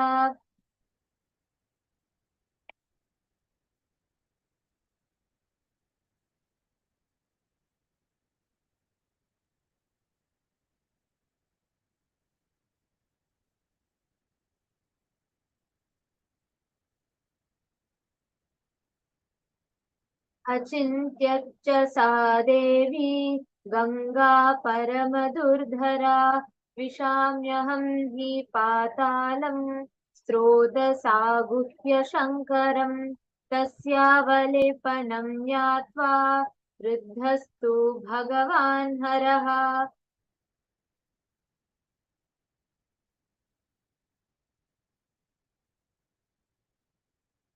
स्थिरो भावयितुं बुद्धिं चक्रे त्रिनयनस्तदा सा तस्मिन् पतिता पुण्या पुण्ये रुद्रस्य मूर्धनि. हिमवत् प्रतिमे राम जटामण्डलगह्वरे सा कथयिञ्चन्मही गन्तुम् नाशक्नोद्यथ तमास्थिताः नैव सा निर्गमं लेभे जटामण्डलमन्ततः तत्रैवाहं भ्रमद्देवी संवत्सरगणान् बहून् तामपश्यन् पुनस्तत्र तपपरममास्थितः सा तेन तोषिचास्दित्यन् अत्यन्तरघुनन्दना विसर्ज ततो गङ्गा हरो बिन्दुसरप्रति तस्यां विसृजमानायां सप्तस्तोत्रं स्थितञ्चिरे ह्लादिनी पावनी चैव नलिनी च तथैव च तिस्रः प्राचीं दिशं जग्मुः गङ्गा शिवजला शुभाः सुचक्षुश्चैव सीता च सिन्धुश्चैव महानदी तिस्रस्त्वेतादिशं जग्मुः प्रतीचिं तु शुभोदकाः सप्तमी चान्भगवतस्था भगीरथं तदा भगीरथोऽपि राजर्षि दिव्यं स्यदनमास्थिताः प्रायादग्रे महातेजा गङ्गान्तं चाप्यनुज्रवत् गङ्गानाचङ्करशिरस्ततो धरिणीमागताः व्यसर्पत जलं तत्र तीव्रशब्दपुरस्कृतम्. This Dhyana Shloka very beautifully describes the happening of Ganga. Afterwards, she, who is reverenced by all the worlds, who is the elder daughter of Himavanta, that Ganga, assuming an unendurable form and insupportable rapidity, they say, then plunged from the sky onto the auspicious head of Paramashiva. She, who is an extremely unendurable river, that goddess Ganga, even speculated, saying to herself, "Let me enter netherworld indeed, whisking Shiva with my streams." Discerning her egotism, Bhagavan Paramashiva is ferocious, and he, on his part, the Paramashiva, with 3 eyes, thought to pent her up in the tufts of his matted hair. And O Rama, she then, holy Ganga river, swooped down into the cavernous curls of the matted hair, the tufts on the holy head of Paramashiva, and she became a detainee in them. Though she strove hard in one way or another to reach earth, that Ganga is rendered incapable, as she could not gain access for an outlet from any edge of the coils of the matted tufts of Paramashiva. Hence, she is held there in durance vile. Goddess Ganga, Devi Ganga, whirled round and round in the coils of the tufts alone for many number of years. When Ganga's liberation, moksha, from those coils is intangible, Bhagirath again firmed up in a marvelous penance in the matter of her descent to planet Earth. O Rama, the legatee of Rahu, with that aces of Bhagirath, Paramashiva is very much delighted, and thereupon he has also released Ganga, aiming at the Bindu lake in Himalayas. While Paramashiva released Ganga into the Bindu lake, 7 streams have emerged out of it, and thus 3 auspicious Gangas with holy water have cruised eastwards, which are known as Hladini, Pavani, and Nalini. Also, thus, Suchakshu, Sita, and excellent river Sindhu are the other 3 rivers which stream to the westward direction of these sacred waters. Of them, the 7th Ganga flowed towards the path of Bhagiratha chariot, and the great, resplendent, and kingly sage Bhagiratha, sitting in the divine chariot, moved ahead, even Ganga followed him. Thus, Ganga came from heavens onto Shankara's head, and from there onto planet Earth. And there, on Earth, her waters advanced with a tumultuous sound advancing there. So beautifully, this Dhyana Shloka describes the descent of Ganga, Devi Ganga on planet Earth. Now, let us all get ready to receive the Bhava Samadhi Darshan of this form of Paramashiva, Gangadhara Murthy and Ganga Visanjana Murthy. Please sit still with your head, neck and spine in a straight. Om Nithyananda Paramashivo Ham. Om Nithyananda Paramashivo Ham. Om Nithyananda Paramashivo Ham.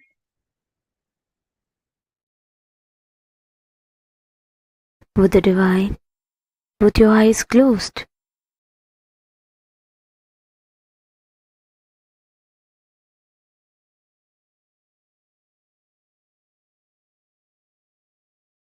Connecting with the divine, with your eyes closed.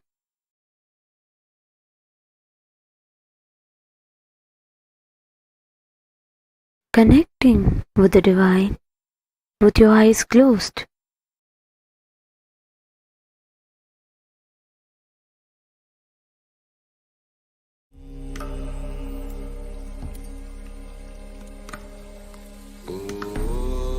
Nithyananda Paramashivam.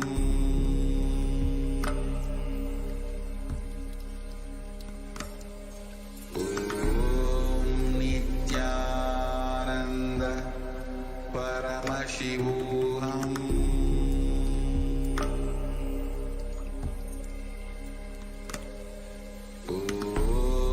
Nithyananda Paramashivam.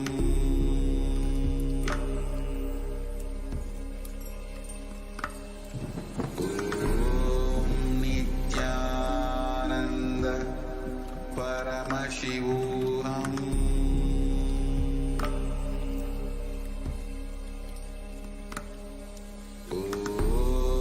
Nithyananda Nithyananda Paramashivam.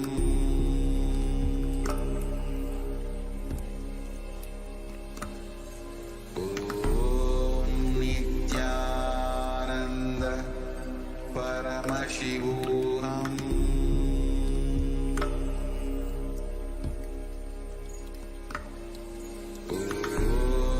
Nithyananda Paramashivam. Nithyananda Paramashivam.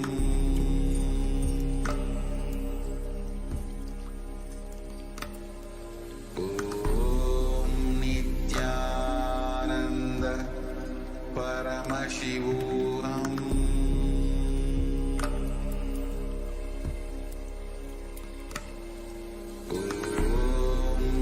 Nithyananda Paramashivam.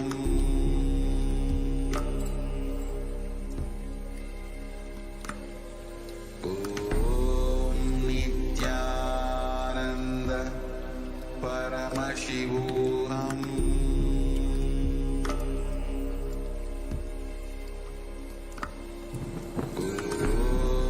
Nithyananda Paramashivam.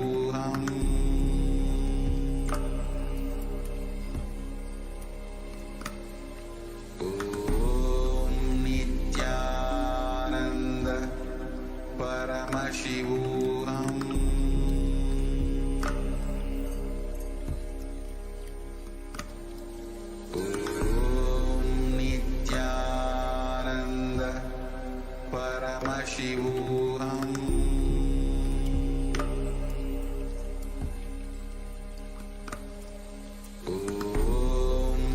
Nithyananda Paramashivam.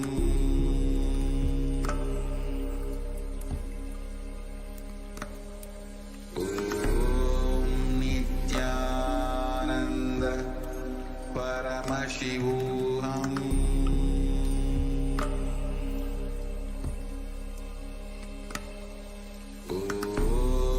Nithyananda Paramashivam.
The divine, with your eyes closed, is meditation.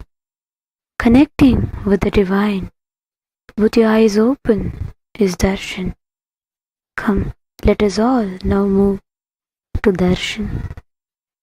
Slowly, very slowly, please open your eyes. Shiva Shankara, Shiva Shankara,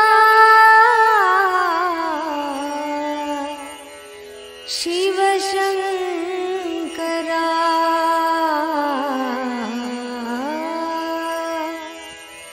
Nitya Purishwara, Jaya Gangadhara, Har Har Har Har Gange, Har Har Gange,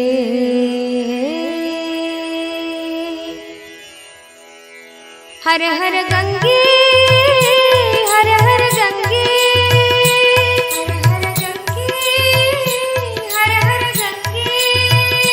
Har Har Gange, Har Har Gange, Har Har Gange, Har Har Gange, Har Har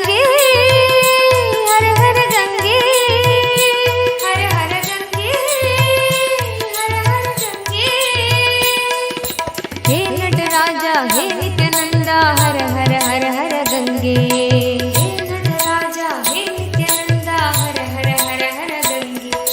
He Nataraja, He Nithyananda, Har Har Har Har Gange, He Nataraja, He Nithyananda, Har Har Har Har Gange, He Nataraja, He Nithyananda, Har Har Har Har Gange, Har Har Gange, Har Har Gange,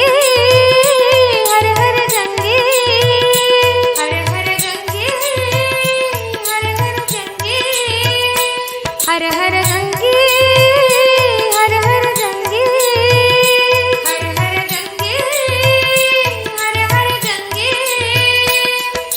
He Nataraja, He Nithyananda, Har Har Har Har Gange, He Nataraja, He Nithyananda, Har Har Har Har Gange, He Nataraja, He Nithyananda, Har Har Har Har Gange, He Nataraja, He Nithyananda, Har Har Har Har Gange, Har Har Gange, Har Har Gange, Har Har Gange, Har Har Gange,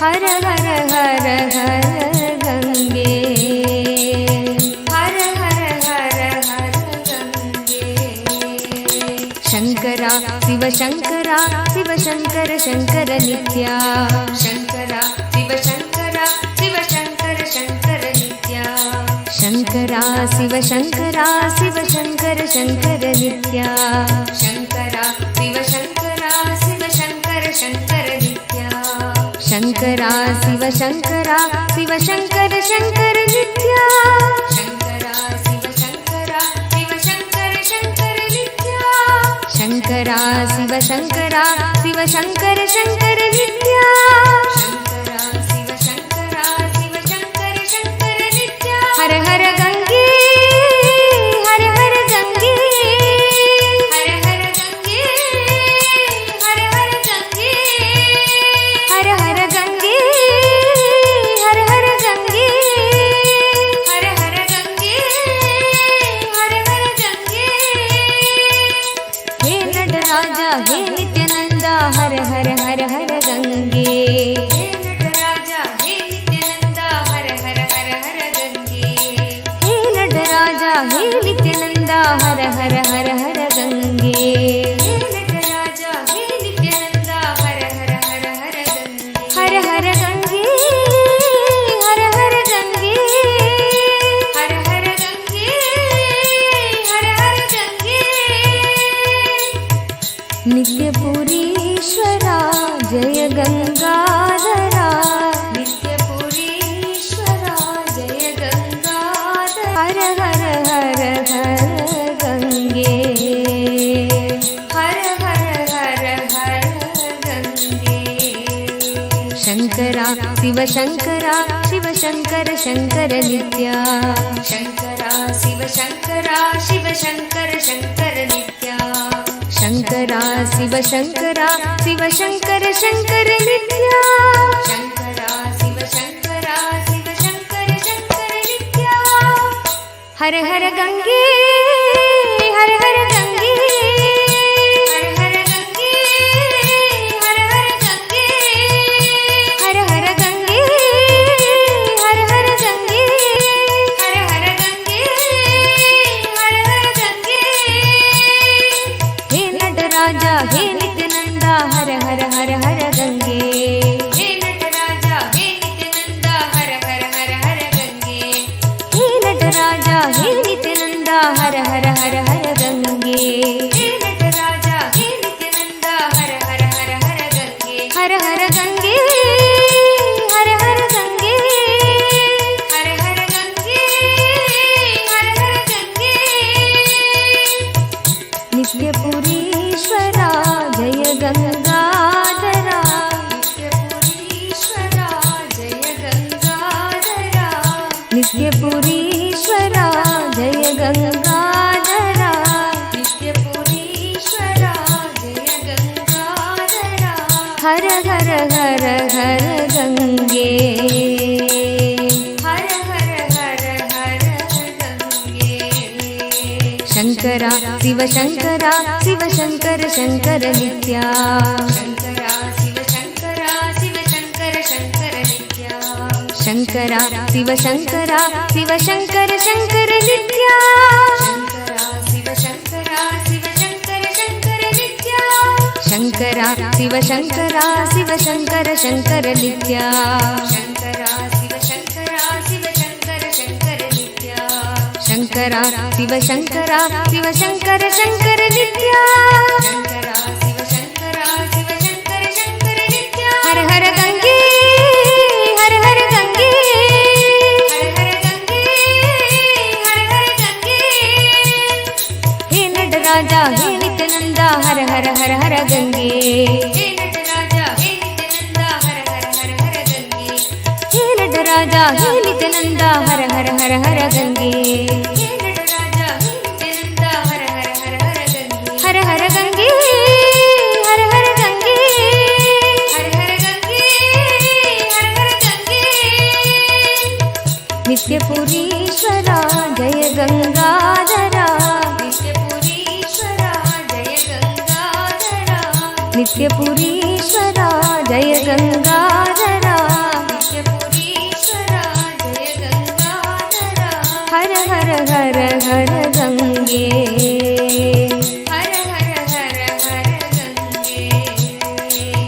Shankara Shiv Shankara Shiv Shankar Shankar नित्या शङ्करा शिव शङ्करा शिव शङ्कर शङ्कर नित्या शङ्करा शिव शङ्करा शिव शङ्कर शङ्कर नित्या शङ्करा शिव शङ्करा शिव शङ्कर शङ्कर नित्या शङ्करा शिव शङ्करा शिव शङ्कर शङ्कर नित्या शङ्करा शिव शङ्करा शिव शङ्कर शङ्कर नित्या शङ्करा शिव शङ्करा शिव शङ्कर शङ्कर नित्या शङ्करा शिव शङ्करा शिव शङ्कर शङ्कर नित्या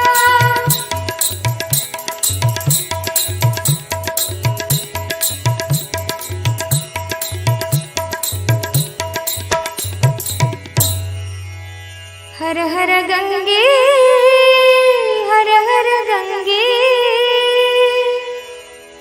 हर हर गंगे हर हर गंगे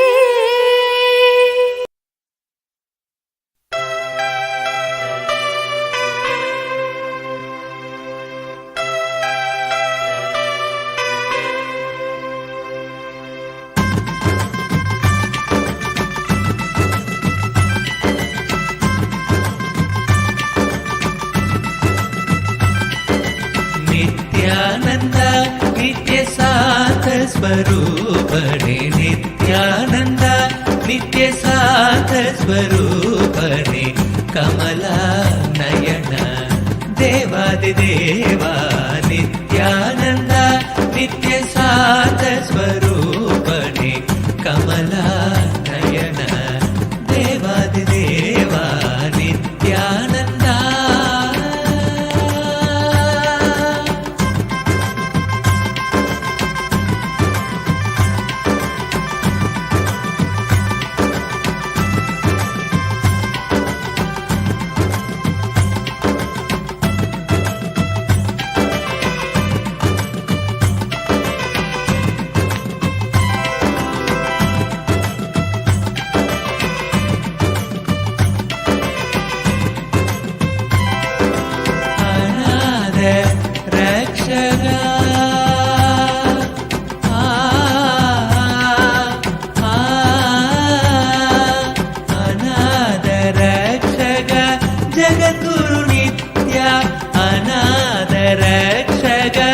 जगद्गुरु नित्या माता पिता गुरु नित्य महेशा माता पिता गुरु नित्य महेशा नित्यानंदा नित्य शांत स्वरूपला नयन देवादिदेवा नित्यानंदा नित्य शांत स्वरूपणे कमला नयन देवादिदेवा नित्यानंदा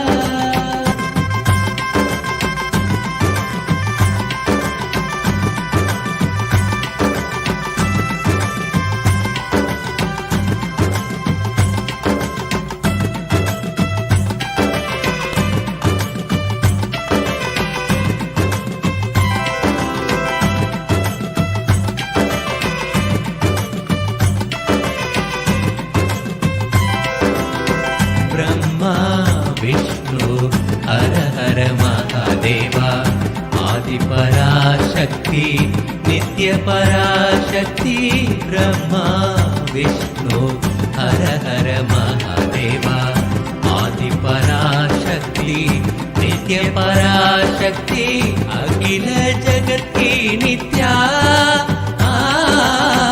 अखिल जगत की नित्या दया शंकर सांब शिवो शंभो नित्य शिवो शंभो सांब शिवो शंभो शिवो शंभो नित्यानंदा नित्य शांत स्वरूपणे कमला नयन देवादिदेवा नित्यानंदा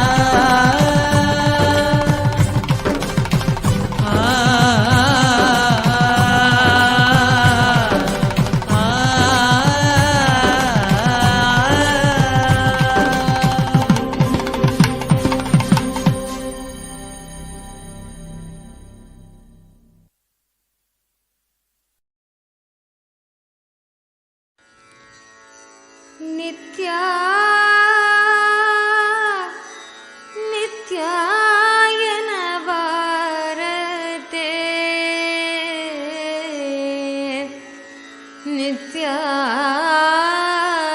ನಿತ್ಯಾಯನ ಭಾರತೆ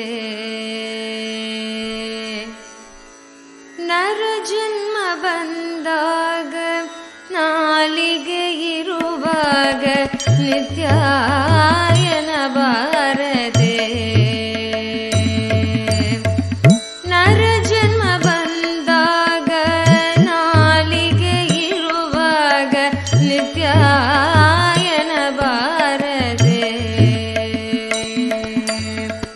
ನರ ಜನ್ಮ ಬಂದಾಗ ನಾಲಿಗೆ ಇರುವಾಗ ನಿತ್ಯಾಯನ ಭಾರತೆ ನರ ಜನ್ಮ ಬಂದಾಗ ನಾಲಿಗೆ ಇರುವಾಗ ನಿತ್ಯಾಯನ ಭಾರತೆ ನಿತ್ಯ ಎಂದರೆ ಕಷ್ಟವು ಪರಿಹಾರ ನಿತ್ಯ ಎಂದರೆ ಕಷ್ಟವು ಪರಿಹಾರ ನಿತ್ಯ ಎಂದರೆ ಕಷ್ಟವು ಪರಿಹಾರ ನಿತ್ಯಾಯನ ಭಾರತೆ ನರ ಜನ್ಮ ಬಂದಾಗ ನಾಲಿಗೆ ಇರುವಾಗ ನಿತ್ಯಾಯನ ಭಾರತೆ ನರ ಜನ್ಮ ಬಂದಾಗ ನಾಲಿಗೆ ಇರುವಾಗ ನಿತ್ಯಾಯನ ಭಾರತೆ ನಿತ್ಯ ಎಂದರೆ ಕಷ್ಟವು ಪರಿಹಾರ ನಿತ್ಯ ಎಂದರೆ ಕಷ್ಟವು ಪರಿಹಾರ ನಿತ್ಯಾಯನ ಭಾರತೆ ನಿತ್ಯಾಯನ ಭಾರತೆ ನರ ಜನ್ಮ ಬಂದಾಗ ನಾಲಿಗೆ ಇರುವಾಗ ನಿತ್ಯಾಯನ ಭಾರತೆ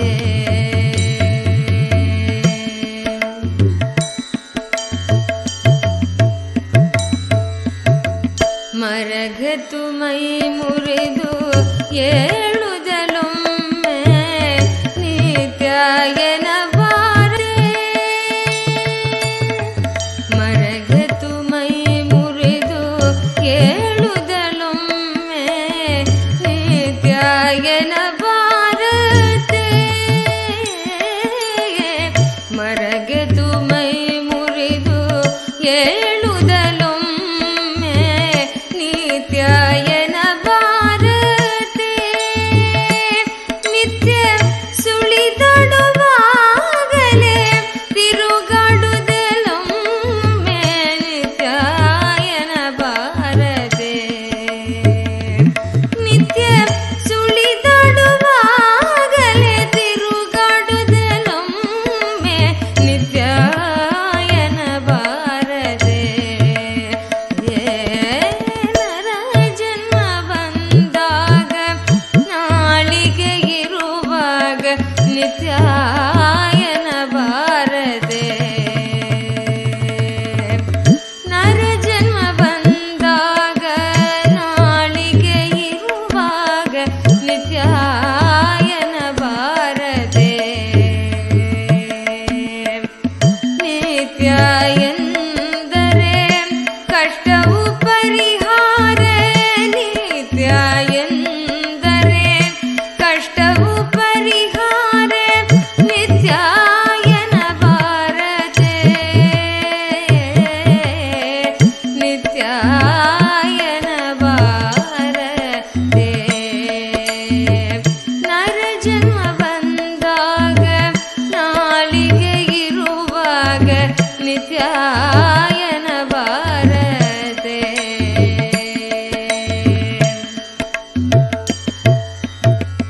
ಹರಿ ಪರಿಹಾಸ್ಯದ ಮಾತನಾಡುದಲೊಮ್ಮೆ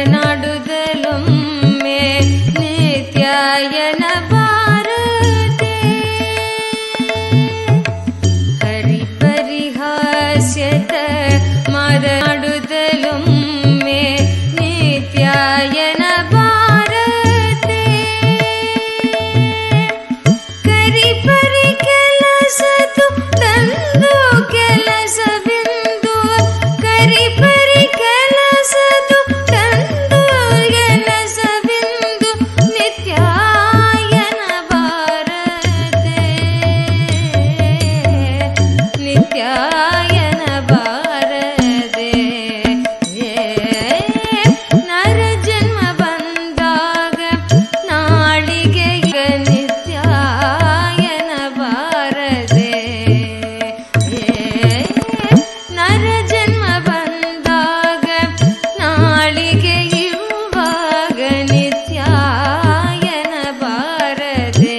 ನಿತ್ಯಾಯನ ಭಾರತೆ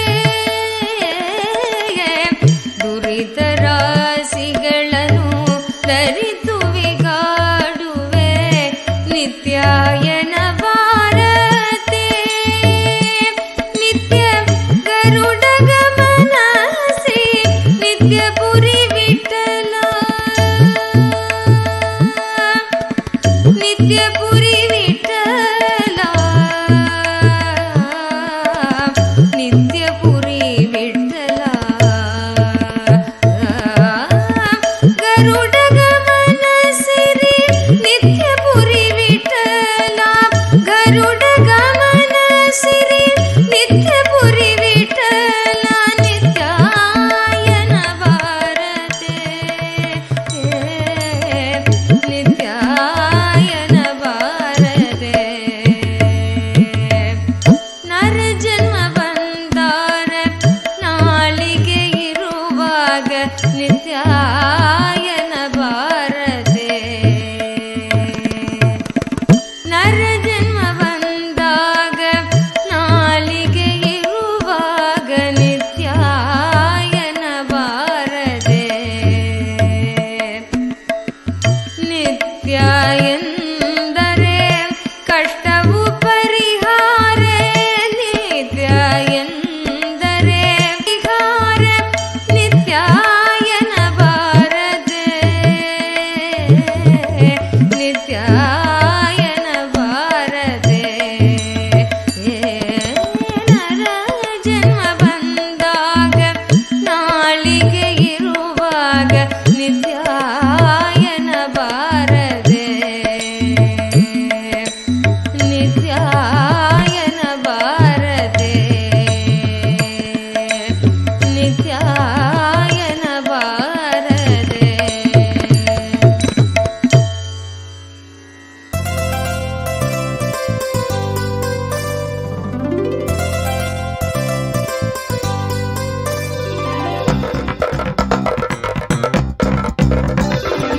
नित्यं मन्त्रं नित्यं यन्त्रं नित्यं तन्त्रं नित्यं सर्वं नित्यं मन्त्रं नित्यं यन्त्रं नित्यं तन्त्रं नित्यं सर्वं तपोयज्ञदानादिभिः शुद्धबुद्धिर्विरक्तो नृपादे पदे तुच्छ बुद्ध्या परित्यज्य सर्वं यदाप्नोति तत्त्वं परं ब्रह्म नित्यं तदेवाहमस्मि तपोयज्ञदानादिभिः शुद्धबुद्धिर्विरक्तो नृपादे पदे तुच्छ बुद्ध्या परित्यज्य सर्वं यदाप्नोति तत्त्वं परं ब्रह्म नित्यं तदेवाहमस्मि नित्यं मन्त्रं नित्यं यन्त्रं नित्यं तन्त्रं नित्यं सर्वं नित्यं मन्त्रं नित्यं यन्त्रं नित्यं तन्त्रं नित्यं सर्वम्